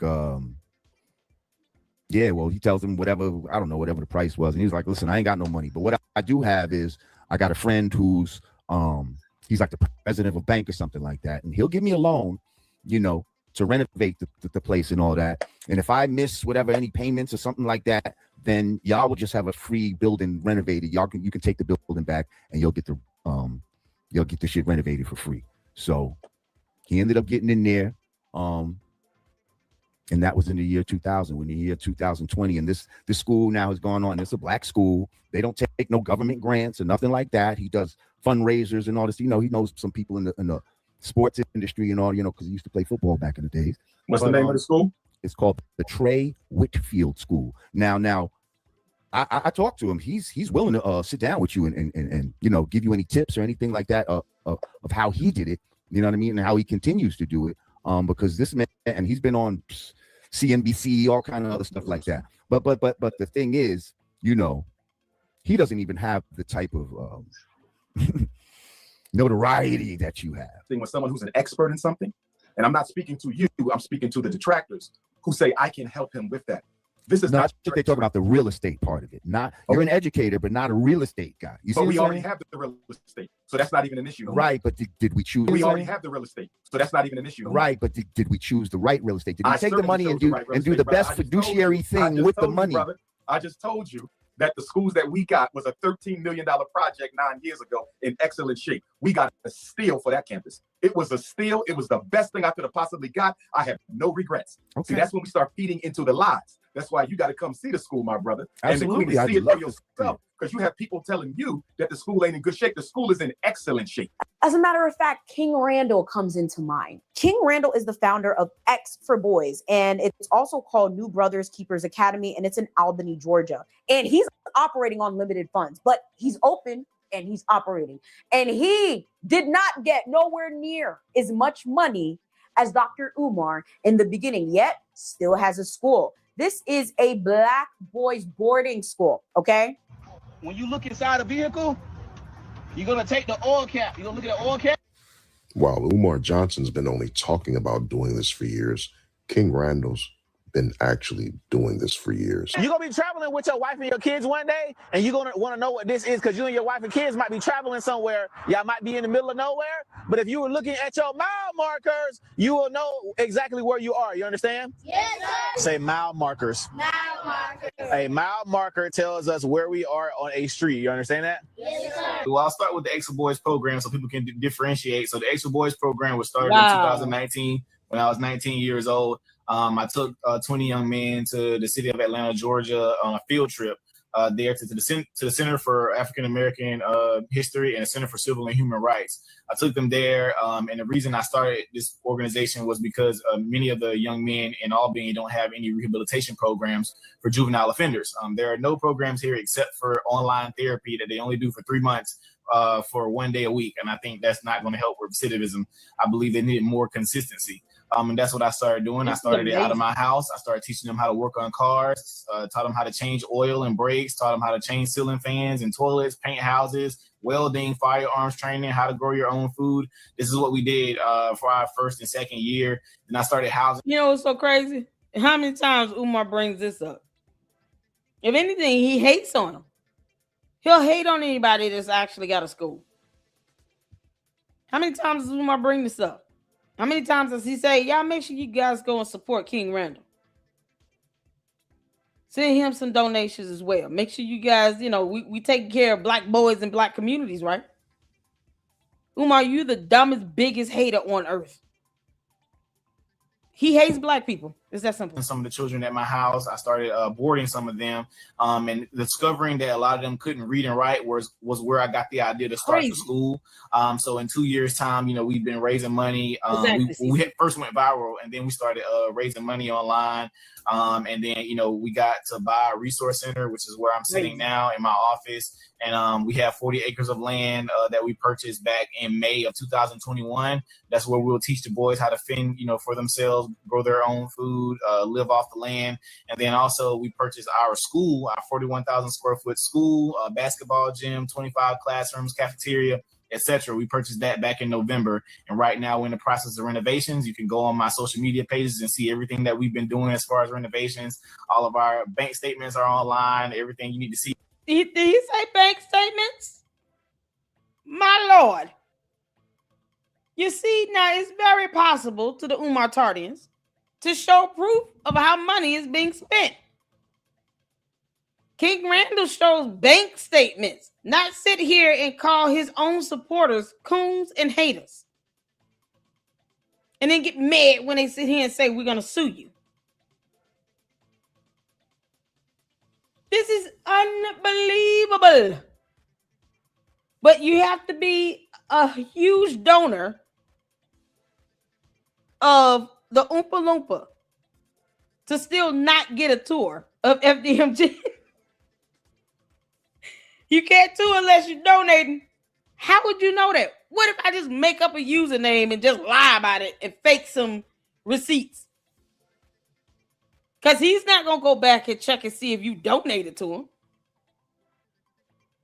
You realize, like, people could create a fake PayPal transaction thing and just say, I've been donating. Now I want to see the scoop. You know what? Yeah, people should do that. Make up some fake ass PayPal transactions and say, I've been donating for 10 years. Look at all these donations on your PayPal. Here are all the receipts. He's not going to look at his and see if you actually sent him money. No, he's just going to look at your receipts and say, oh, okay, cool. I want to see the school. The entirety of the building. From the front to the back, to the east to the west wing, I want to see the whole thing. When can we set this up? I want a tour ASAP. And I want to be able to record it. His dumbass, man. Oh, people should be reporting Umar to the IRS. Period. From us, financially, whatever, everything's there. Complete transparency from us, so everybody can see everything as far as what we're working on. And Dr. Umar had the nerve, got audacity to take credit for the boys' work.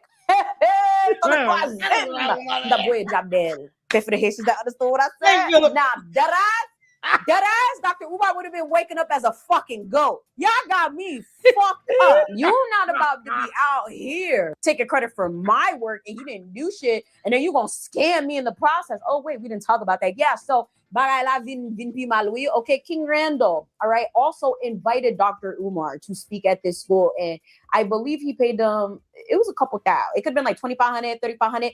Dr. Umar, he took that boy's money and went. Umar has scammed King Randall, and King Randall is actually helping black boys. If you guys really think about this, Umar is willing to take money from King Randall, and I'm going to break it all down. And that money was supposed to be for Umar to come to the schools and help and teach, kind of like a collaboration effort with King Randall's students. Umar, he cancels the day before and won't send the money back. Well, in essence, Umar, what you've done is you've stolen the money. You've taken the money that was supposed to go towards these boys. Theft by deception. Didn't I tell y'all that? Theft by deception. Theft by deception. Here's the thing. King Randall needs to take him to small claims court. It was $3,000. Thank you, Francisca. Now you all see why I said yesterday, this is theft by deception. You told this boy that you're going to come to the school to speak. Hey, Eric, how you doing, honey? Umar's a whole fraud, Rosetta. You told him you were going to, in exchange for this money, come and speak at his school. You canceled the day before and you refused to give the money back, and you did not fulfill your end of the obligation, your end of the agreement. That is theft by deception. You deceived this boy into thinking that you're going to come there and do anything for $3,000. and you did not give him the money back or fulfill your end of the obligation. So you're talking about a breach of contract implied? He could sue him. This is why you got to do it, because if you do this and you don't hold him accountable, he will continue on with everybody else. All because he hating on King Randall for having a school open, and his bum ass is not, just like Cece said. Everybody else was serious about opening the school. Umar is not. He's not serious about that. He knows this is a grift. He's not serious about opening a school up. He's just using it as a grift to forever fundraise. I would have sued his ass. I don't care if it's a $3,000 nothing. That $3,000 could have been kept in my pocket. I could have used that for anything else. I would have sued him. Theft by deception, breach of contract implied. You agreed to come here in exchange for $3,000 and do X, Y, Z. And then you cancel and you don't want to give me my money back? I'll see your ass in court. And don't dodge service, you dumbass. That's it. That's all I would have to say. I would have sued his ass. I don't care if it's for $3,000. Who gave Umar Johnson the authority to steal money from someone and to fail to hold their end of the bargain? Fail to uphold it. All you had to do was go speak at a school, and you don't want to return the money? No, you get sued. That's it. And I'm not settling. We're going to trial. I'm going to get your ass deposed. Keep effing around. But he gets mad and throws a tantrum when you report his ass to the IRS. That is theft by deception. That boy should have sued him. I would have sued him. And I hope he got something in writing. If not, Umar knows that he made the agreement. I'm sure they had a text message or something to follow along to use as evidence that we made this agreement that he would do this for $3,000. Your Honor. And he failed to uphold his end of the bargain, of the contract. That's a violation of a breach. It's a breach of contract implied. It's the implication that you two had a contract in place. You made an agreement for him to come there in exchange for you giving him $3,000. And you got text messages, so he had stuff in writing. He had documentation. He should have sued him. This is why you don't let him get away with this shit. Now look how many 2-3 years later? Has he ever given him his money back? Did King Randall ever say he got his money back? Because that money, Umar, you're not entitled to keep that.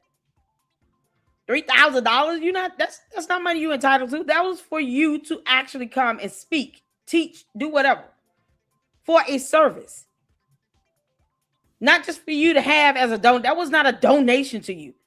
That money was given to you for you to actually carry out a service based on an agreement you made with King Randall. And you did it in writing and text messages. And he still has to give him the money back? I would have sued his ass. I would sue him. And add on interest for every day he refuses to give me my money back. Now you're causing damages.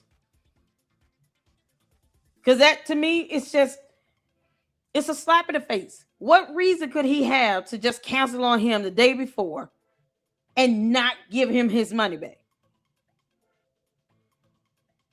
This is the epitome of Umar asking and begging for a lawsuit.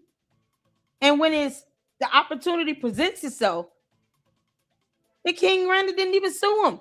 I said the same thing about Linda Nana. He doxed you and your whole family, your kids, and you didn't sue him. Umar called himself trying to sue Lynn and Honor, though, in a federal court, in a federal complaint, because he doesn't understand how copyright laws work. I would have counterclaimed. Even if Umar's lawsuit got dismissed with prejudice, my counterclaim was still, we're still going through this. And I can guarantee you it would have made him think twice before he doxed someone else like that again.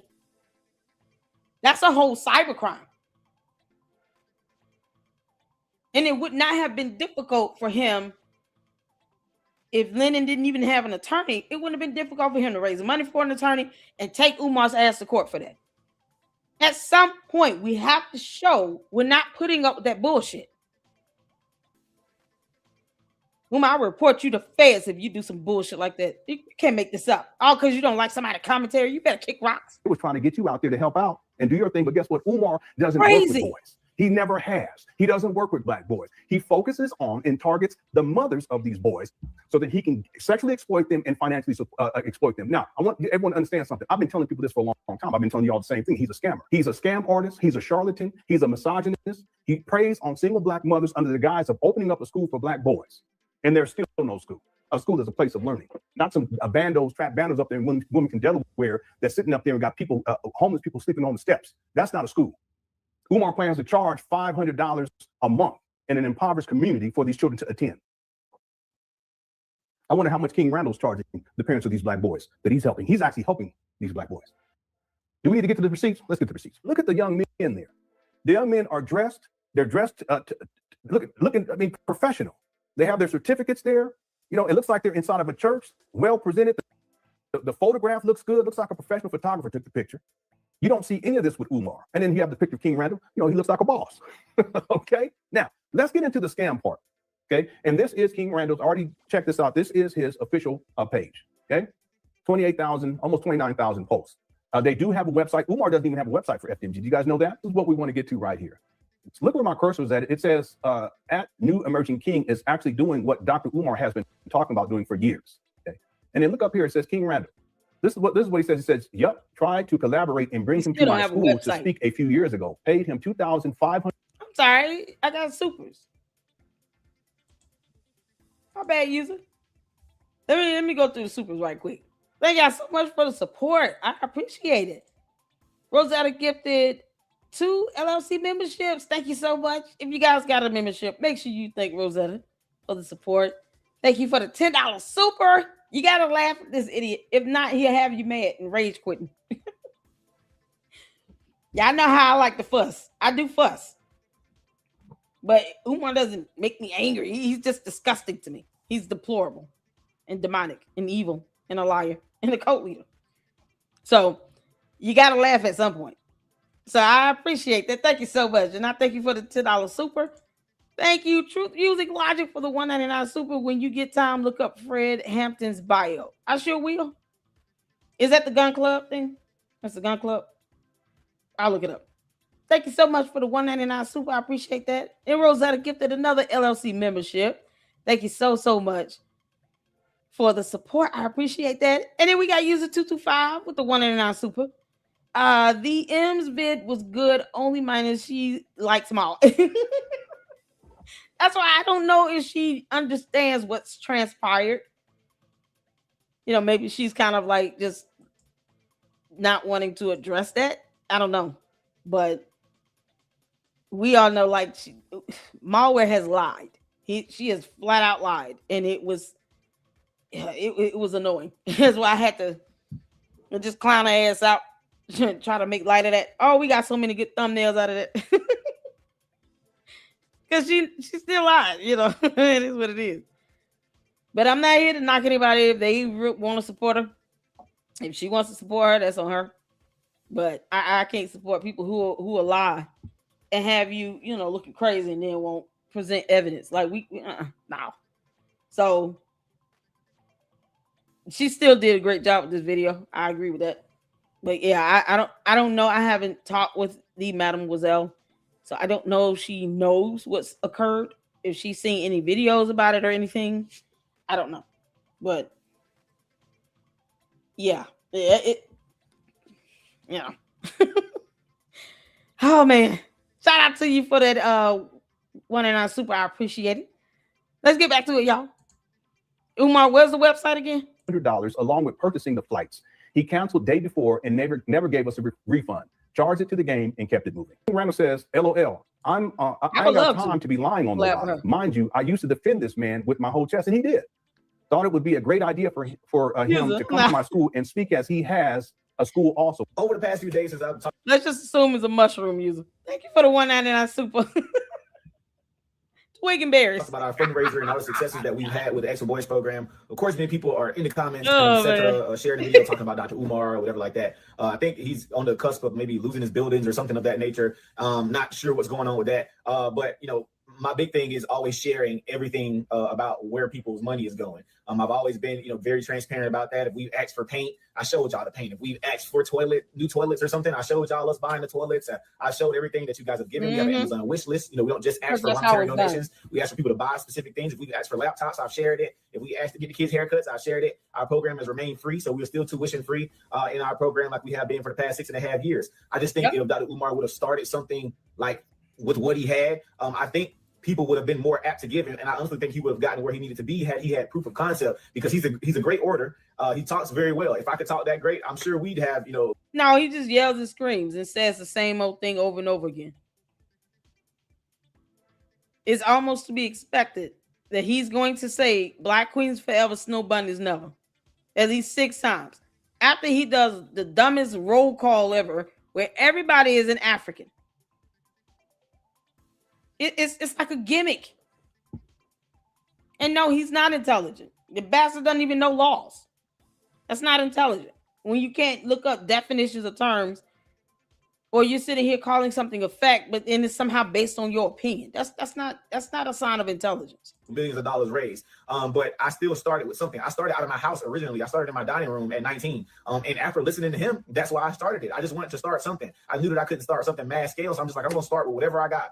And we started with $0. I was cutting hair, fixing cars, painting houses. I mean, that's what I was doing to support the program originally. And then I learned how to utilize social media to be able to raise money. And we started doing that. And we went project by project. We failed, we succeeded, etc. But I've always continued sharing what it is that we're doing. So I know a lot of people always ask why they won't see us on the Breakfast Club or etc. I'm not a comedian. I don't critique people's dating life. I don't, talk about what people should be doing. I don't belittle my donors. We don't do any of those things. We just share what we got going on. If we don't raise enough money, we pivot. If we don't get things done, we pivot. And we keep going. So we definitely failed. We failed some students, etc. But we kept moving and we kept going. I finally got the answer to my question. That's what Dr. Umar does. He scams. Yeah, that's the answer. So from what I gather, right, he does speaking engagements, okay? He does speaking engagements. He does consultations. From what I can gather online, it says that he worked for Philadelphia Public Schools at one point or whatever. From what his nephew said, it seems like he might have worked at certain charters. But it's just like, where are his former students? Where are the people that could come out to attest to this? Like, no, I haven't seen any students or anybody come out and say, like, yeah, he was a great psychiatrist. He gave me great therapy sessions. He was a good asset. Anyone that's spoken out, it ain't been positive. So I'm just, I genuinely don't understand it. This is crazy. This is asinine. Like, it gets to a point. Like, when are y'all gonna open your eyes and see that he's just not a good person? Okay, if anything, like, okay, maybe he will open the school, right? Maybe he wasn't a scammer, but he's not a good person. There's a reason a majority of people in his own space do not fuck with him. All right. It is not about, oh, well, they're jealous or, he just had a falling out. No, the man's an ass. But that's the thing. Umar run around here as old as he is, talking about you a hater. You're a hater. Nobody is hating on someone that might be on an IRS investigation. Who the hell would hate on that? The same thing I say about candy asses. You see here talking about you hating on Candace Owens. Why would I hate on someone that's got 2 lawsuits pending at the same time against them? One of them is a federal lawsuit. Why would I hate on that? Who hates on a bum that's unemployed? Umar is unemployed and a bum. Who would hate on that? He don't bathe, he don't brush his teeth, he don't shower, he don't do anything. He can't even get people to invite him anywhere. He just forces himself upon that city. I'm coming to Alabama. I'm coming to Virginia. I'm coming here. I'm coming there. Meanwhile, he's sitting here telling his own cult members, can you go out and find me a venue since you love me so much?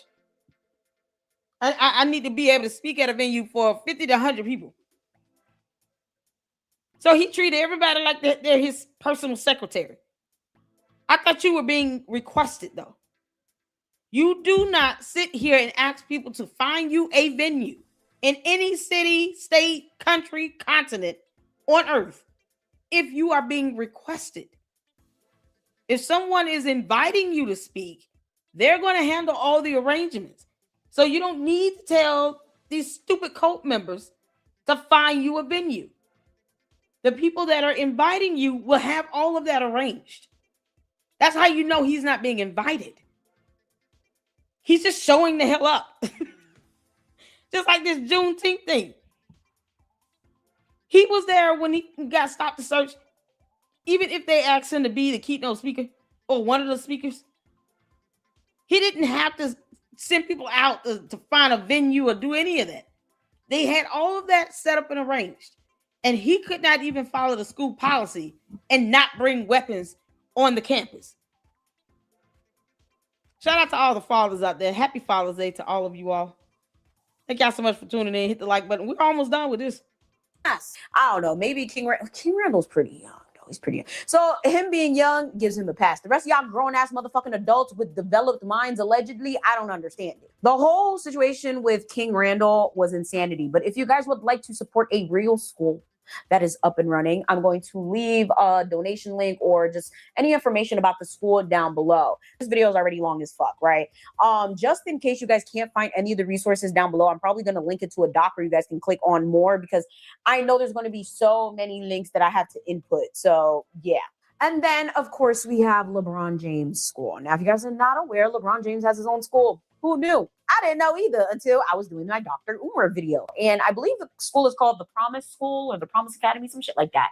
And of course, LeBron is a multi-millionaire. He can afford to open his own school. But there's a lot of controversy with LeBron's school that needs to be talked about. That's another video for another time. Maybe I'll talk about it, maybe not. Don't count on it. But I will say Dr. Umar has been very critical of this, even though he hasn't even opened his own school. And I don't understand, like, are you being critical because he didn't give you money to open your own school or what? Because what the fuck are you talking about, nigga? Go open your damn school. That is a public school. LeBron James did not build a school. That is a lie. He did build it. He has more than one. He also gave out free supplies, free uniforms, free bike helmet. Gives out tuition if you're going to, I think the local college there. I did a whole analysis on it. So if it's a matter of kids needing to pass, math and English tests and stuff like that, that means he's going to have to work on, LeBron is going to have to work on getting teachers that are certified and qualified to ensure that these kids are being taught to where they can retain information and pass their tests.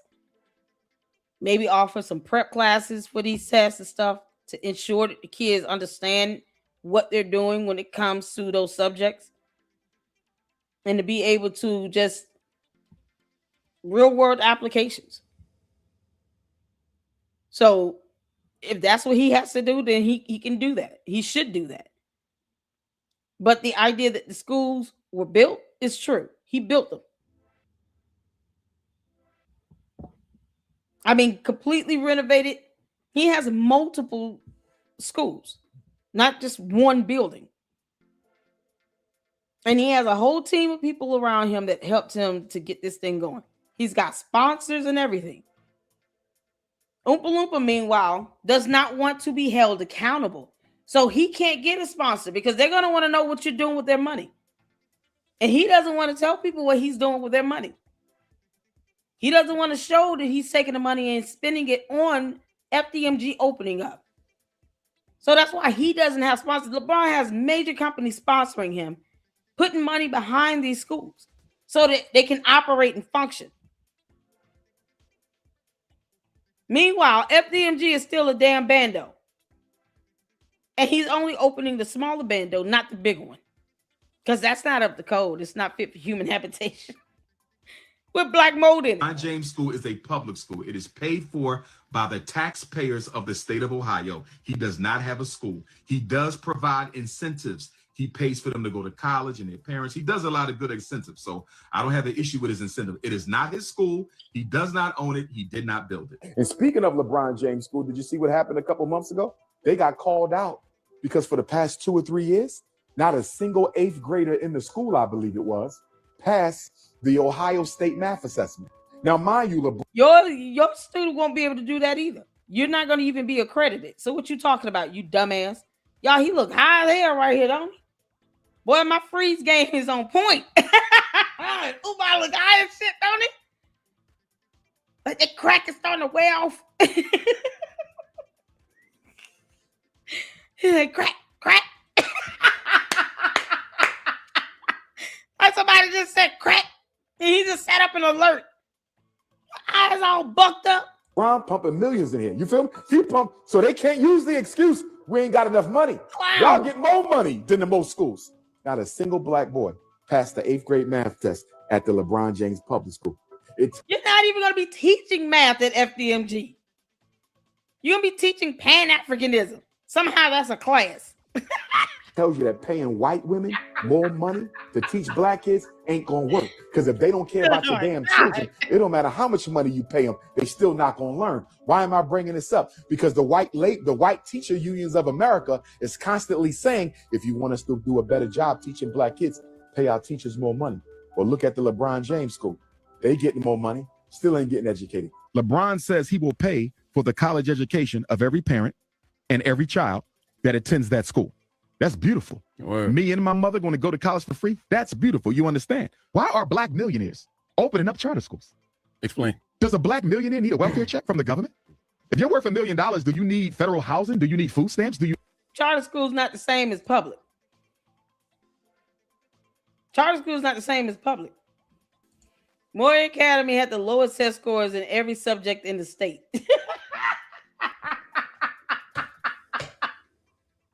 Imagine. And these are the bandos that he wants to convert into FDMG while he can't tell you what the website is for FDMG. What's the website again, Umar? Where's the website? He acts as if FDMG is up and running and competitive. It's not. You are nowhere near that.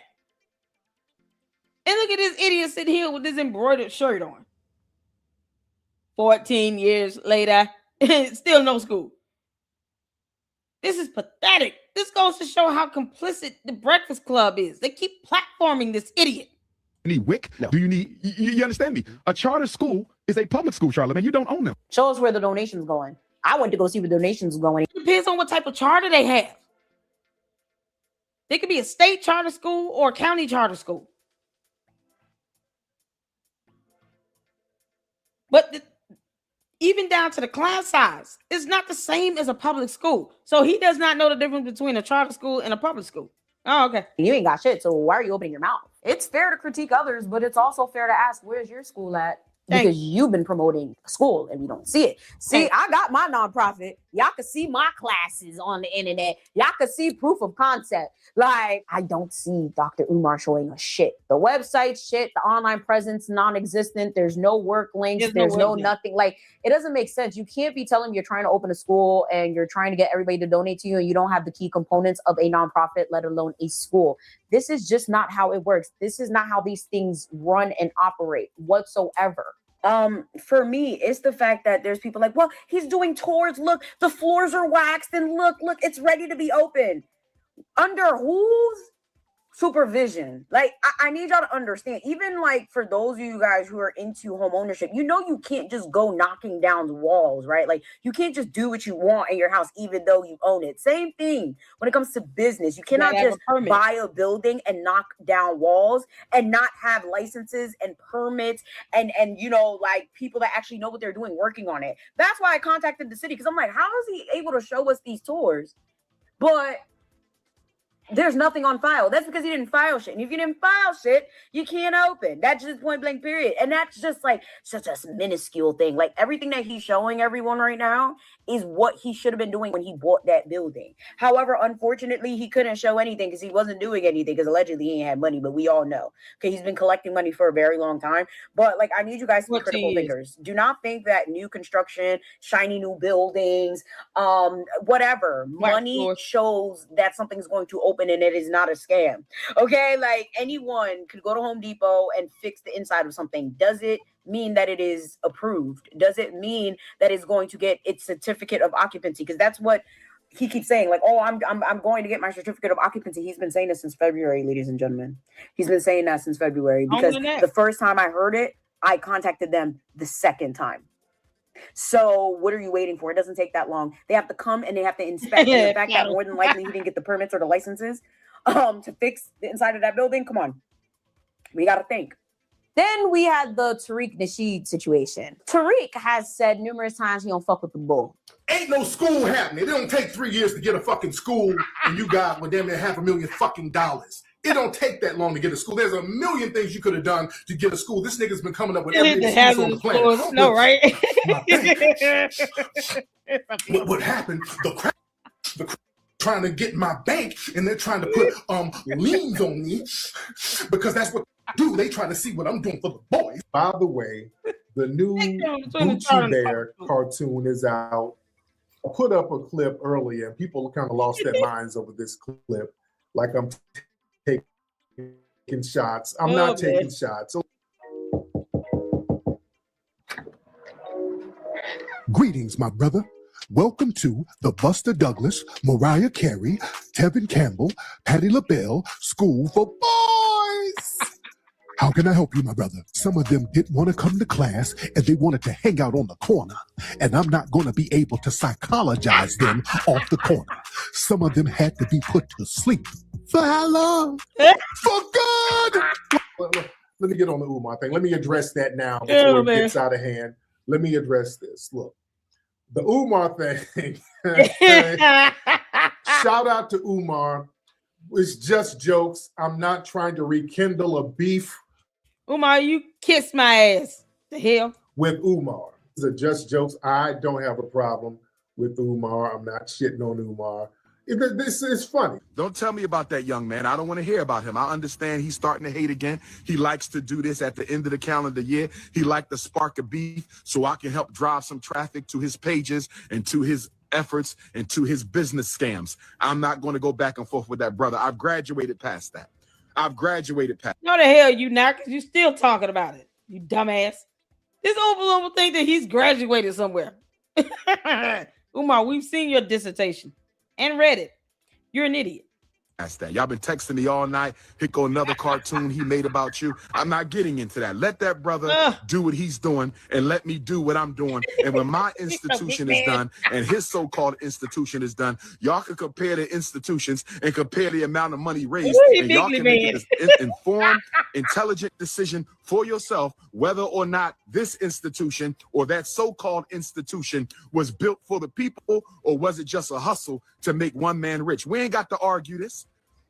Let God show you who's real and let God show you who's fake. Every time Umar does something, they would tie me in. Really? No, they would always tie me in. They would always tie anything he did. Hey, Tariq, what's up with you and Umar in y'all school? Hey, I don't have no, y'all school. No, it's not y'all school. Because I put Umar on. Umar was in my movie. I put him in the Hidden Colors movie. That's the first time people really saw who Umar was. Do you guys have a relationship right now? No. You get this guy who nobody really knew and put him in a movie, and this movie is being broadcast in movie theaters around the world. So, and he's a brilliant brother. Yeah, fantastic speaker. Yeah. So, he wanted to use that notoriety to get money for the school. I'm like, hey, I'm all for that. But then when people start seeing all of the excuses, people start getting skeptical, and people start always coming to me, man, what's up with Umar? You had him in your movies. They just tie me in, and I can't. I said, look, to be honest, I don't think the school is happening. I said this about around 2017.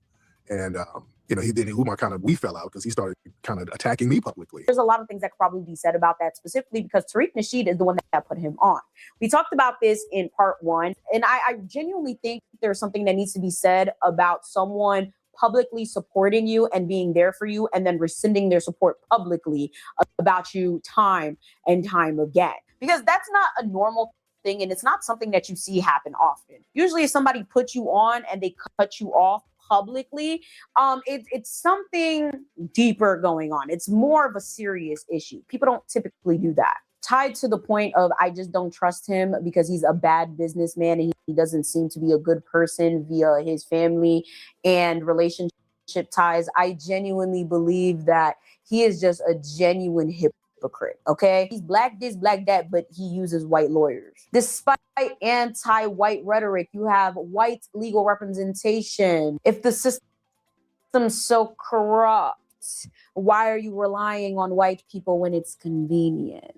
After waiting 4 years on black people, I decided to start hiring whites. They did in 1 year what the black people couldn't do in 5. FDMG to almost every black contractor we ran into was nothing but a hustle and a way to get a quick bag. When I look back, they simply used us to get money. They didn't care about me. They didn't care about that school. Thank you, user, for the 199 super. UJ is the dean of Shango Eden University.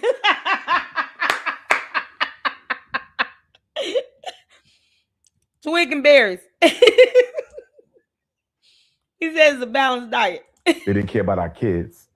We were just a quick hustle. For me, it's the audacity to be scamming people and then sit here and blame the lack of progress on the fact that black people didn't donate enough and black people didn't help you and black people basically were overcharging and they didn't get the work done, but the white people did. Like, this is just so disrespectful to me because it's like the people that support you are black.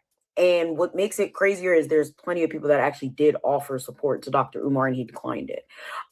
So it's just like, what are you actually talking about? Like, I've never seen such a blatant scam like this. I'm about to report this man to the IRS when I'm done. There's a whole form. I'm gonna try to link it down below. Report him to the IRS. Yeah, this everything I have in this video, like, where's the IRS at? Thank you. Like, now, granted, right? So when I went back to Lorianne's channel, I saw that she actually started like some sort of it seems like a class action. Or some sort of lawsuit dealing with the majority of people that donated. So she got a group of people that donated and they're basically like doing an entire investigation. But yeah, no, I need the government to throw the hammer down like they did with Danish now. Okay. Like they're doing with Stormy. Okay. Like, this is just completely unacceptable. Listen, I love my white brothers and sisters. I ain't got a problem with y'all. I'm gonna call y'all out when y'all need to be called out though. But like, I'm never gonna sit there like, oh, I'm never gonna have a white lawyer. I'm never gonna. What are you talking about? But then behind closed doors, that's what you're doing. So what's going on here, Dr. Umar? Although we are here to critique Dr. Umar, his scams, controversies, etc., there have been a lot of people calling who he is personally into question. Of course, not only are there concerns of him being a grifter, a scammer, and not a good person or a good businessman, there's been loads of things to come out regarding his personal character and his mental health. His personal beliefs and mental health come into question almost every time a controversy comes up. Because if you guys haven't been able to tell in all the clips that I inserted in this video, something's just not right. Where them donations at? Hit the Cash App. Where them Cash Apps at, y'all? Ain't nobody came through yet. Where y'all at? Where y'all at? Where y'all at? I know this is going to cost us at least $100,000 to get this electric done. It's going to cost us some money, brothers and sisters. Make sure you donate. I've never asked the people for $1. I have never asked the people for $1 in my life. 2100 Fifth Avenue. Black Parent Advocate book release. 550 pages of liberation information for the babies. Crush special ed. Crush ADHD. Crush conduct disorder. Crush ODD. Crush expulsion. Crush misdiagnosis. Crush medication. Oaktown. The Prince. Why do he keep creating this cadence, this speaking cadence, like a televangelist or a fake bishop? He sounds just like some wannabe pastor that's sitting here asking for $50 million for a plane. You can't stop me from believing God for a $50 million plane. No one's stopping you. We're just not giving you the money. He sounds just like Creflo Dollar. You know, another scammer. is back. West Coast Ifatunde. First things first, we all know Dr. Umar loves to speak in third person. It's giving psychosis when he does it. But hey, he also speaks in threes, and he's been open about practicing African spiritualism, working with spirits, etc. And personally, I don't think there's anything wrong with that. Stuff is one form of African spirituality. Oh, just like you have many different branches of Christianity, you have many different branches Catholic, of African Pentecostal, spirituality. Absolutely, it's a denomination, for lack of a better term. You could call it a denomination, for lack of a better term, right? Under the umbrella of African spirituality. But for me, it comes off like Dr. Umar might be going through some sort of mental issues. Okay, that's my personal opinion, because the way he speaks, the way he carries himself, and the way he moves. Yeah, it's called idiocracy. Boy, that's a contagious mental health disease right there. Passing down that idiot DNA and gene. Somehow Umar, just crash landed on our planet because he's an alien, or he got punched by one.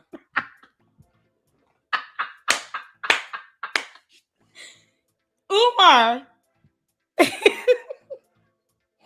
did a live stream talking about, I see UFOs and aliens. That's got to be a UFO. And people thought he was serious. It is unbelievable. He said that he was knocked out by a golden alien when he was a child because he didn't want to go to bed. Paul, we made a whole joke line out of that. I got like 2 or 3 good hardcore thumbnails on that. Shout out to the Luxus. You guys are awesome. He should be clowned for that for the rest of his life. And I mean clowned. And he did that for attention and views. So when he does and says stupid shit for views, we're supposed to just be like, oh, he's mental health and something and blah, blah, blah. What do you mean? What person in that right frame of mind is sitting here talking about, yeah, I want to open up a school and be around kids between 2nd and 4th grade. But meanwhile, I'm going to sit out here in the dark outside of this damn bando, not show you all anything of what's going on the inside, and I'm going to call you a coon if you ask for a receipt. And then I'm going to tell you I saw UFOs today. Hit my Cash App and PayPal for the UFOs. Shout out to my UFO Africans out there. You can make this shit up. About the world conducting business and handling his personal relationships is fucking insanity. Okay, the way that he presents himself, like it either gives psychosis or mania. And before I even divulge into that, understand. Or crack. It can be crack, because it could be crack. I am bipolar 2. I have anxiety. I have ADHD, binge eating, a little bit of PTSD, seasonal depression. Trust me, I know what the fuck I'm talking about. I've been in therapy 4 years. I've been off medication 4 years. I stay in active therapy so I can keep my brain sharp. My therapist keeps me. Umar doesn't even believe that he needs working toilets. I mean, he's not going to get any help even if he does have a mental health issue. But I'm not in agreement with weaponizing that to try to give some level of an excuse with him just being a scammer. I'm sure they said the same thing about Charles Ponzi. The man that Ponzi schemes are named after. I'm sure many of people have said Charles Ponzi has a mental health issue. He was just a scammer. He scammed people out of money for like 7, 8 good years in our country on U.S. soil. The only thing he did that was a smart move was he took controlling interest of a bank. So he owned like 51% of the interest, the controlling shares of that bank. So when they tried to question him about the transactions and the money and all this other stuff, he would remind them, if I withdraw all my money, this bank would go out of business. So he was able to chokehold the bank until the scam collapsed and fell apart. But I'm sure many of people have said Charles Ponzi had to have a mental health disorder. Turns out he was just a good old-fashioned scammer. Who knew? He was a snake oil salesman. With some letters and stamps or something. So I can't sit here even doing independent research and journalism on scammers. They all have pretty much the same basic profile. They're narcissistic. They have to act and purport themselves like cult leaders. They weaponize Christianity and religion and spirituality. They weaponize, innocent victims like kids and the elderly. It's what they do. He had no problem asking for money for himself, but he did not go and fill out a job application to at least show the public, I am trying to work here, and I don't want people to think they need to take care of me. Let me go take my grown ass somewhere and get a job. Because at this point, he needs a job. And scammers don't invest in their own scam. Let's say Umar is making $5,000, $6,000 a month. He's not going to use his money to invest in his own scam. He's not funding anything for FDMG out of his own pocket. Because scammers don't invest in their own scam. They know it's a scam. If he is expecting money from you all, why would he take his own personal money after 14 years of this BS and put it into his own scam? No, he's just going to spend y'all money. The Umar TARDIS. That's how it goes. Scammers never invest in their own scam. You had scams that have lasted over 20 years here in this country. And I'm sure people call those scammers crazy as well. They were just scammers. Is that simple? Accountable. I work out. I eat right. I make sure. Okay, I've had an entire lifestyle change ever since I've been diagnosed, because I'm not trying to be out here looking like Dr. Umar on the internet. Okay, I'm not trying to be out here just talking to talk, and then next thing you know, we're making 1 hour, 2 hour videos about me saying that I'm having psychosis. Any single time I feel like I'm a little mentally off, I do not feel. Okay, hence why there are random periods of time where you see I won't post for an extended amount of time, but it won't even be that long. It might be a week or two. But that's because I also bulk film and bulk record, so that when I have those moments, I'm able to still have things to spread out across my platforms. But unfortunately, not everyone is that self-aware. And you could tell something's just not right with Dr. Umar. From when he started on the internet to now, it's just like, is this even the same person? Whenever you want to miseducate a population, special education becomes the direct route. And there's no population in America that is as marginalized as the black boy or the black male. And in fact, in my position, there are basically 5 stages of extermination that this society has developed to deal effectively with black men. This is the same person. Pay attention to this title at the bottom. He's the same person. Brother, I don't know if that was disrespectful or what. I'm trying to pay attention to the title here you see come up.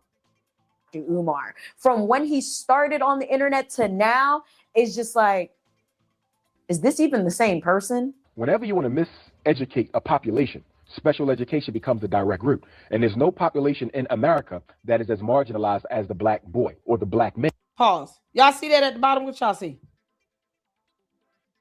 Nationally certified psychologist. When was he ever nationally certified? You're certified in your state where you're practicing. When was he nationally certified? What was his national certificate at? No, he's been a scammer and a goon. Back then, he was just more dressed up and poised about it. Now he just don't give a damn. He in that IDAGF mode. When was he ever nationally certified? Never ever. He's always been a scammer. It's just the presentation. Does that make sense? Hit the 4. Because most scammers don't start off going ham and buck wild. Because what you don't want to do is run people away. So for him to say he's nationally certified when he never was, he was never nationally certified. He had a specific certification in the state of Pennsylvania where it was contingent upon him working in a school as a school counselor, psychiatrist of some sort. That certificate was very specific. When did he have his NASP? When did he have it in NASP? Because from what I researched, it was just for the state of Pennsylvania. I've never seen it in NASP. Can you email me that? Yeah, it's just like when it. Can you send me that? Can you send me information on that? I never knew he was nationally certified. I'm looking at the title. It gives. I'm asking because the thing is, when you are purporting yourself to be something like this, where you're practicing in that field, you have to have the certificate and the licensure to match. Your credentials need to line up with that. The only certificate he had that I have seen, it was one certificate, he renewed it for 1 year. Was specific to Pennsylvania, and he had to actually be employed in a public school or charter school in order to do anything along the lines of psychology, child psychology. I have never seen, if you can send me the information, email it to me. I have not come across anything that indicated he was nationally certified. Meaning he has a certificate that would apply if he goes, oh, I was like, oh, God. I'm about to say, what the heck?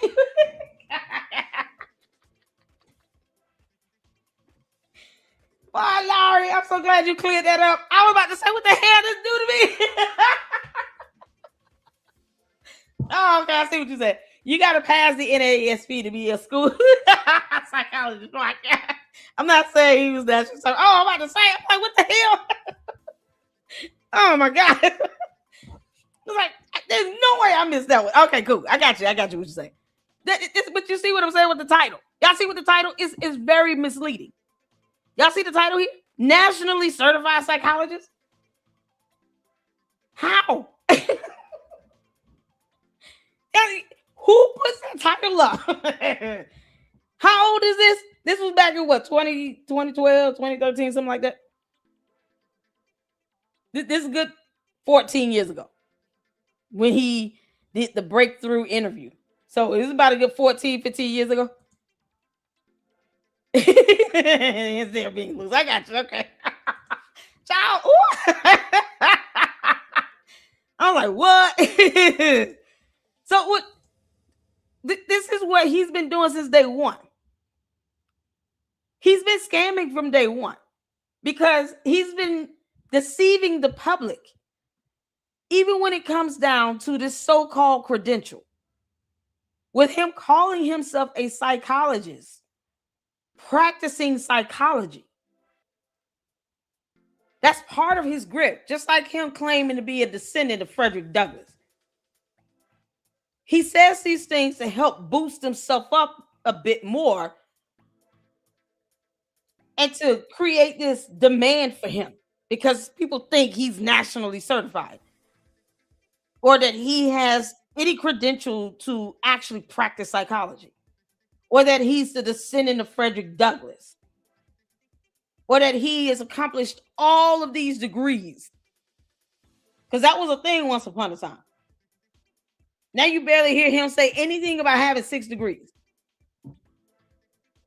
It's at what point he used to name them. Now he don't even do all that.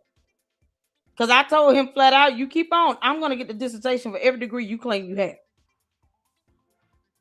Ever since that dissertation dropped, he hasn't said a whole lot about having 6 degrees like that. But these are the things that he's been saying since day one to kind of further himself and boost himself up so that people think that he's the expert in this when it comes to, IEPs and education plans and all this stuff. People will think that he is an actual expert because he's nationally certified, because reasons. He's been scamming from day one because people like me, I want a credential. I want to see proof of that. Otherwise, you're not nationally anything. Why are you lying? Look what had to happen with the descendants of Frederick Douglass just for him to stop.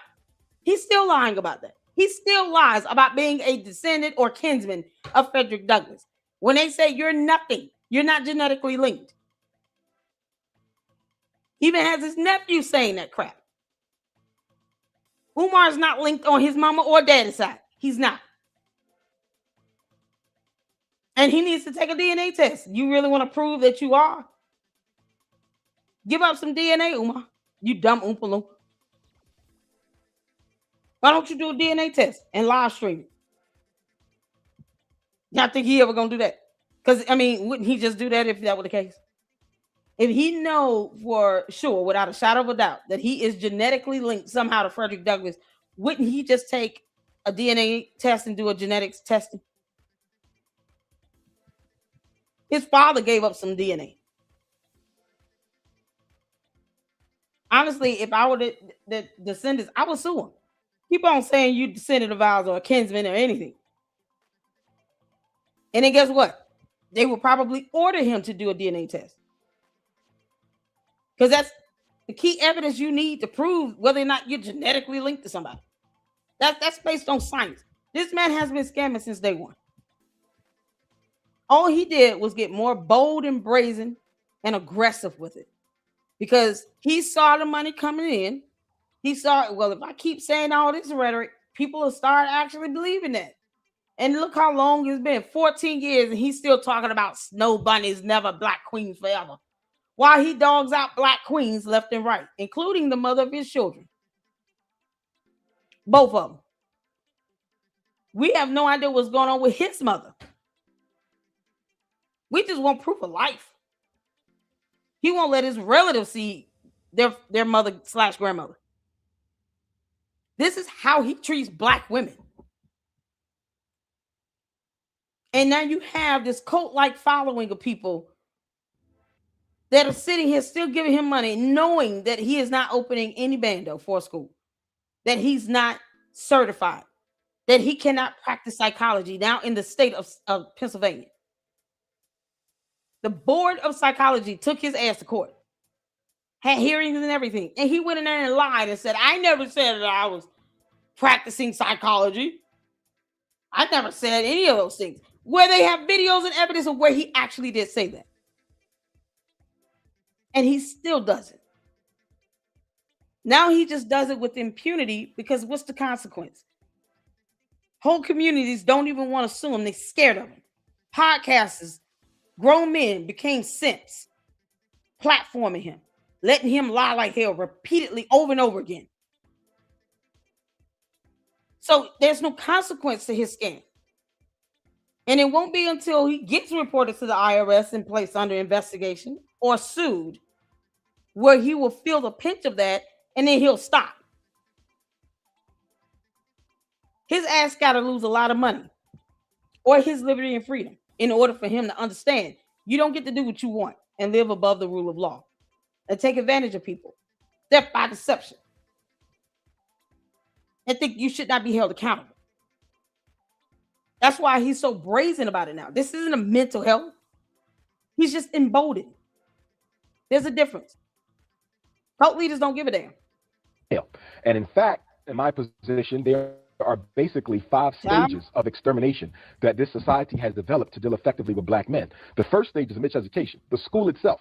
Without miseducation, there's no such thing as jail. Without miseducation, there's no such thing as economic castration. Without miseducation, there is no wholesale homicide. Okay, miseducation is essential in order for oppression to really deal with the black male problem that they have here in America. Healthy option. You want to go to the block party? I'm not sure what you mean by that comment, brother. I don't know if that was disrespectful or what. If making a joke is that important to you to be banned for life, go ahead and do it. This dumbass calling black people coons, though. He calling black people coons. Look at the rhetoric that's increased over these years, over the years. Now he's emboldened to call black people coons, saying that you're the enemy if you ask for receipts. Saying, oh, you were never a supporter if you asking me to prove that I'm spending your money in FDMG. My supporters don't question me. Who do you think you are? Yeah, keep on. The IRS will question you. This is what I mean. No, this is day one for him. He's just more bold and brazen. That's it. I'm sending you to the block party, my brother. Get me some beef ribs. I'm sending you to the block party. Get me some ginger ale. I'm sending you to the block party. Bring back some potato chips. I'm sending you all their peers. And then the coons. The coons. I'm not moving, sister. God. We built this fucking country. I'm not going nowhere. And then the coons. New Orleans, I see you. Wait a minute. That look like you got 2 women kissing each other. Wait a minute now. Oh, Lord have mercy. Nowhere.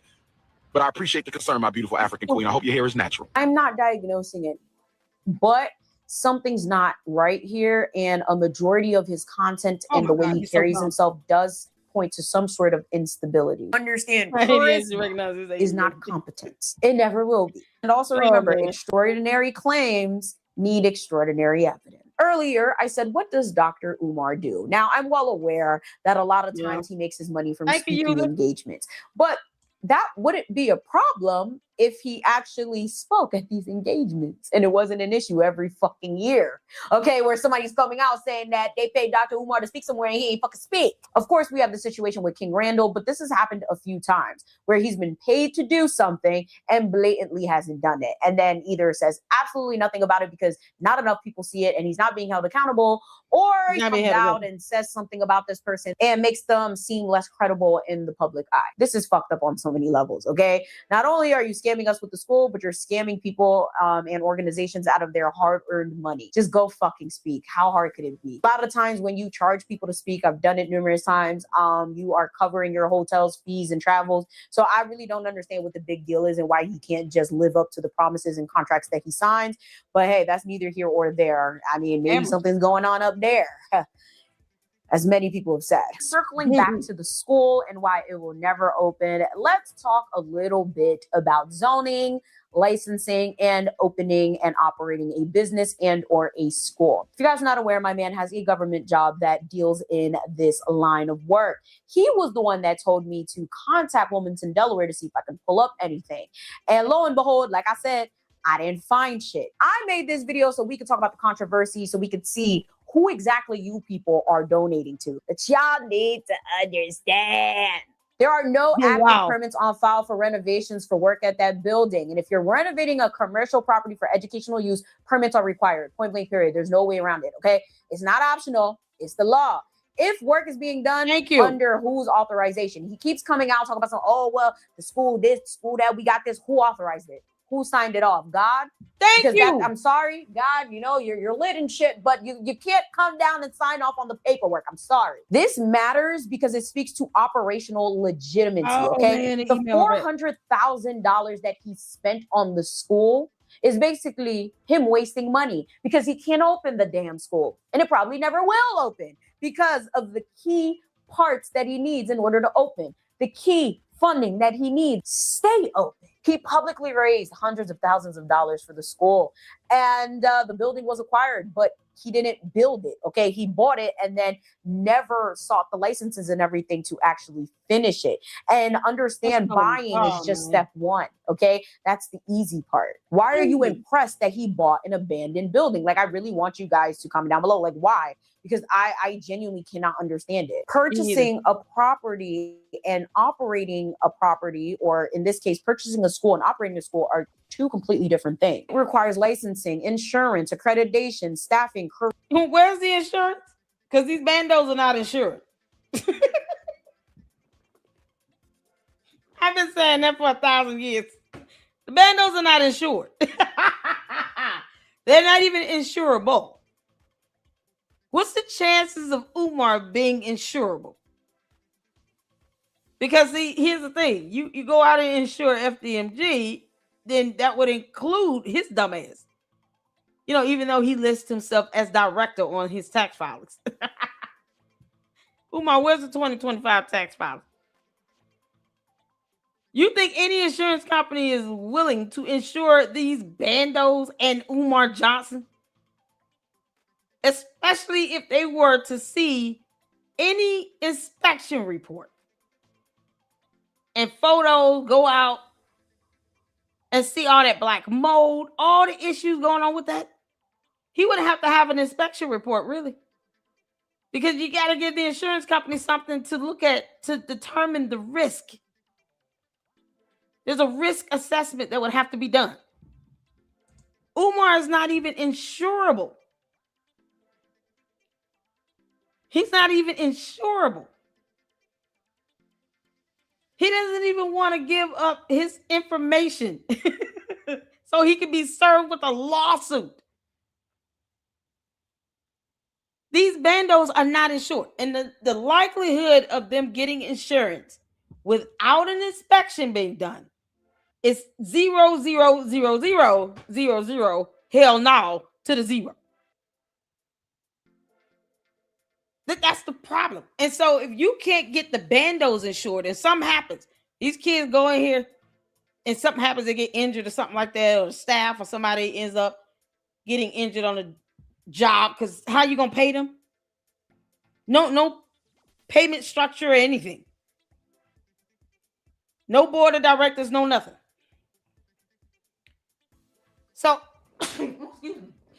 so if you, excuse me, if you try to sit here and get quotes for insurance, there's certain things you got to provide for them because you're not insuring some 2-bedroom apartment. This is a whole school building. So now the policy itself has to be crafted to where you're covering any workers' comp, kids get injured, medical expenses, damages, like acts of God with weather and all this other stuff. All of that has to be factored in when you're talking about an insurance policy for a school. When this dumbass can't even create a website, the teachers won't have a salary plan. He will not be able to afford to pay them. So he damn sure won't be able to get insurance. They're not even going to be accredited. God. He won't even show proof that he applied for a permit for an inspection and made an appointment for an inspection. Like he's not even going to show evidence that he's done that. No, this is going to linger until God returns or whatever. Planet ends, Yellowstone erupts, however this goes. That's he's never going to open it. Because he has no way of securing funding. These same people that have been giving him money for 14 years, obviously in his mind, and these are his words, aren't giving him enough. He just needs the money. It's the funding that's the problem. So he wants to continue to lie to his cult and say he's not getting enough money, which means no matter how much he raises, it'll never be good enough. But they're not going to give him insurance on that. They're not going to insure him or the bando. It's just not going to happen. He won't even give up his own home address. Where the hell he live again? Can't make this up. Curriculum approval, zoning compliance. Oh my God, like the list goes on and on and on. Like there's so many things that I didn't even consider because I'm not the one trying to open a school. But like just those things alone cost millions, like altogether, especially because he bought a building that was in horrible shape. So I'm just trying to understand, like but this is the thing. I feel like the basic repairs in order to open definitely could have been done with the money that he acquired. It's the keeping it open and everything else that he would have needed to work out. And there are plenty of Black people that have been donated to his cause. There's plenty of Black people that would have found out about the cause and definitely donated to it. I don't know if it would have been enough to keep it open, but it's just like, where's the progress? Like you keep saying these things are happening. You're saying, oh, all you need is a certificate of occupancy, etc. And we don't see it. Like we don't see it at all. Now, if you're not aware, Dr. Umar has actually had events outside of this school in the past, but understand it's almost always outside. He showed us inside and it doesn't look that great. I mean, paint and all of that is cool, but again, you can't open because you don't have a certificate of occupancy, and no town, city, God himself is going to give you a certificate of occupancy if the building cannot be occupied due to major repairs that need to be done. And that's why I need y'all to stop being blinded by this abandoned building with nice paint. Okay, y'all need to stop being blinded by this, because at the end of the day, it could look as good as it wants. If that shit doesn't have what it needs, okay, on the inside, at its core, okay, it will never open. Before we end this video, if you are watching this and you still happen to be a supporter of Dr. Umar Johnson, I'll pray for you to all the gods in question, because I don't know what else to tell you. The controversy is loud, but what I need to be louder are your questions. So I'm going to ask you, like I asked my students, why are you supporting this man? Where are the accolades? Where's the jobs? Where's the references? Where's the history? Where's the accredited institution? Where are the students? Where's the staff directory or job applications to get a staff? Where's the curriculum? Where's the transparency report? Better yet, did you even read the annual report for FDMG? Because it will tell you how much money he has collected. Hence why I never really stayed on a ballpark number, because based on what he's collected after the nonprofit was acquired, it's like, okay, well, that's a pretty penny, but we all know he's been collecting money since way before then, okay? He's been collecting money prior to when he even bought that building. Stop asking me what schools I've built when me and Dr. Umar have built the same amount of schools. None. Okay, he bought an abandoned building. This is not about hate. It's about using your discernment and not giving your money to bullshit. If it was a white man that was collecting money for over 10 to 15 plus years and never opened anything and didn't have much to show for it, I'd still be sitting here making the same kind of video if I knew about it. Would you?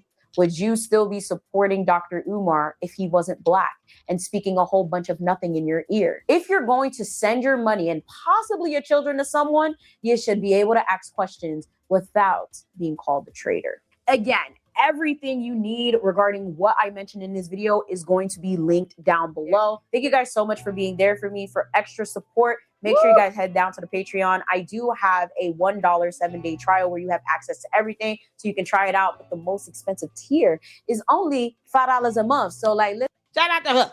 There you go. The Mademoiselle, ladies and gentlemen. We got through it. Thank you so much. Let's get in the last supers before we switch over to this Carmelo Anthony live that I'm going to do. And that one is not going to be too long. All right. Shout out to all of you all so much for tuning in and hanging out with me. This is part 3 of the Mademoiselle epically just either. Y'all, he got people out here that keeping their foot on his neck. And that's what we have to support here. You can't make this up. Well, where these Umar Tardy is at? I've been saying I want to take my kids to Universal Studios. Waiting on them to hit my cash app.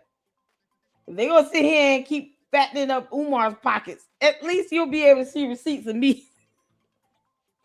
I'm just being honest. He'll lie to you and go on vacation. I'll just tell you the truth up front. I want to take my kids to Universal Studios for a week. Then. Oh, Lord have mercy. Thank y'all so much. Make sure y'all hit that like button and subscribe to the LLC. Let's get this growing. We're still trying to get 50,000 subs up in here. And then once we get 50,000 Luxes, then we're going to go for 100,000. So let's keep it growing. Hit that subscribe button. This has been absolutely fantastic. This girl did a bang-up job on this. And I love how she incorporated other content creators' videos and information in here. And, oh, man. I think the iconic one for me was the Jamar interview where he sat there talking about, no, brother, you're going to have to come to the school. You got to come to the school. You and you brother and sister, y'all got to come to the school. Jamar's like, okay, I'll come, but still. When is it going to open? Oh, man, it was epic. That tantrum was something else. So I appreciate you all. As always, let me see, make sure I, All right, we got that one in. Shout out to User225. Good grief. Thank you so much for your support. I appreciate it. I really do. User225 said the 199 Super Family. Dr. Umar now will start and only Umar Mama fan. Shout out to Enterprise Entertainment. Shout out to the mods, you all. Thank you for the $2 super. They will never sue him. The IRS got to get him. Exactly. Yeah, Malware already said that's one thing she didn't lie about. The Black conscious community do not want to sue him because the punks and cowards can make this up. Brother Ted the $5 super. Fun fact: I've opened the same number of schools for Black boys as Umar, despite having received no donations. Have we all? 0. I don't plan on opening one. That's not the gift God gave me. It's to actually build a school. No, it's to report on his ass for scamming. And Umar, I'm going to keep doing it. Make sure you all keep hitting that like button. Keep the views up on this. That way, this information stays in the algorithm. I know this is a long live, 5 hours into it, but we do this. I want to thank you all so much for tuning in. User225 was the 109 Super. Cold take, UJ supporters are horrible parents. They have to be. You take your kids up there, hopefully you lose custody. Because you can't make this up. So I appreciate all of you all. We're going to end it here. And then tomorrow we're going to have a watch party on Dana Lash. But if you guys can, tune in to the next live. We're going to go over to talk about Carmelo for a minute and do a quick one on Candice tonight. And that'll be the end of it. But if you guys cannot, I will see you all in the next one. And I appreciate you all. Until then, Lady Luck Club out. Deuces.